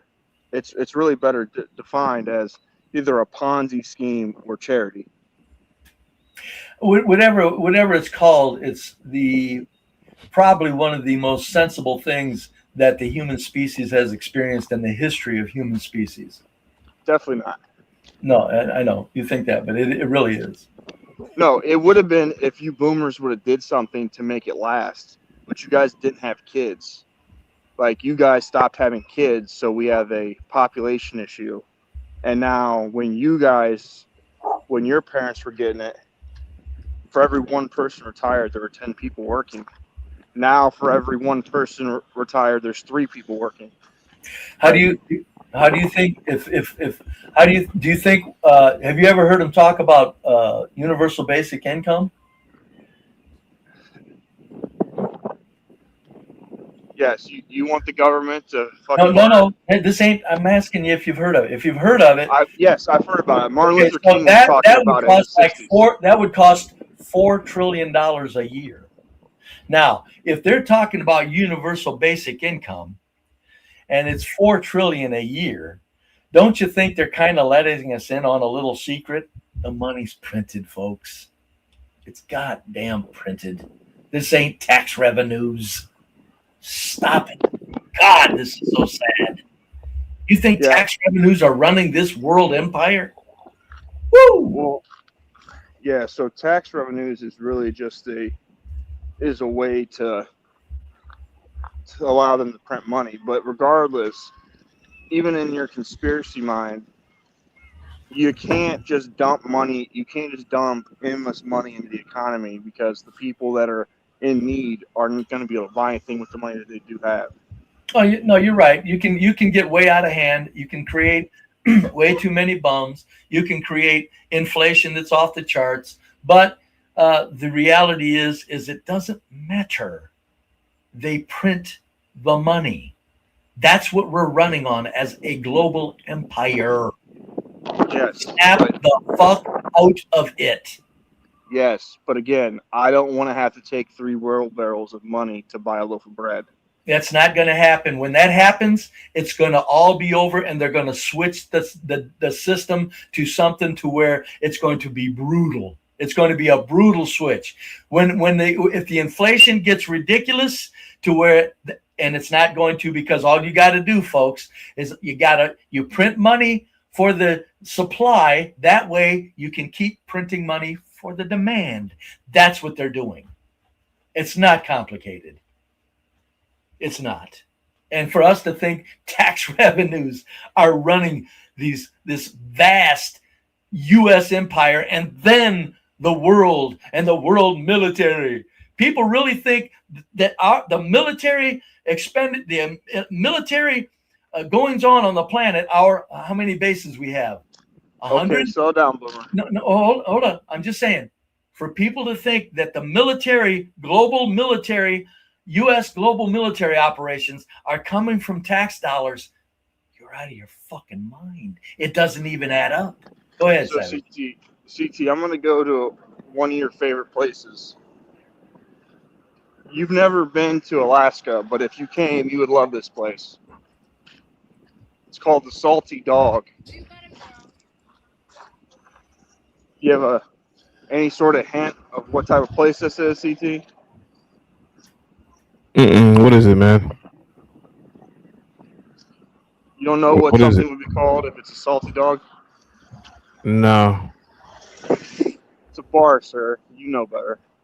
CT, you got somebody in the back that wants to come up and you won't let them up? I want all the guys to be on. I want all the guys on the camera today. It's up to you. But if you want to bring somebody JP up here. What's that, Savage? JP couldn't come here. And what's wrong with the Salty Dog? Oh, that's a high trust. What kind of bar is this, man? What is this?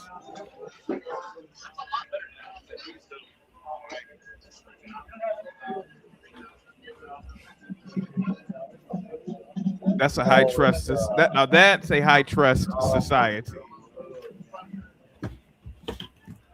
Where they have dollar bills hanging on the ceiling? Yeah, that's what it looked like. Yeah, man. Now that is high trust, man. Alaska would be doing in 2.5 seconds in the hood. Hey, what's on Blacks Who Defi's mind? I'm just listening to you guys. Here, let me play some more of this press conference. Here we go.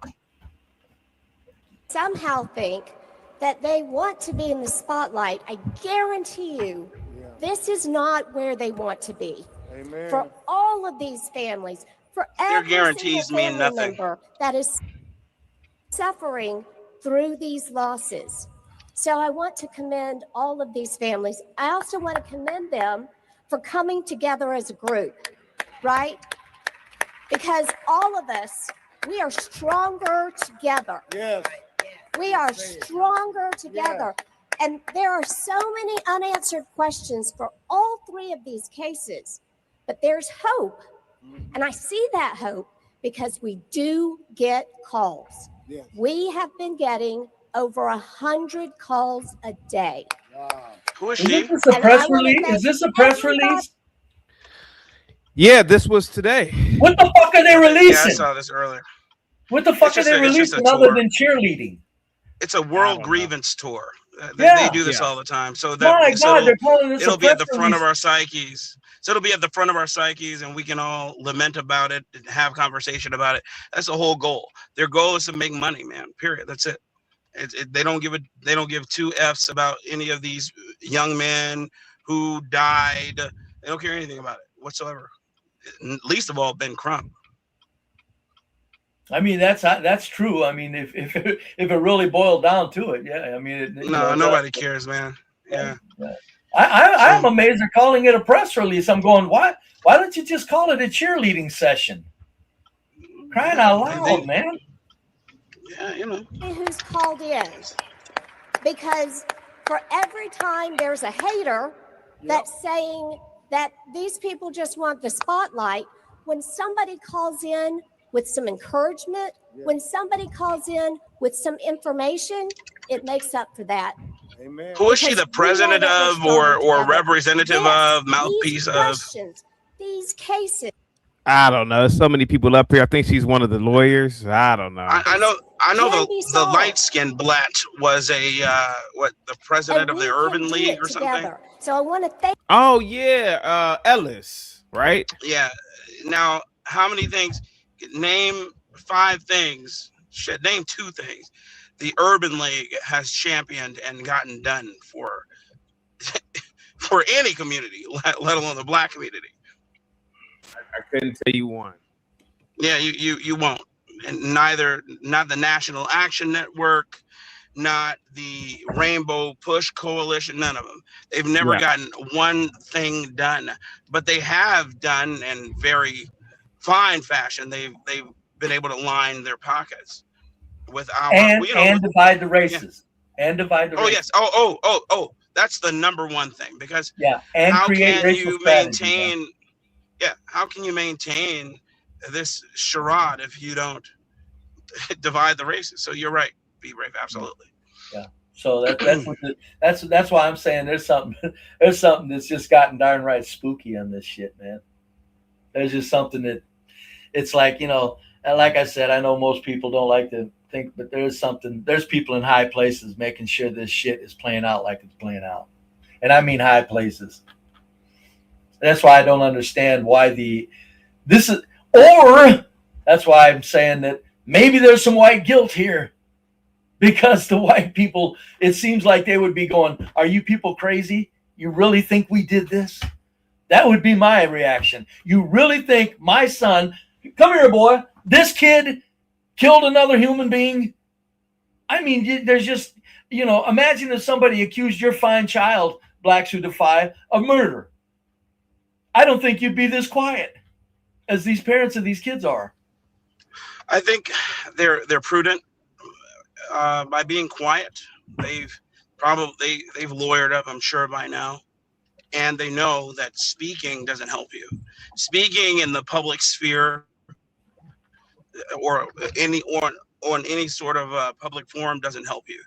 Remaining silent is what helps you, because that's the one right you have that they can't They can't use your words against you to sully your name. So you just be quiet. You remain quiet and allow it to play out. That's why I think they've been quiet. I don't think they have anything to hide or fear. You are correct. That's very true when it comes to logistics.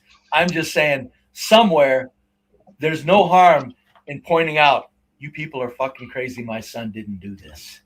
You people are that are thinking this. Oh yeah, eventually. Yeah, eventually. No, not eventually. Even if they just made a statement. Even if they just made a statement and dropped it somewhere. Like Carmelo Anthony's dad. But like Carmelo Anthony, that whole situation once. Yeah, he was smart to do that.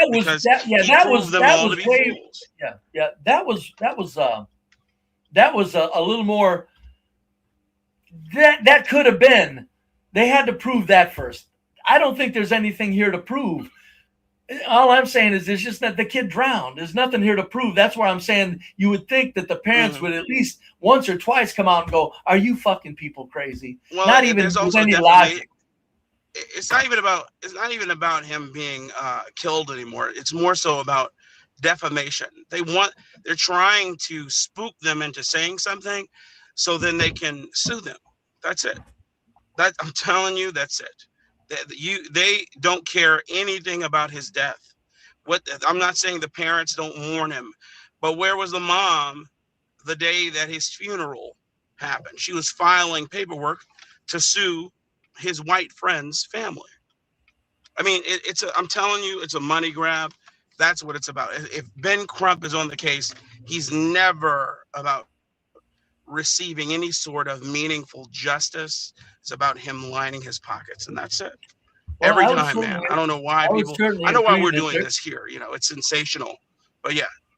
I would agree that it's certainly making somebody money, but I think the larger motive is racial tension by people in very high places. I agree with that. I don't disagree. It's just too weird. I don't disagree that it's about racial tension. It's just too damn weird. Whatever. This too shall pass. We'll move on to the next thing. Yeah, the dude who got shot in the head several times. That's why I tell people, blacks. Yeah. Go home. Yeah. Life. Nobody's changing any of this shit. Look at this. Look at the parade they're putting in our face right here. This should prove to people we're powerless peasants. Look what they're doing to us. Thank everybody for calling, right? But I also, last thing, I want to encourage those who have not called yet, and you know that you have some information. One, I know. Guys, stopping in the street isn't smart. I know that. Why don't you stop right there on the sidewalk? But if you almost got hit, man. In your life to do the right thing, this is it. Yeah. And you just have to be brave. Yeah. And go ahead and please call us. These people, we need you. We need you. Thank you. If the people that have information that they're implying might be afraid to call, what, you think they're worried about white people hunting them down? I mean, that's a joke. I could see it on the other side if it was like, a black person saying, blacks come forward. You might have, don't be afraid to come forward, because there might be black people, a tendency for some certain black people, but there ain't no white people going to hunt down a witness that comes forth. That's ridiculous. You never know, man. The whole thing is a joke. Right quick, Blacks Who Defy. Yes, sir. What do you? I know I can guess almost what your position is, but Social Security. Do you want to see it go away? Yes, I do. I do want to see it go away. What? Replaced with people getting up and working. That's what I want to see happen. I mean, listen, I'll never see it. That's one. Yes, you will. Not. I won't see it in any meaningful way. Yes, unless you will. I. Well, you're a man of means, so I mean, of course, Social Security isn't going to. I reach 67. They'll say I have to wait till I'm 75. The point that I'm making is I won't see it in any meaningful way to where I can say, oh, I'm done. I'm retired. How old are you right now? Amount of money. How old are you right 40. now? 40. Yeah, no, you'll see it. Either you'll see Social Security. Here's a prediction. Remember, I said this because I'll be gone when he gets Social Security. Either blacks will see Social Security, or you're going to see the country change in ways that's going to blow your fucking minds. because we're they drop always seeing Social. that. No, you ain't seen shit if they take away Social Security, pal. You ain't Well, it was seen a shit. Social Security was. You should look up the people who wrote it, because I know Franklin Delano Roosevelt was the guy who Oh, put his name on it. Oh, But you I should don't look up care. who I wrote don't it. care who put their name on it. The people who wrote it were of the We're- elite and doing what the The elites people who wanted wrote them it to were do. the people who wrote it were Juden, who were communists. Yeah. That's who wrote it. Or And it's the done. realistic term, folks, is corporatists. But go ahead, Black. And what it served to be, and this is exactly what it was always meant to be, was the piggy bank for the elites, for the United States government to use to be a stopgap for anything that they wanted to spend money on. Yeah. Same thing with USAID. It certainly played that role, yeah. But folks, and this ain't nothing against blacks who defy, but when people say they want Social Security to go away, this is what I'm going to say, and this is a general insult, kind of, not to the two fellas up here. Anybody that tells me they want Social Security to go away, because I understand how it came about, the reason for it, the manipulative value of it. But anybody that wants it to go away at this time in history are not looking into the realities of what's going on. Well, there are other ways for you to make money, other ways for you to retire. 401ks, Roth IRAs, etc. And then you're relying on the private sector. You're relying on the private sector to keep things going. You rely on the market. You rely on the market. The market's much more. That's what I'm saying. When Social Security goes away, because you're implying that there aren't a lot of mediocre people. When you got mediocre, I agree that there are mediocre people. Huh? I agree with that. No, I'm saying no. I agree that when you've got a ton of stupid when you got 60%. See, you got blacks. I'd argue it's more than that. No, that's what I'm saying. That's what I'm going to. When you got blacks who defy and the savages, these people are go-getters. But see, the reality is most people are like me. Most people are like you. But unfortunately, unfortunately, this is the issue that you're running into. The problem is the younger generations don't respect the boomers, because the boomers had the best. They had the best of everything. We did, and they fed off of their parents, and now they're feeding off the generations behind them. So no, we have no respect. There is no comparison, and I tell my boomers this, that bitch. I say, you can't complain. You lived the best life in the history of the human species. Your years. We had the best years in the history of human species, as far as everything. Modernity, comfort of living, everything. The boomers had the very best of it all.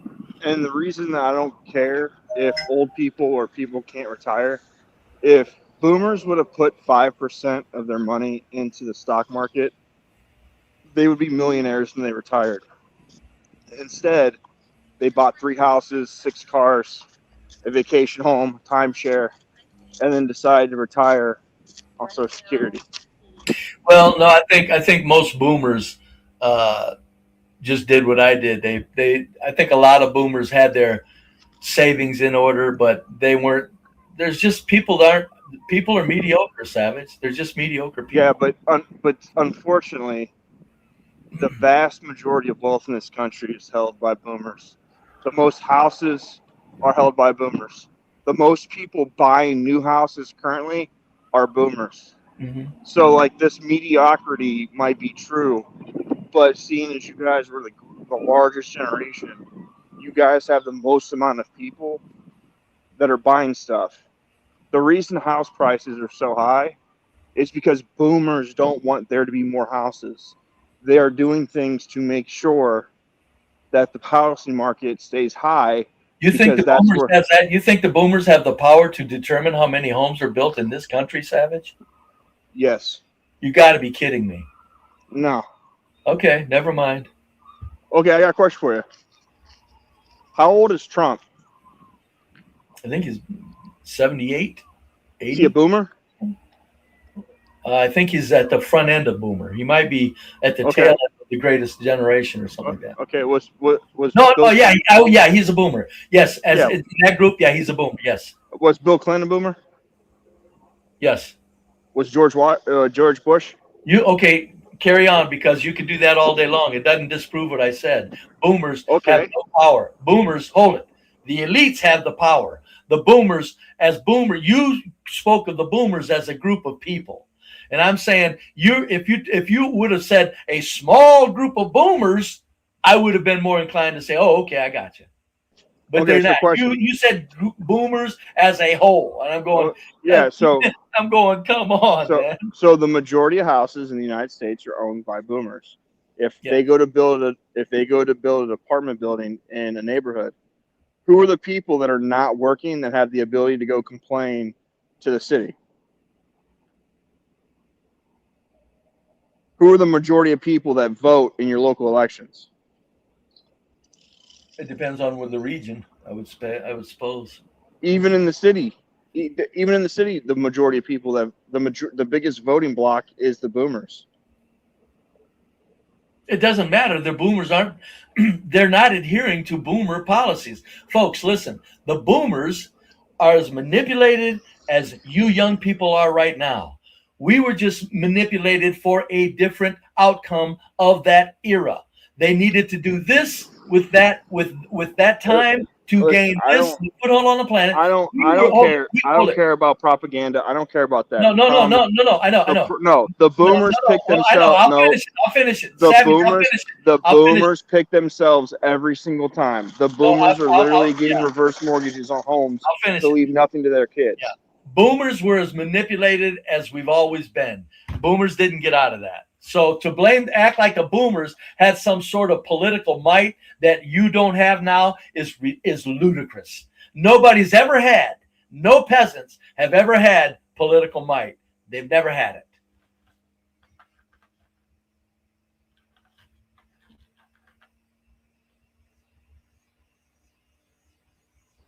Unfortunately, boomers pick themselves. That's what it comes down to. The boomers pick themselves always. That's what any millennial, any Gen X, all of us have experienced. Boomers pick themselves. Yeah. So, yeah, we really don't care about you guys' problems. We don't care about Social Security. And we don't care. Oh, I'm not asking anybody to care about Social Security. I'm amazed that people think that Social Security could be done away with without changing this entire country so drastically that it would be so negative that it would blow our minds. Because if we're powerless peasants and they take away the final safety net from the peasants, that's not going to look real well for peasants. It's only a safety net to you boomers. It's not a safety net to anyone else. Oh, it will be. No, how much longer do you think Social Security is going to last? It goes solvent in 2030. So they say, yes. By math, by math. No, you're not getting it. Now see, folks, Savage thinks he's getting the real math again. This is amazing. They'll do whatever they want with the money they print. You're going by math. They'll do whatever they want with the money they print. I know I'm holding my head too, Savage. Trust me. It's when I told you you were getting charity, your rebuttal to me was, well, I paid into Social Security for someone that was on it, and now it's my turn to receive it, right? I said if you say I'm getting charity, I told you I also gave charity for 40 years of my working life. Correct. So even by your own rebuttal, yes, people that are working are paying into it. Yes. By the math. By the math. By the math. By the math. By the math.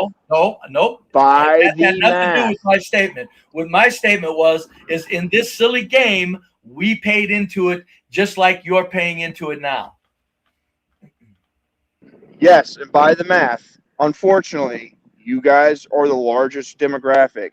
None of the other generations are as big as you. So just based on how the system is set up, it's not going to last. It can't. Alpha is literally only like 40 million people. You guys are like 80 million. It's literally half of you. So when you go in the next 20 years, when you boomers are gone and the Gen Xers are up next, there's going to be half the amount of people coming to age to work. It's not working now with one person retired and 3 people working. It's only going to be worse in 20 years. I bet you Social Security has been in the red for the last 30 years, Savage. I bet you it has been.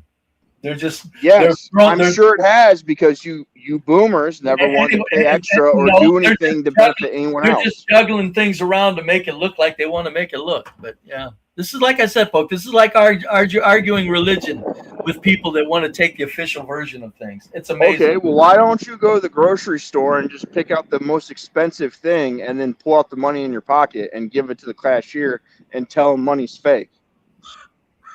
Oh, I didn't say money's fake. Okay, well then, again, you don't live the way that you're talking. You live like everyone else. I'm saying the money in my pocket is printed and put in my pocket. It's not tax revenue by far. Yeah. So when you go to the store, the world does not run on tax revenue, folks. That's ridiculous. So yeah, I didn't say it was ran on tax revenue. So when you go to the store, do you just tell the cashier that the elites are going to print more money, so don't have to worry about it? I wouldn't. Why would I give it to No, you don't. Like that cashier? No. When you went to the bank to get your loan, you didn't tell the bank, "Hey, I'm going to sign for this loan, but don't worry about it. The elites print all the money, so there's no problem with the money." Why would I try to get in a realistic conversation with these people? Exactly. Exactly. Only here you act like this, but not anywhere else in life. Well, no, I'm not going to go to the bank when I sign for a mortgage and talk to them about world elites. What the hell are you talking about? Why would I do that? Why would I talk to the world elites to a cashier?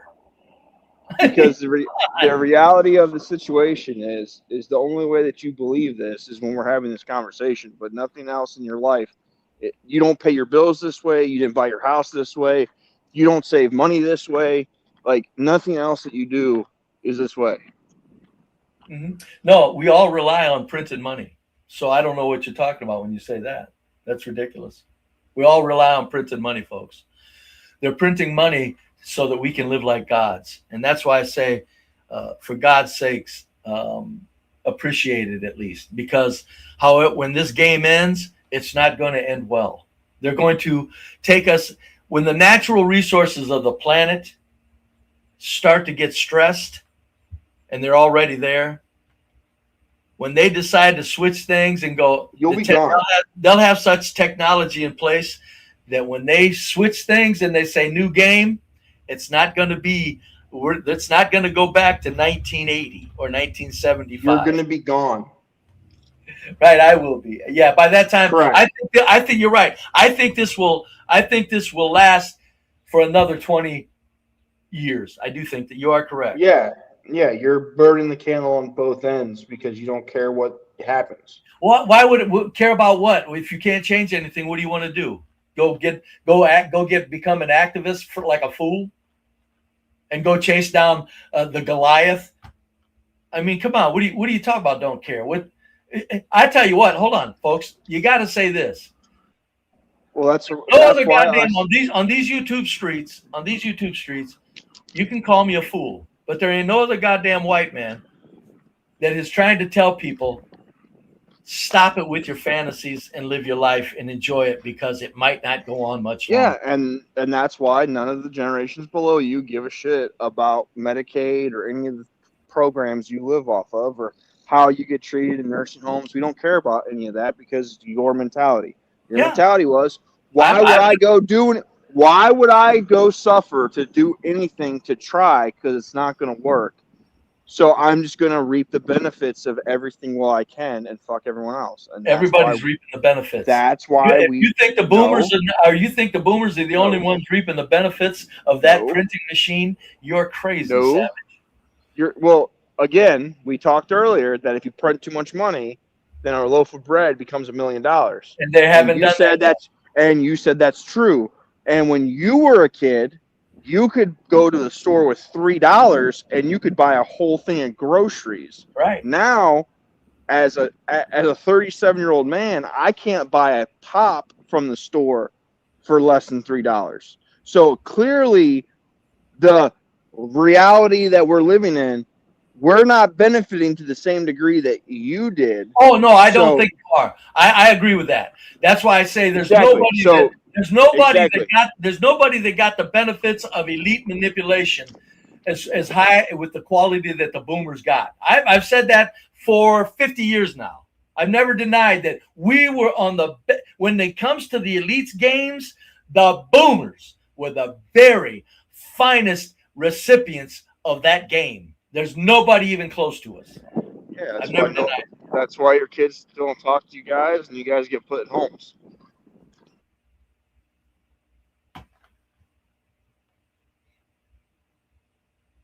Could be, yeah. Boomer, you know, I don't. If I see a boomer complaining about a nursing home, I'd be going, what the hell? We're all powerless. What do you think? All of a sudden they're going to start treating old people in corporate run / government run nursing homes? They're going to start treating them real well? Come on, get out of here. Yeah, a few years ago when I seen the immigrants beating the crap out of boomers, I was actually upset. But now as time's gone on, I think we should bring more third worlders to run the nursing homes. Like, I think that would be justice. And I don't blame you, Savage. I don't, because as well as the boomers lived, I don't blame you for being jealous of how well we had it. I don't. It has nothing. No. It has nothing to do with being jealous. It has to do with. Sure it does. You're very. No. I don't blame you. No. It's no. It's not envy. I actually pity you guys. Oh, I don't. Well, you can think pity all you want, but I'll guarantee you, boomers don't need anybody's pity, folks. We had it going on. We have it going on, and still do. Oh, there ain't no pity needed for boomers. I don't know what he's saying. Well, unfortunately, it's boomers that want the early bird specials. They want the senior discounts. They want the Social Security. They want all the free hand-me-outs. So obviously, you guys need the help, even though you guys had all the best of everything. You still need the extra handout, and that's sad. That's sad to be like. For the record, folks. That's depraved. For the record, folks. This old boomer has never been on a government handout at all, ever, and I've had one unemployment check in my life. But Social Security. However, oh yeah, no Social Security. Yeah, right now I'm at Social Security. That's a handout. However, whatever you say. However, we had it. We got the best of it. We did. Yeah, and that's why you guys are going to be alone. That's why your kids don't like you. Your grandkids don't want to spend time around you. Hold on a minute. You guys get sent to a nursing home, and at the end of the day, you boomers, being the way that you guys were, is why the younger generations are doing things differently, and we don't really care about the boomers. Oh, and boomers don't care about the younger generation. I mean, it's very easy. We get it. Unfortunately, here's the issue. You cannot care about the younger generation, but when it comes to technology, you need us. When it comes to fixing the shit around your guys' houses, you need us. When it comes to your medical care, you need us. There isn't really an aspect of y'all's life that you don't need the younger generation to do for you guys. Well, you can say that for any older generation, not just the boomers. The boomers, when you say generalizations like that apply to old people, I get it, but you don't want to lump the boomers in with all the other old people in history. Nobody has had it like us. Do you know the difference? Do you know the difference between your parents? Nobody has lived as comfortably as us boomers. You can't. But do you know the difference? General old age group. But do you know the difference between the silent generation and you boomers? The silent generation were the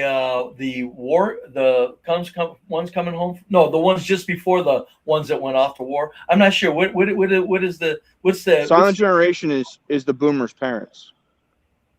Yeah, the ones. Yeah, the ones that actually. Yeah. Do you know the difference between them and the boomers? What is the difference?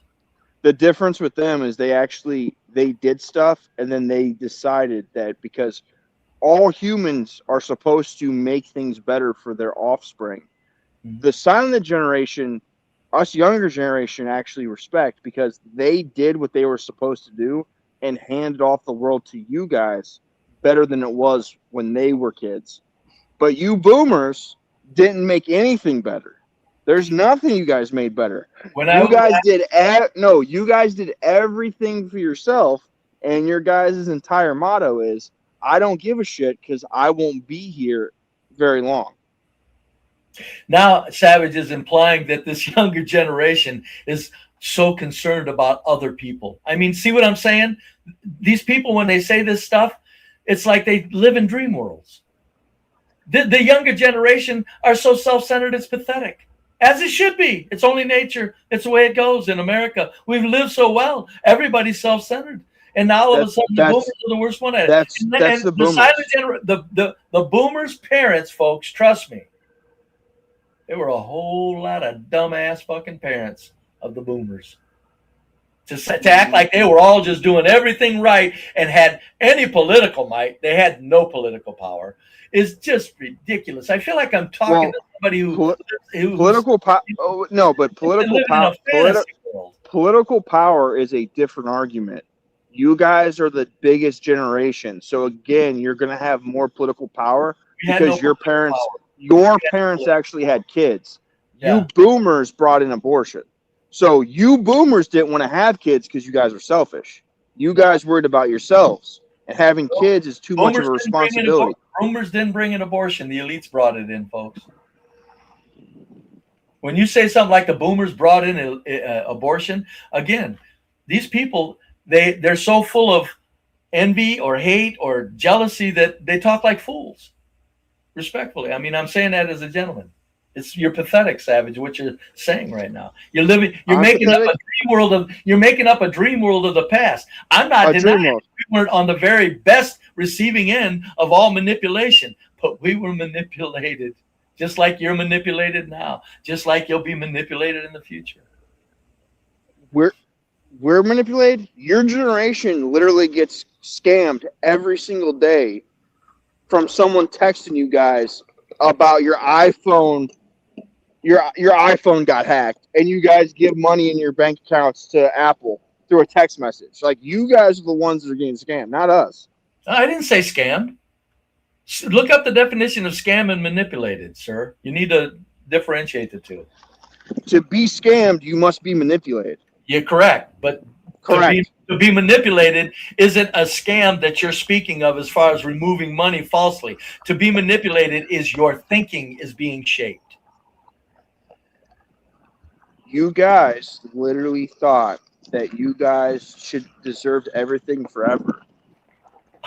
You were manipulated to somehow think that you guys were the most important thing ever and to not care about anyone else other than yourselves. At least you said that statement. We were manipulated to think that. You are correct. Yeah, you guys are called the me generation. The silent generation looked down on you guys because of how selfish you guys were. You know, this is funny, folks. For CT's audience, I love these discussions. I hope that my face up here again at 6 o'clock isn't making people sick. I just because I love these discussions. It's not like, you know, I get a kick out of it, but you're a boomer, so it is.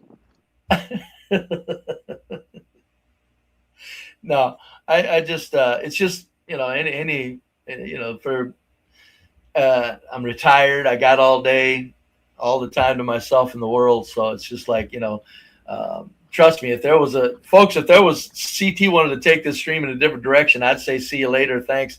But, you know, if he's going to leave us up here, and because I'm having a good time talking with Savage, because it's just, you know. How old are you, Brave? 71. Okay, so my grandparents are boomers. They're 81, all right? My aunt, who is 10 years older than me, so she would be Gen X. When Trump was running for president on his second term, I asked her who she was voting for, and she this is how like toxic you boomers are. My aunt and her husband, who are millionaires, literally told me she was concerned about voting for Trump because he was going to take Social Security away, and her parents really needed Social Security. All right. The reason that this is absurd is my aunt and her husband are millionaires, for one. For two, my grandfather and my grandmother are retired. And my grandfather still leases, he was leasing 2 vehicles every 3 years in retirement. All right. Think about this. You're on a fixed income, but you're leasing vehicles every 3 years in your 70s, and you're concerned about money. That is the epitome of boomers. You guys are the most portal people when it comes to money. You guys spend money like it is a literal, like a job. You're hearing Savage prove my point. There's never been a group of people like the boomers in the history of the human species that had it as well as we've had it. Well, that's not what I'm actually saying. Never will be, and there never will be. That's not what I'm saying. What I'm saying is. No, I get what you're saying. No. See, logical people. When you retire, you understand that you're making less money. That's a logical person. Why are they breaking themselves? No. At least their vehicles, did they break themselves? When you are a logical person, you understand. Hold on, you said they're million. I thought you said that somebody was millionaires. You spoke of. My aunt and my uncle, who are Generation X, are millionaires. Oh, Generation X. Okay. My boomer grandparents are retired. Okay. Well, so when you retire, if they're retired and they're leasing vehicles every 3 years. Savage, they got money they're not telling you about. I mean, are they going broke? They're not. No, they're not. Well, then, I don't get what are you saying? Listen, they're not poor. Okay. But I'm trying to explain to you the mentality of a boomer. No, I get it. The mentality of a boomer is to literally not change your life and spend more money in retirement. And then anytime a subject is brought up, you bring up your fixed income. But you are my grandfather is 80 years old right now. He does not drive. You do not need to lease a full-size truck at 81 years old when you're not driving. You're doing that so the neighbor thinks that you're cool because you got a truck. Like, that is the epitome of boomers. Like, you guys don't think logically. You guys go based on how it makes you feel. So if you go from that, now all of a sudden Savage is implying that the younger generations are thinking logically. Folks, in the USA, the human species is engineered to think very illogically. That's how they control us so easy. People think illogically all the time, but the difference is you do not have politicians passing laws to give millennials tax breaks. You don't have them give. Hey, the last property tax bill, anytime someone brings up ending property tax, the first thing they say is, well, I don't know about all property tax, but we should definitely give property tax breaks to senior citizens. Every time there's a law and someone's like, well, I don't know if that law is good, but I could see it being okay for the old people. But the old people are 81 years old and blind and leasing cars. Folks, see, this is why it kills me. I get what Savage is saying. You can curse out the boomers. If we had power, we didn't use it properly. My point is we didn't have any more power than you people have right now. They just used us for a particular purpose, and that's all. We were just the ones that were the beneficiaries of that game. And I'll guarantee you, let me tell you, as a bottom-feeding two-bit loser that's lived a stress-free life, the boomers, I don't even listen to other boomers talk too silly and grumpy because I tell them, stop it. Yeah, but again, you're speaking as if you guys had some like magical, logical, intelligent plan. The only thing that you guys I didn't. Whoa! I'm not giving boomers. No, Savage, I am not giving boomers credit for thinking. Stop it. I never have. I said No, we were what I'm- manipulated just like everybody else is right No, now. but We what were I'm just telling- engineered in a particular direction that really benefited the circumstances. And man, did No. we make out. I'm literally just trying to tell you that it's just luck. That was it. Luck was it. The only reason you guys got to reap all this greatness was because you happened to be born after the silent generation. Right. Had you been born 20 years earlier or 20 years later, you would not have benefited in any way the way that you're claiming you have. No, it had nothing to do. That's Has what I'm nothing saying. to do. It has Wait a nothing to minute, do with I'm the boomers' agreeing hard with work. Savage, and It's now just he's chance. acting like I'm somehow disagreeing with him. I said we slop shitted into this. The boomers slop shitted in to the most magnificent life that's ever been lived by the human species on this planet. Yes, we were very lucky. Lucky. Yes. Correct. I've never given it credit for thinking. Never. And well, when I was a kid, I didn't care. But when I'm 33 and I started reading, no, I never give boomers credit for thinking. Ever, never, ever, never, ever. No. Yeah, you guys. In fact, I you said guys- immediately. In fact, as I got older, and I said immediately to me, I said, we are even when I was 40, I said, we are the most fabulous goddamn generation that's ever been. Not because of our thinking, but because of what we were fortunate enough to be, the game that we were a part of. Okay, Nothing you like boom- it ever, and nothing Listen. like it ever again in the history. Someone in the chat said you boomers worked hard. You guys did not work hard. You guys are the epitome of not working hard.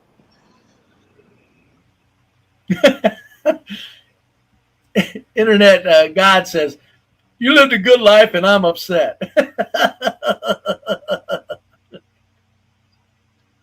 Look, you folks,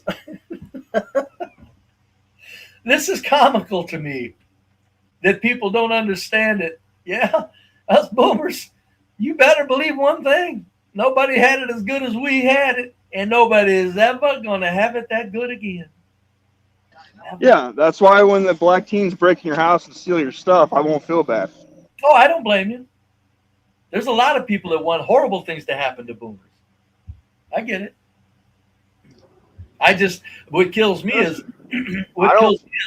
people are thinking that this younger generation is somehow any different than we were as kids. The younger generation right now, I guarantee you one thing, forget the hard work and the thinking, but the younger generation is way more lazy than the boomers were at their age. That's not true. No, I know. Well, one of us is a fool on that, Savage. We'll disagree on that. To hell with disagree. The numbers don't show that. Fool if Savage thinks that these young people are as hard as workers as the 30 and 30-year-old boomers were. Yeah, the numbers don't show that. Oh yes, sure they do. Sure they do. Because Okay, we had the tail end of the manufacturing base of the world that we got in on. Which automatically motivated humans to work for something because up until 75, all of these union shops, corporate union shops that the corporations created, man, they were handing money to boomers. Yeah, so I know this for a fact because in a union you can't work you can't work in another, you can't do your trade outside. Like there's a bunch of restrictions on what other jobs you can have. So being that a big majority of the boomers had union jobs in the 60s, 70s, and 80s, you guys weren't working 2 or 3 jobs. The amount of people that work 2 or 3 jobs now is much higher than it was at any time in your lifetime. But still, the boomers would work all the overtime in the world. But again, that doesn't mean you worked harder. No, hold on a minute. By working harder, I don't mean harder as in this person moved more wheelbarrows than this person. What I'm saying is boomers will get up and go after something way more than the existing generations will. Right now, the existing generations are really fucking intellectually lazy and they're physically lazy. When's the last time you worked? 2021, 2022. Yeah, you've been out here for a while, my man. Like 6 years. The average person has to work 2 jobs to have a place to live. It doesn't matter. They're not working 40-hour jobs. They're working they're working a job 40-hour week and a part-time job. That's why I understand that your glasses are having a hard. The stuff they're doing. I understand your glasses are making it hard for you to understand something. No. These young people are not working physically as diligently as the boomers did. If Savage wants to think that, all you got to do is look around at the number of young people that don't even know how to labor.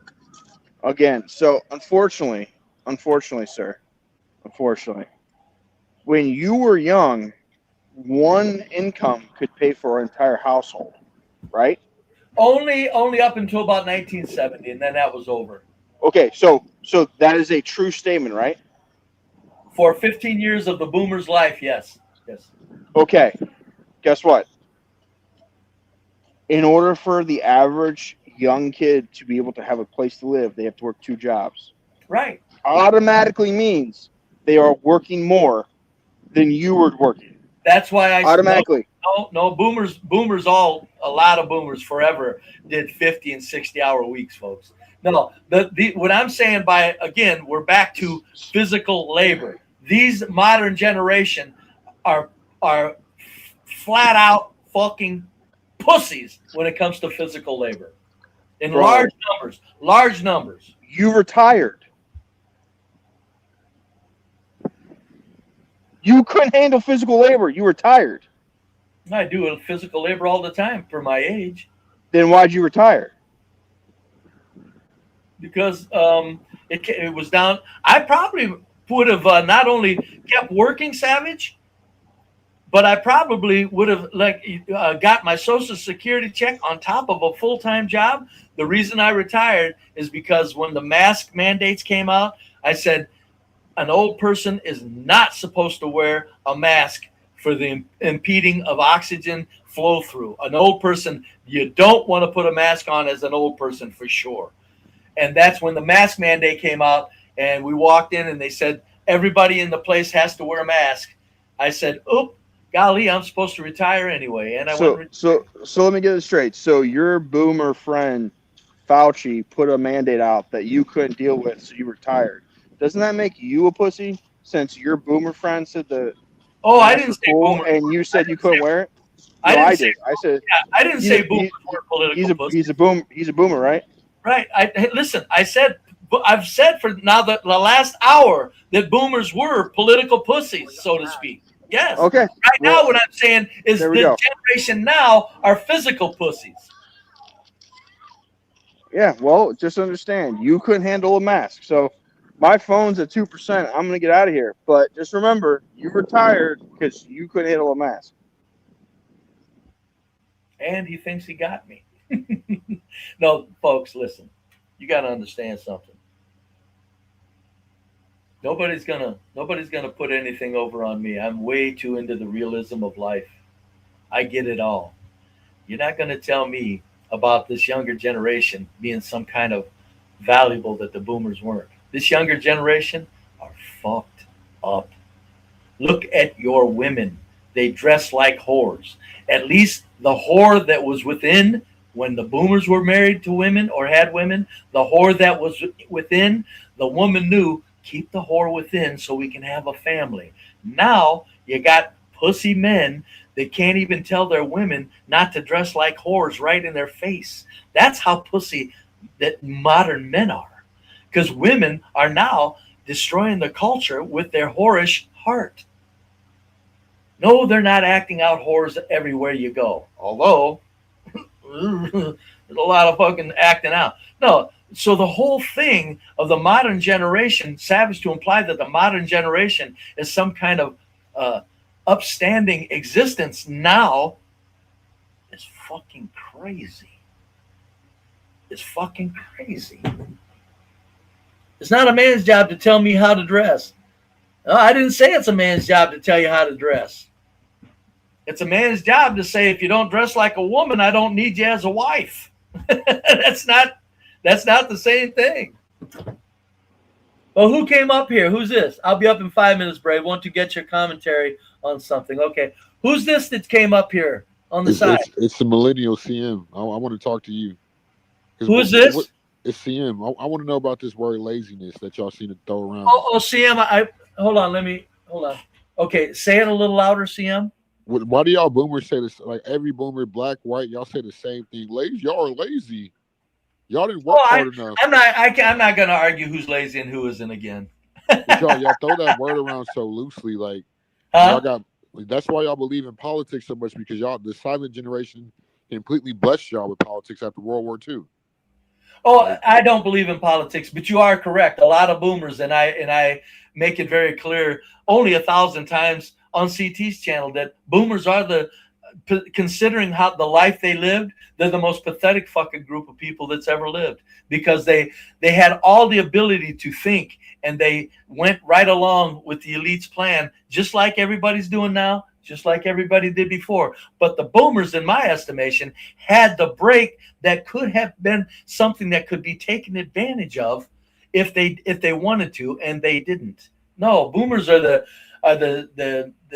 very childishly thinking. That's why I say I don't understand how any boomers can be grumpy at all. You see grumpy old people? How? The life you lived, how can you be grumpy? Hell, I don't care if you're dead broke. The life, the years you got to go through this life in the USA of all places, and you're grumpy? It blows my mind. I think that's just y'all boomers being entitled. Y'all are entitled, the most entitled generation, and y'all are like the spoiled little kid generation. Y'all didn't want to see nobody fucking make it but y'all. Well, I don't know if anybody has any ill wishes for others to make it, but we are the spoiled generation. Oh, there's nobody that had it like we had it. Nobody. My dad's 75 years old. He has 7 cars. 7. What does my dad need 7? Is to see him? I don't know. See him. I don't know why he needs 7 cars. What I'm saying, the reason I held my fist up is because I'm telling you, nobody's had it like we've had it. They just haven't. My dad hasn't given. I just turned 37 the other day. I've bought 10 cars my entire adult life the past 18 years. Gone through all these recessions and depressions. Like, come on now. Like y'all voted for this shit. Y'all can't cry about nothing. Well, nobody. You don't hear me crying, CM. I'm trying the one telling people we live like gods. I don't get where you think I'm crying. I'm a bottom feeding 2-bit fucking loser. And I'm saying we live like gods. I don't see where you think I'm crying. It's just crazy to me how all you boomers are the same. It's like listening to you and Savage is like me having a conversation with my dad. Like, oh, you didn't do this, you didn't do that. Y'all are lazy. Y'all didn't no. Like, what about the millennials like me? No, I didn't say that. I said this generation do not have the ability to do physical labor that the boomers were willing to do. They're not willing. No. I don't agree with that. I'm not talking about you. We're talking about groups. You talking about Gen Z? I'm a millennial. I don't know. I'm just saying what I see is a lot of stupid young men that just don't know how to really just labor. If you're a dead ass loser and you're not using your brain to make your money, you got to use your body for labor. And I'm saying this modern kids, regardless of whether that's this generation or that generation or the two combined, for about 30, 40 years now, the concept of labor, physical labor, has really been taken lightly. And that's not good for people that are basically bottom feeders like myself. That's all we have is labor. So for a lot of the people that are young and are bottom feeders like I was as a young person, you better learn how to labor. That's all you've got. And they're not catching on to that very well. Well, I mean, I know how to labor. That's why I got a I'm not talking about you. I'm not talking. We're talking about groups, CM. Damn. Okay, but you're exactly like Scotty said in the chat. It is the millennials. We get a lot of blame that Gen Z has because they were the ones born with the tablets in their hand. We had to go outside and fucking climb trees and shit and figured out how to play because y'all kicked us out the house. So I feel like millennials we caught the flack of everything. Of every single thing. I don't. What I see is I don't think any group. The boomers are the group that can go. Nobody's lived as well as we did. We can say that.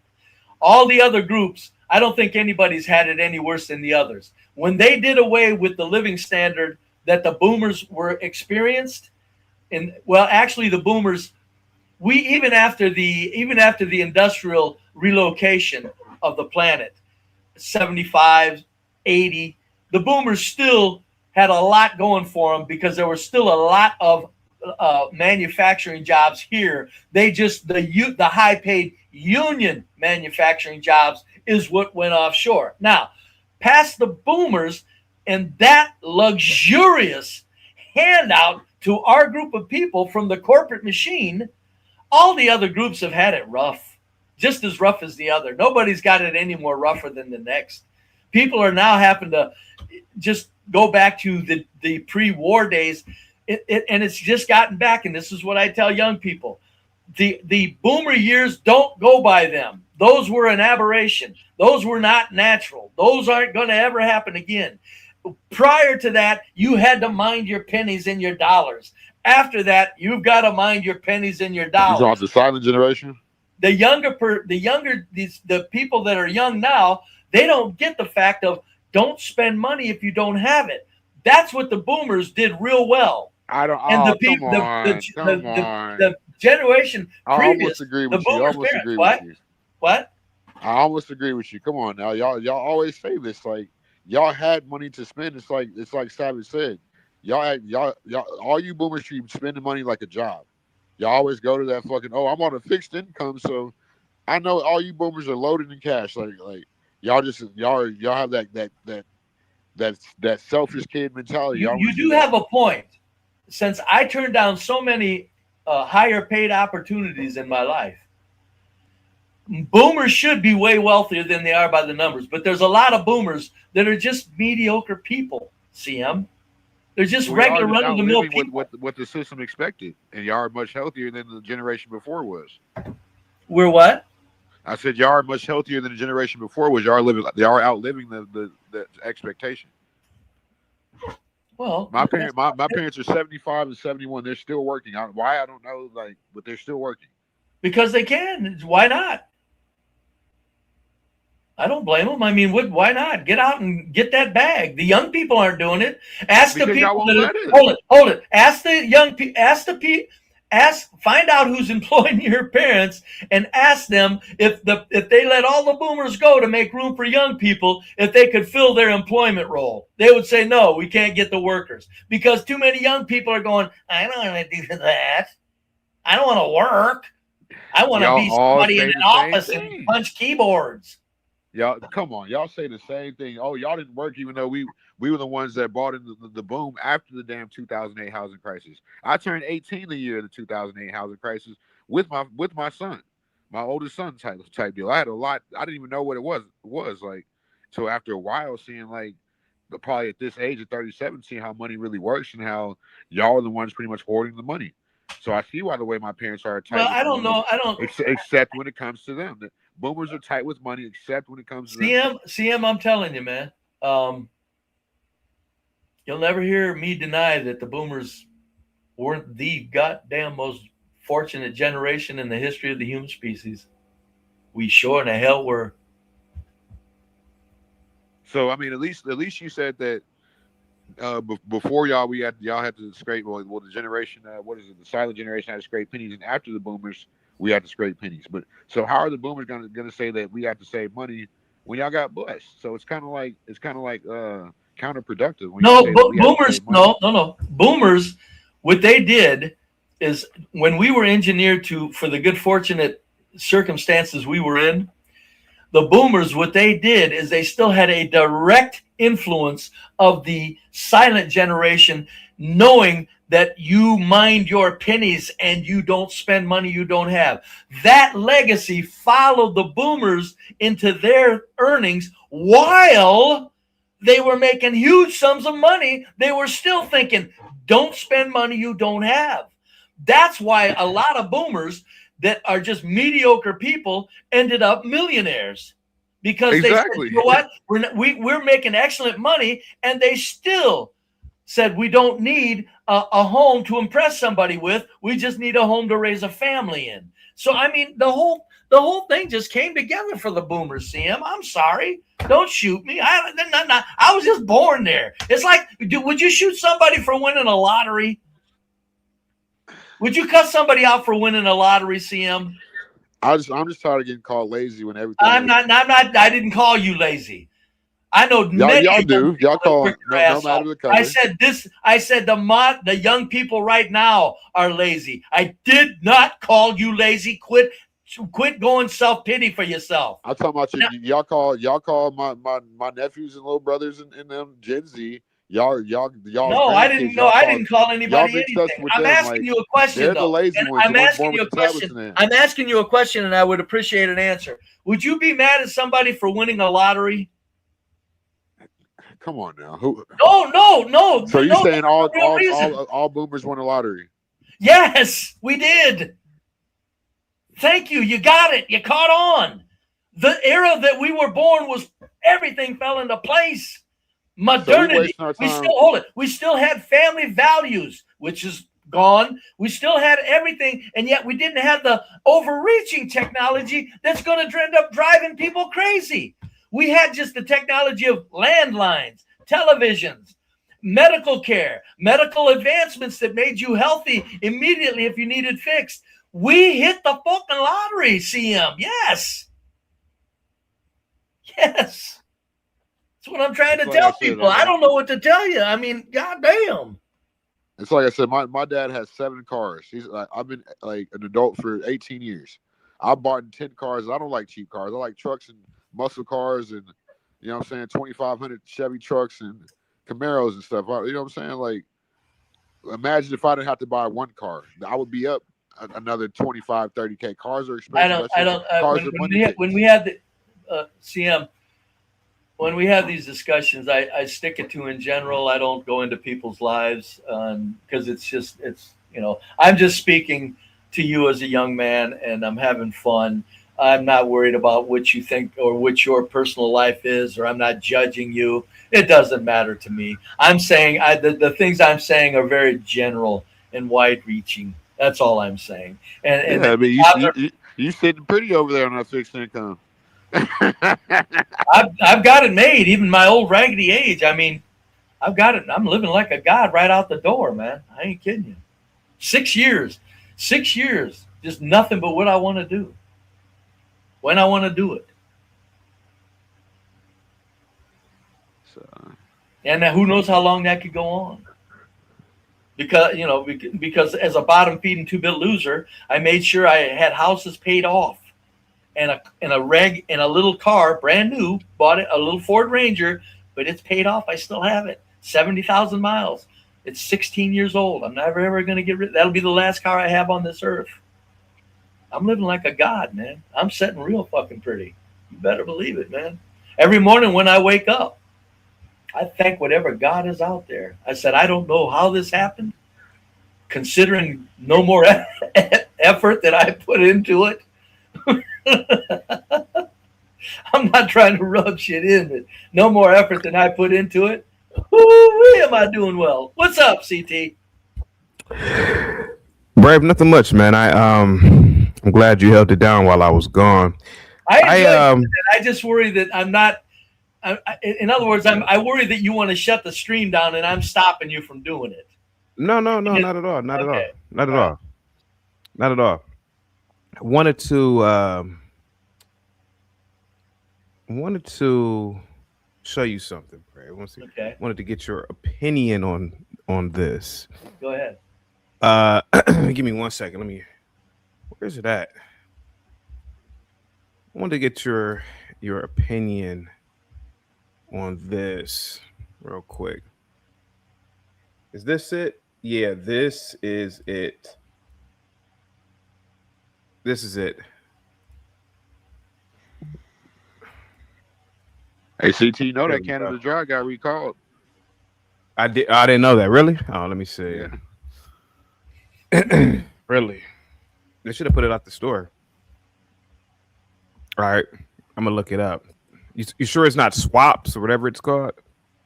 Schweppes. I mean, I seen the article. It was must have been something in that kind of jar got recalled. Like I don't know when it was, but I saw it on yesterday. It was one of the things I got recalled recently. And I like Canada Dry. I like the kind with the damn strawberry in it or the cherry.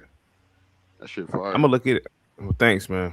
I'm gonna look into it. Other world news, Madrid is deploying military units to its border with Morocco in an effort to restore order after thousands. Their world news, Madrid is deploying their world news, Madrid is deploying military units to its border with Morocco in an effort to restore order after thousands of migrants streamed into the tiny Spanish territory of Ceuta. Local authorities had asked the government for reinforcement.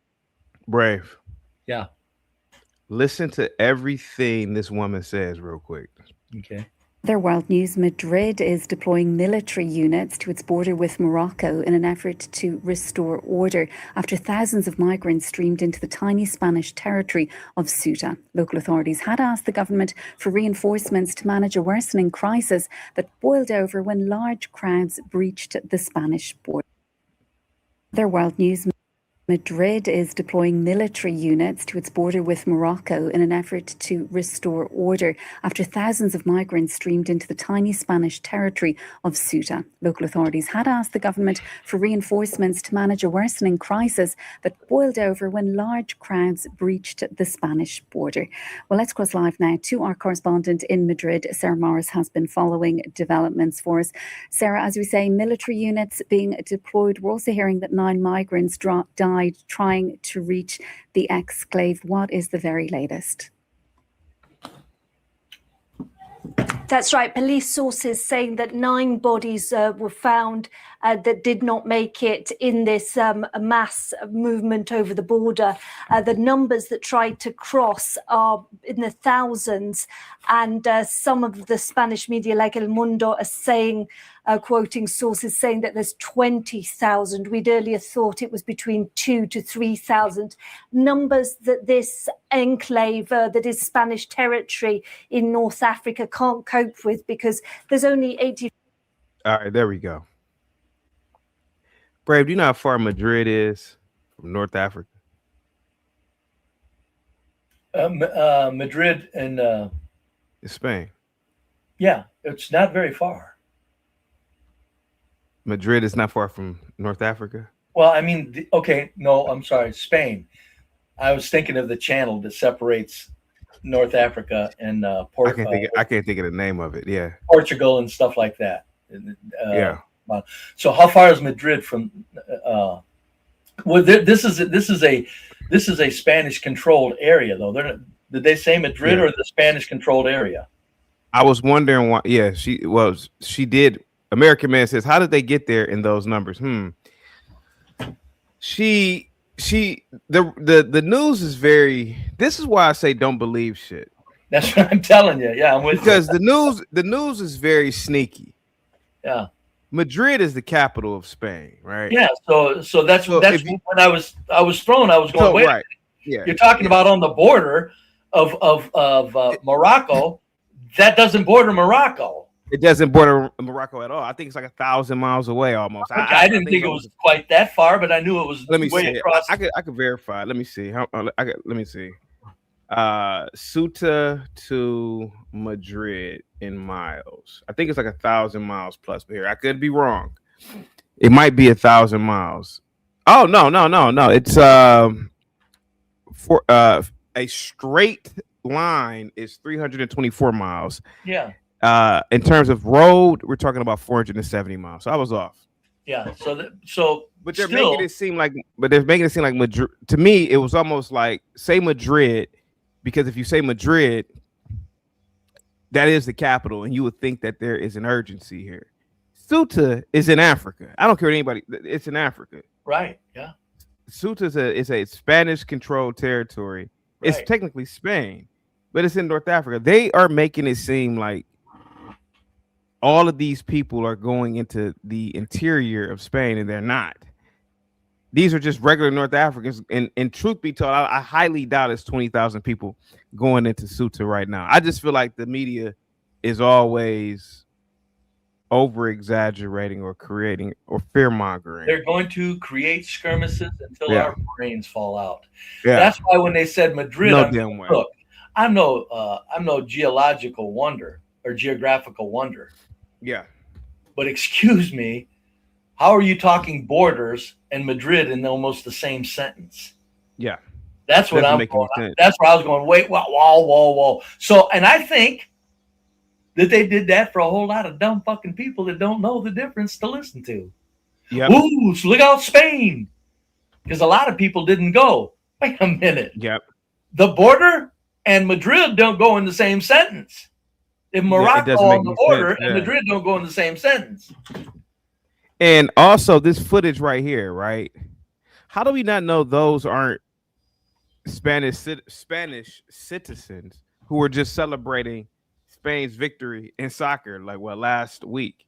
How do we not? I'm telling you, man, I really believe a lot of this stuff is just created, man. It is, and I agree. I really believe it because those look like Spanish people. They don't even look like. I mean, they could be Northern Africans, but those look like Spanish people to me. I don't know, man. No, I agree wholeheartedly. When they talk about the borders buildup of militaries with Morocco, I'm going, oh, yawn. Yeah. I know people might actually die. Humans might actually get, but still, yawn.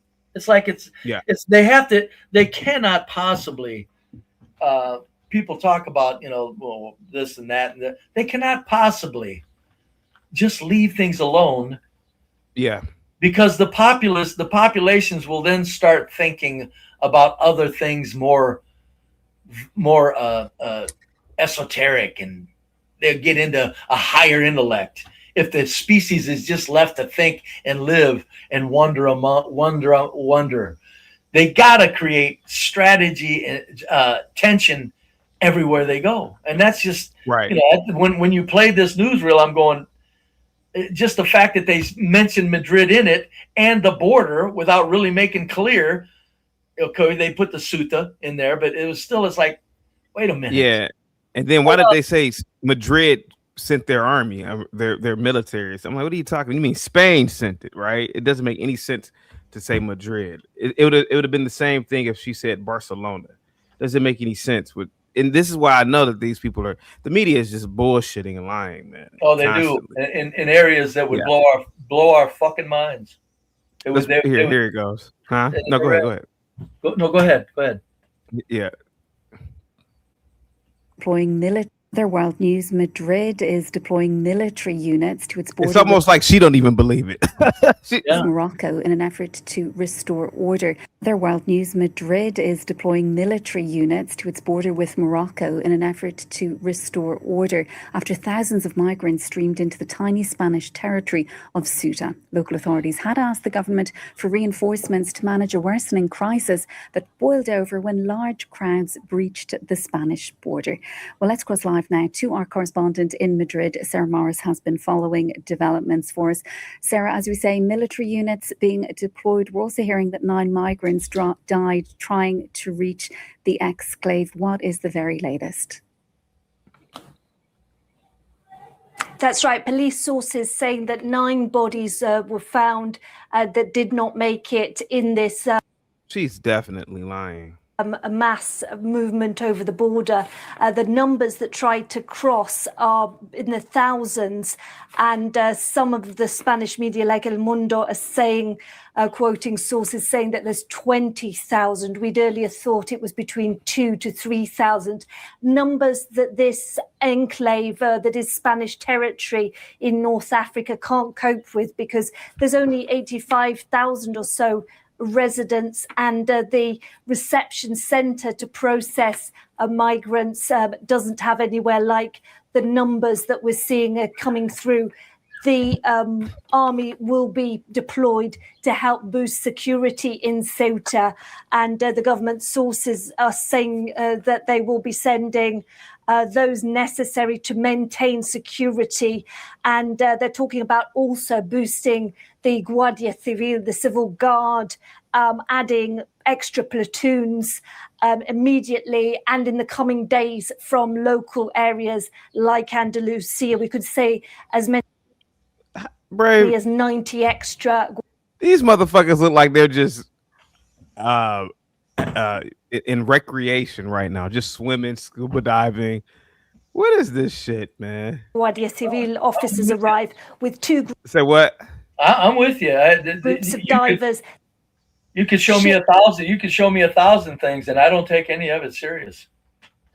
It's like we don't. You know, these people, the people that are playing these games on this planet that own the planet, the stuff they pull off is like, it's amazing. This is why, you know, there's just absolutely no reason to get politically excited about anything because we're powerless.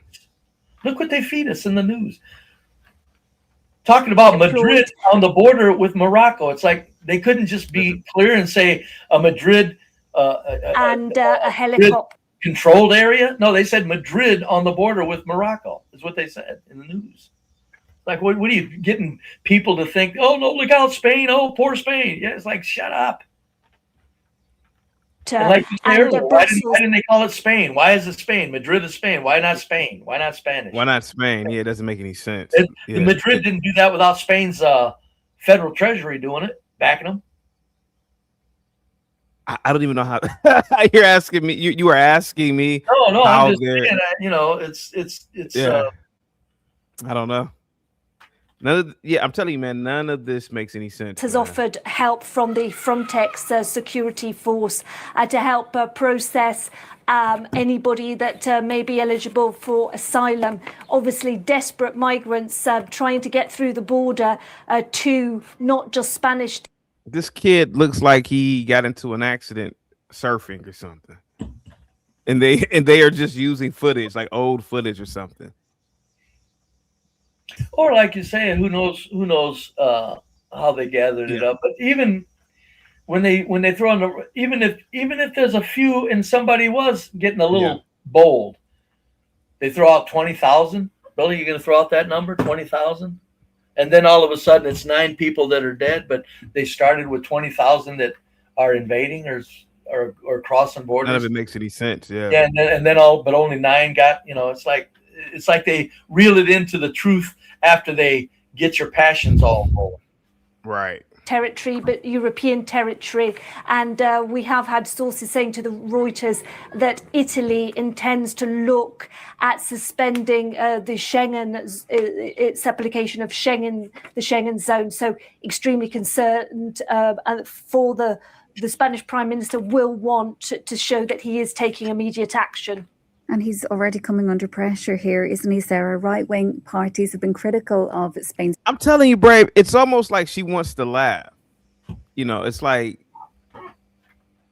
I think legacy media is on its definitely on its last leg, man. They can't sell this crap anymore to us, man. This is ridiculous. I would say they got a long way to go before. You think so? Yeah. It's because there's just too many people that there's just, come on, man. I mean, you know, people like us, you know, and people that visit your stream get off on looking into things. Most people, man, they don't give a damn. No. They don't give a damn. Legacy media is going to roll on forever. Pro-immigration policy more generally. It's just the media. Even if the legacy media kind of dwindles as far as the ABC, CNNs, MSN, they're gonna have enough control over the internet. They're gonna be pushing the same stupid shit. They're never going to let us out of world skirmishes at all costs everywhere we go. They're never going to let us. They're never going to let us have the world peace that they could actually do right now with their control of the planet. They could actually do world peace. CKJ says, I agree, CT. You have so many content creators who travel and show the real thing in these places. Yeah, absolutely. That they're attracting more migrants to the country. What are they saying now? There's people that has been, I don't know how serious to take them, but there's people that come on talking about Ukraine going, look, it's It's not what you're saying. They're telling you here. There's people saying that shit. It's not what you're telling you here. You know. Like I said, it's that they think of that. If I could be full of shit, but I know I'm not. The people who run the planet have such control over natural resources and technology, because that's the real capital of human species. Natural resources is the capital. Technologies is the capital of control mechanism.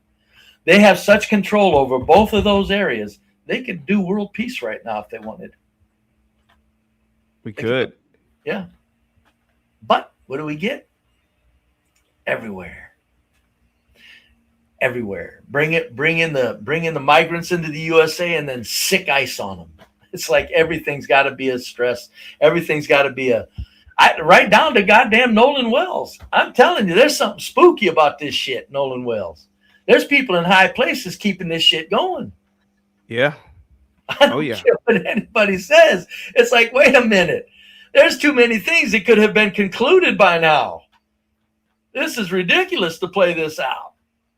So I don't know, man. It's just that's why I always say, man, people, I know I'm passionate about something, but I guarantee you in the bottom line, fucking man, relax. Relax. Don't worry about anything. Nothing. Because nobody's going to do anything about anything. Nothing. Nobody's changing anything. That's right. They will say, many on the Spanish right are saying that this proves them absolutely right. About 500,000 migrants are going to be granted an amnesty. The deadline has expired and the government is still processing those applications. And the right wing said that would attract more paperless migrants to come through to Spain. We've already seen the Conservative opposition saying that the Spanish Prime Minister has to step up soon. He has to take action. And we know that the far-right party of Vox will be using this to say that this is a proof that the Spanish left-wing and socialist government's policies. You mean to tell me 20,000 people got together and said, "Hey, we're just gonna go across the border today, just at the same time"? It's all it's bullshit. It just doesn't. I'm still maybe not following correctly. Yeah, these people aren't in Spain. They're crossing the border. In Africa. Yeah, they're crossing the border into Spanish territory. Territory, correct. But she said Spain. Mm-hmm. So that's why I'm saying she couldn't say Spanish territory. She said Spain for effect. Yeah. For people that aren't thinking and aren't really catching on, they're going, "Oh my God, 20,000 people in Spain." Mainland is what they're thinking. When you hear Spain, you think the mainland. You don't think a controlled territory on the border with Morocco. Yeah.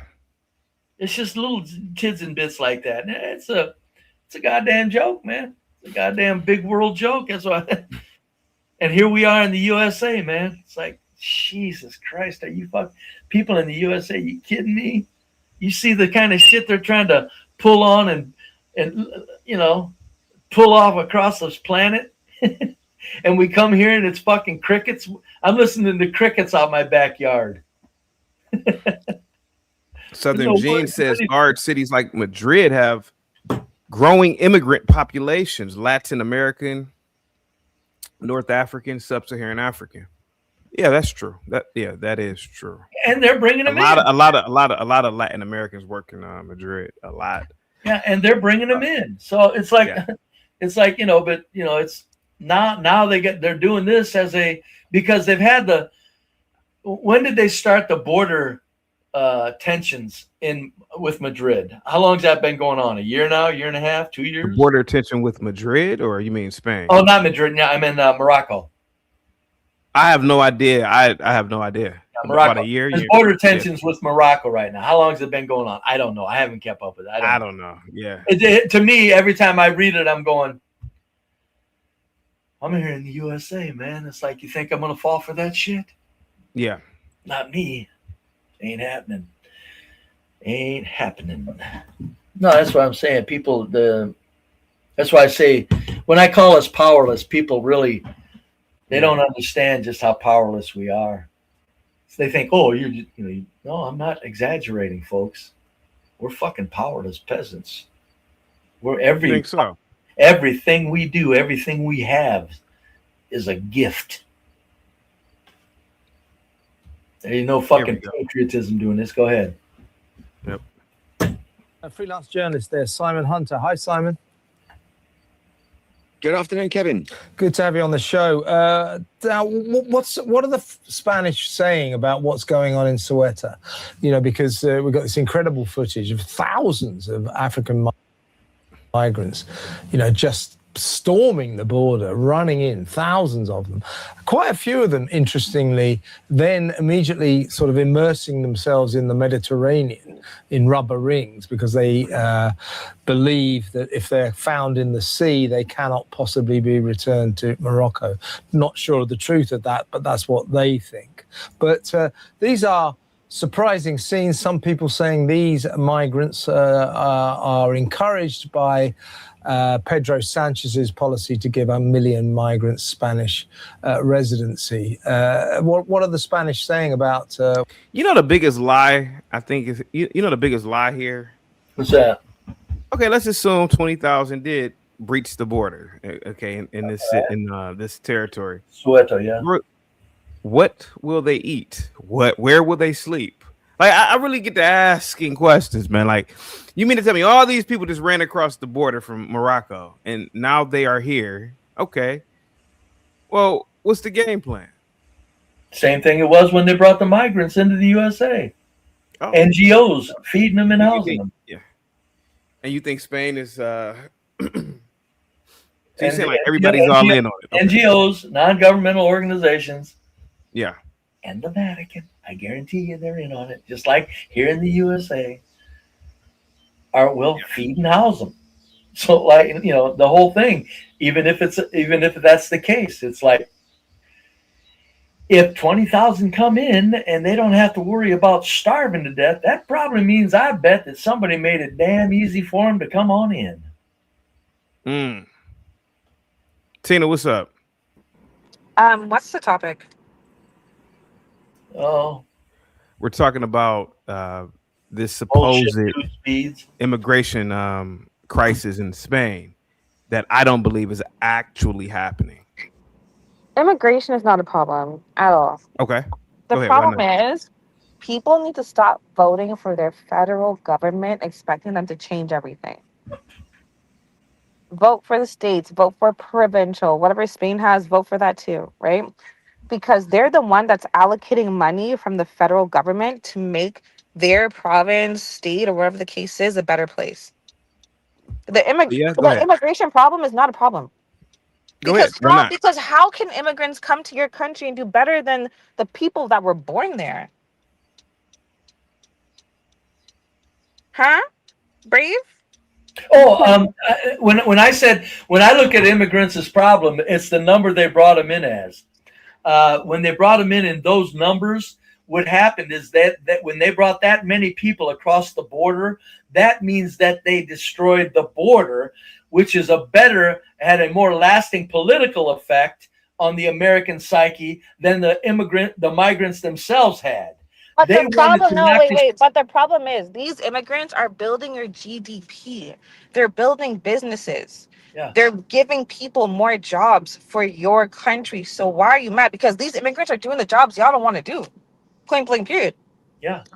No, don't get me wrong. I'm not one of those that are hateful of migrants. I've always said that if they bring them in, get out of the way and don't try to stop it and live life. I think the whole immigrant problem is because if they bring them in, Tina, if they bring in migrants in those numbers, there's one of the many benefits. One of the many benefits is exactly as you say. Okay, somebody said immigrants are bringing drugs. Okay, y'all were doing that Snow White back in the 70s and 80s, no problem. Those white people were slinging it left, right, and center, and nobody had a problem. But now it's a problem because white people are getting addicted to Fenty. That's the issue now, right? They're slumped over doing all that crazy shit. They're sleeping on the streets. Now it's a problem. It's never been a problem before. When there was crack in those black neighborhoods, it wasn't a problem, right? By the way, she's talking to somebody in the chat, folks, because I'm saying in general. when by far, when I look at migrants, I've always said, I hate to break it to everybody, but when migrants come in, even though they're destroying the American culture, these migrants in large numbers are hardworking people that just want to have families. Exactly. And guess what? White people love Mexican food. They love enchiladas. They love the birria tacos. They love, nachos and shit. They love Mexican food. They celebrate Cinco de Mayo more than the Mexicans. But did you hear young Tina folks say that somehow you can vote things? See, she's in that mind. No, don't worry about voting for anything. Don't worry about it. Don't vote. Stop it. You can vote if you're maybe in your neighborhood and you're have a at best your local municipality or whatever you guys might call it in Canada. I don't know. You might want to get involved in that, but other than that, stop. Don't think votes changing any of this shit, man. It ain't. Nobody. And I don't disagree. I'm just tired when people talk about Canada this, Canada that. Y'all don't understand. When it comes to immigration, yes, the federal government will allow a certain amount of people into the country. Okay. The premiers in the provinces are allocating money from the federal government to one, take care of healthcare, the education system, all that stuff, right? That is up to the province's choice, the premier's choice, the people that these dumbasses vote for. They want to go and blame Mark Carney. Y'all are fucking stupid. Y'all shouldn't even have a right to vote because you're so fucking stupid. No. Well, I apologize for my language. I'm so sorry. Yeah, I would say that when it comes to thinking provinces can tell the federales what to do in Canada is very naive. The central planning of each country it succumbs to no lower government's wishes. They do exactly what they do, as engineered by design. The provinces are doing as told, so you can vote till your brains fall out at the provincial level, and it still is what's going to happen is going to happen. That's what people need to understand. All of these countries are now, it's a lock, and it's been a lock for 100 years. Listen, the world is a melting pot. Are all controlled and engineered, and you can vote till your fucking brains fall out. You ain't changing a damn thing. Exactly. If what they want is what they're gonna get, is what we're gonna get. Exactly. And I'm gonna say this, sir. You have Timu braids or dreads. You need to shut the hell up before I pull up that SKU code where people can buy those extensions. You talk too much for a man with fake dreads. But go ahead. Who you talking to? Somebody in the chat.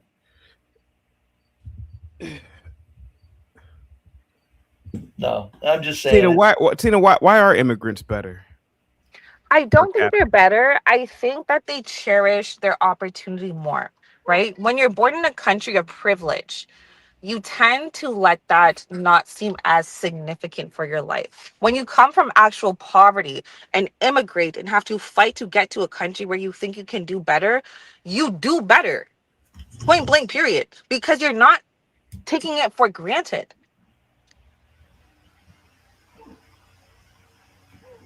It's human nature. That's why I say people when they talk about migrants, it's like, well, I'll tell you what, if they bring them in by the millions upon millions, they're planning on changing things. But to get upset at the migrants, it's like, be very careful, because you know how many businesses thrive because of migrants consuming? Mm-hmm. It's like, and providing labor. Exactly. So the whole thing is, that's why I say, with the birth rates where they're at, I've always said this. There's no way to get around immigration and people moving around the planet. You can't get around it. It's a one world order. There's no way to get around it. It has to happen. It's just that they do it in ways that creates conflict rather than, again, like I said, these people that are deciding to shut down to open the borders of the USA, and now they close them like they've closed them. Oh, they're closed. Very little problem. Yay, Donald Trump the puppet. Fuck him. He's a puppet. He ain't doing nothing. They just decided to shut the border down. The people that can cross borders and open borders, man, they're doing anything they want. Just sit back and be careful and observe. Don't get wrapped up in it. And people going against the migrants and ICE. I'm going, are you crazy? That was set up and you're going to get in the middle of that shit? That's exactly what the elite want, for us to choose sides. It's like, get out of here, man. And that's the thing, and that's the problem. They want to turn everyone against each other rather than focusing on the main problem, which is the elites. Eat the rich, my brother, my sisters, whatever y'all want to call each other. I don't care. Eat the rich, okay? Y'all worry about red and blue, the gray, black, whites. I don't care. The main problem is those problems are so minuscule. At the end of the day, it is a ladder. You're not even in the top 1%. They don't care about you. They want y'all to fight each other. No, it is. That's exactly what it is with CT bringing out this news feeds of Soweto and Morocco, the border, and it's just all a goddamn constant game, right down to the local level. Look what they're giving us, Nolan Wells. They're not going to miss that opportunity. And something is that Nolan Wells. That's what I'm saying. That's spooky shit right there. That's become spooky right now. To me, it's like, from a distance, I'm going, that shit's spooky. There's way more things that were known real early that could have stopped all of the speculation and nipped it right in the bud, but they didn't. And it's going to come out in the end. It's going to all be, oh, never mind about that, and we move on to the next news psyop of divide and conquer. That's what I say. And honestly, somebody in the chat saying my hair's not real. Yeah, I took off an extension one time on live. I will cam up right now and show you my shit's real, you dumb bitch. Are you fucking stupid? Are you new? Are you dumb? Pick one. I'm so sorry for cussing. Honestly, I apologize. I'm really sorry, sir. I'm in an Uber right now. I'm so sorry. Karate Shop said, it's funny B Brave knows all this, but still believes FBI statistics. I don't believe FBI statistics. If I quote them, if somebody proved they were wrong, I'd go, it doesn't surprise me. I'm just, if I quote FBI statistics, I'm just, quoting FBI statistics. Don't get me wrong. Okay. Sir, I don't believe nothing. Sorry, Brave. I need Sir to get on panel right now. Ponder, I need Sir to get on panel right now and show those Timu dreads that he sewed into his head. You want to talk about smack? Get on camera right now. And regular, now, don't intimidate you. I would never do shit for you, bitch. Now, what are wrong with dreads? Nothing, but Sir looks dirty. I must see it. Okay. No. Oh, that's her. That's her. I think if I'm telling you, the best thing any human can do is go, like I said yesterday, here's what you do. Picture the universe, start zooming in. Universe. Hold on, Brave. Hold on 1 second. I just respond to one chat. And guess what? If I do sell what you're saying, he couldn't even afford it. So shut the fuck up, pussy. I'd pay some good money for it, Tatum. Listen here. Picture the universe. Go to the galaxy. Go down to the solar system. Go down to planet Earth. Go down to the USA country. If you're in the USA country and you zoom back out past the solar system galaxy to the universe and you don't understand how fucking fortunate you are, just don't worry about shit. And that's why you hit the fucking lottery here, man. There's nothing to get upset over or too passionate about. No, because first of all, I know who called me mild. Someone called me mildly black. I did. Isn't that crazy? I did. Yes. No, when I find you, I'm gonna whoop your ass, bitch. Oh, you would you'd beat up an old man. It was you, Brave. It was you.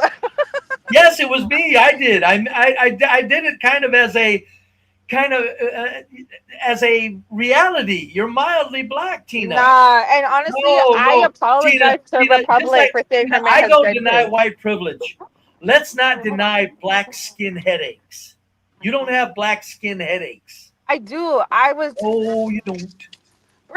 Listen, let's not talk about race because you look like Okay. Santa Claus. Ho ho ho! No, this is Massimo's here. No, I literally what? No, where's Bianca's? I don't know. It's in the bar, man. No, I'm on stream. Shut up! I'm talking to Santa Claus. Are you guys going out to the bar or? Oh my god! Wait! Sir is gonna call me mid as hell. Sir, tell him how you said if I had an OnlyFans, you'd be dropping those bands. Tell him that. No, but the Uber man said it's fine. It's okay. Thank you.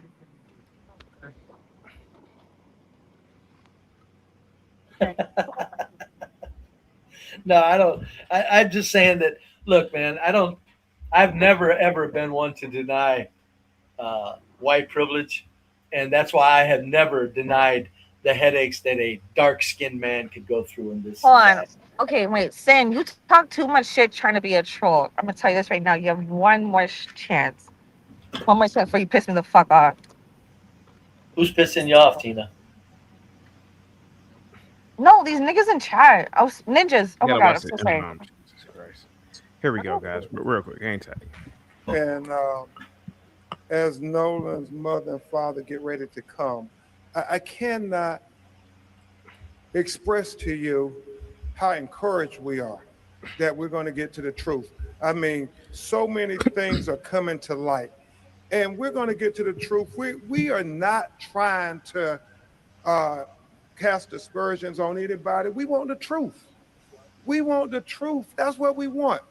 And like we said, if that implicates you or exonerates you, then you got to talk to your Lord. You got to talk to your God. But we want the truth and nothing but the truth. And if it was your child, you would want the same thing. And so that's why everybody who got children, you could understand the pain, the agony that this mother and father have been dealing with since 4th of July. How people came, within hours of finding him saying, well, no foul play, just go on.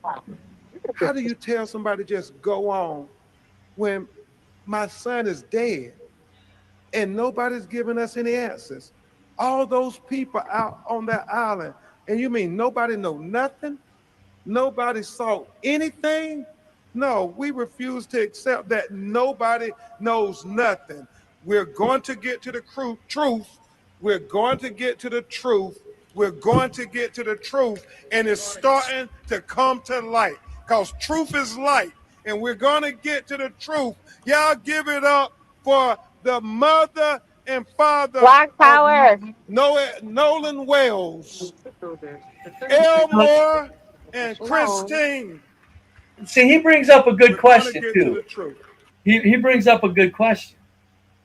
What question? What Nobody question, saw Bray? anything. The kid drowned somewhere. Somebody was aware that, hey, where'd Nolan go? Somebody went through that. Hey, where'd Nolan go? Even if it wasn't the kids on the boat that went back in. Somebody went drive the boat. Somebody went, where did Nolan go?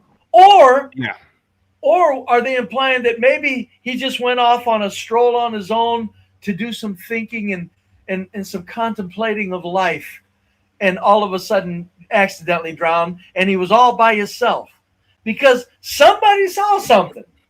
Somebody did. But yet, in other words, somebody did see something. They probably said, we noticed Nolan was gone, and that's when we called. So they didn't necessarily see him struggling because he might have went under and not even come up. But somebody noticed very quickly that he was missing. Okay, then why did they take his throat? Why did they take his throat and his lungs and shit? Huh? Why did they what? Take his throat. They the first autopsy. Let me finish my thought. PSYOP. It's they're stirring shit up. Okay, whatever. Well, I know, but nothing else makes sense. Can you picture somebody that actually wanted to kill Nolan on that island? Okay. I don't think it's race motivated. I do think these white boys are fucking stupid. Sir, I'm so sorry for cussing. I apologize in advance. I do think they're so stupid. People aren't here coping, saying, "Oh, they wanted to delete his history," rather than calling his friggin' mother. Are you stupid? Are you dumb? Are you new? Which one? Secondly, the first autopsy took the man's throat, took his lungs, the shit that you can identify his cause of death. They couldn't even identify it. Well, they said that they in an autopsy they carved the body up pretty good, so that's normal procedure. But what I'm saying is, well, put it back. Yeah. So right now the thing is Tina, this is a psyop. They took a drowned dude, and they're using it to create racial tension, or I should say, not create, because that's long been done. They're maintaining racial tensions with this psyop. That's all this is. Because they're going to find out the dude drowned. He drowned. And then, like I said earlier, they'll always have the inconclusive autopsy for blacks to piss and moan about for the rest of our lives. It'll never end. Brave, tomorrow I think I'm going to. Hell, I might even do it tonight. I think I may want to cover the Fauci testimony. That would be interesting. I don't have anything to say on a CT other than it's all bullshit. So I wouldn't. You won't get any participation from me. But I'll guarantee you one thing, buddy. Yo. Anybody that takes anything said in any of what you see on that screen, get help. They say he invoked. They say he invoked his fifth. They say he invoked his Fifth Amendment 100 times. If he did it 150 times, it wouldn't matter to me. Fauci is an agent. Yeah. They're going to use him. They used him. They're still using him. That whole 2020 scene was nothing but a big conditioning for the planet. Fauci is just a continued, hey, we're running out of things. Let's throw something in here. Give them Fauci. So anybody that takes Fauci, the testimony, if people are trying to figure out what he said legitimately or what he didn't say, it's like, don't do that to yourself. I get it. I get you doing it though, CT. It's a very popular and it's a popular thing. But yeah, that's why. What's that? Is anything real? Not very much, CT. Not very much. Mm-hmm. It's not. Yeah. It's not. Yeah. The Fauci isn't real. These wars, man. The wars people are actually dying, but look out! They're closing the Hormuz Strait. Oh, now they're closing the Strait of between Yemen and Egypt. What is that strait? Strait of Hormuz. I thought that was the Strait of. That's Hormuz.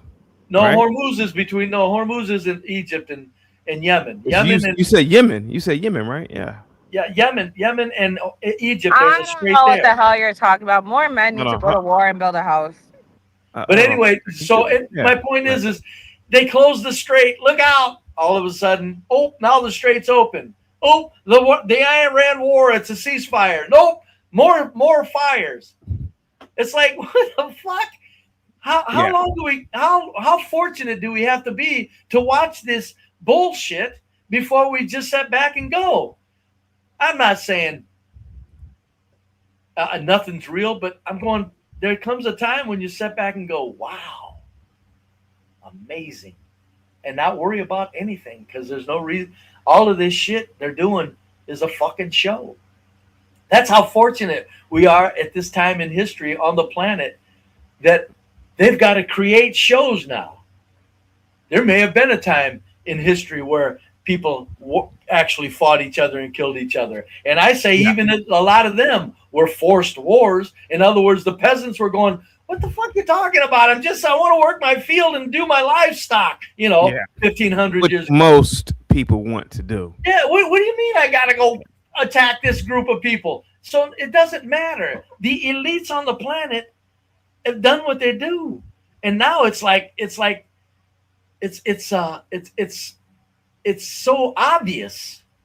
It may not have been obvious. It wasn't obvious even in the 50s. We didn't have things that are instantaneous information like you've got now. But now it's like, man. Yeah. Every time I look at something new, I'm going, shit, look what they're pulling off. An Iran war. Look, go ask the people in Iran. Remember the Iran people saying, USA, USA, USA. Remember that?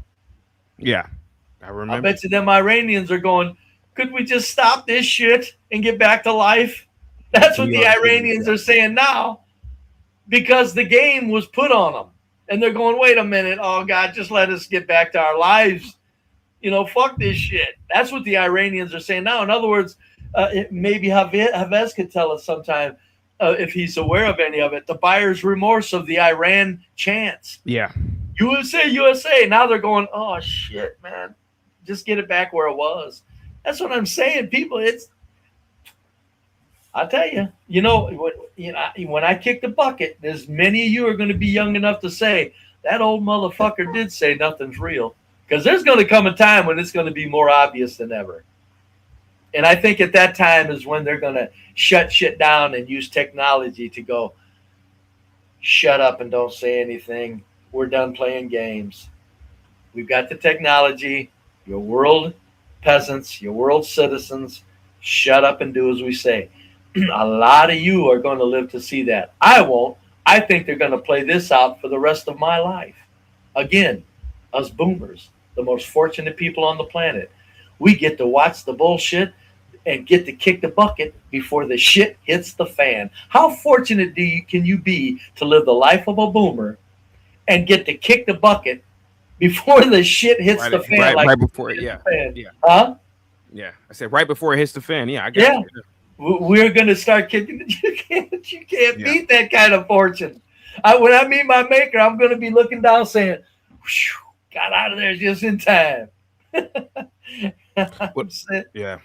So. Well, Brave, on that note, I'm going to get up out of here, man. I might come back tonight, man. But people are chomping at the bit for a Fauci discussion. CT, give it to them. They need absolutely, man. Good. Thanks, Brave. Thank you, Brave. Later, buddy. Have a good one. Guys, I gotta get up out of here, man. I'm salute to you. I might come back tonight. I don't know. Other than that, salute to you all. I will see you later. Have a good one, guys. Peace.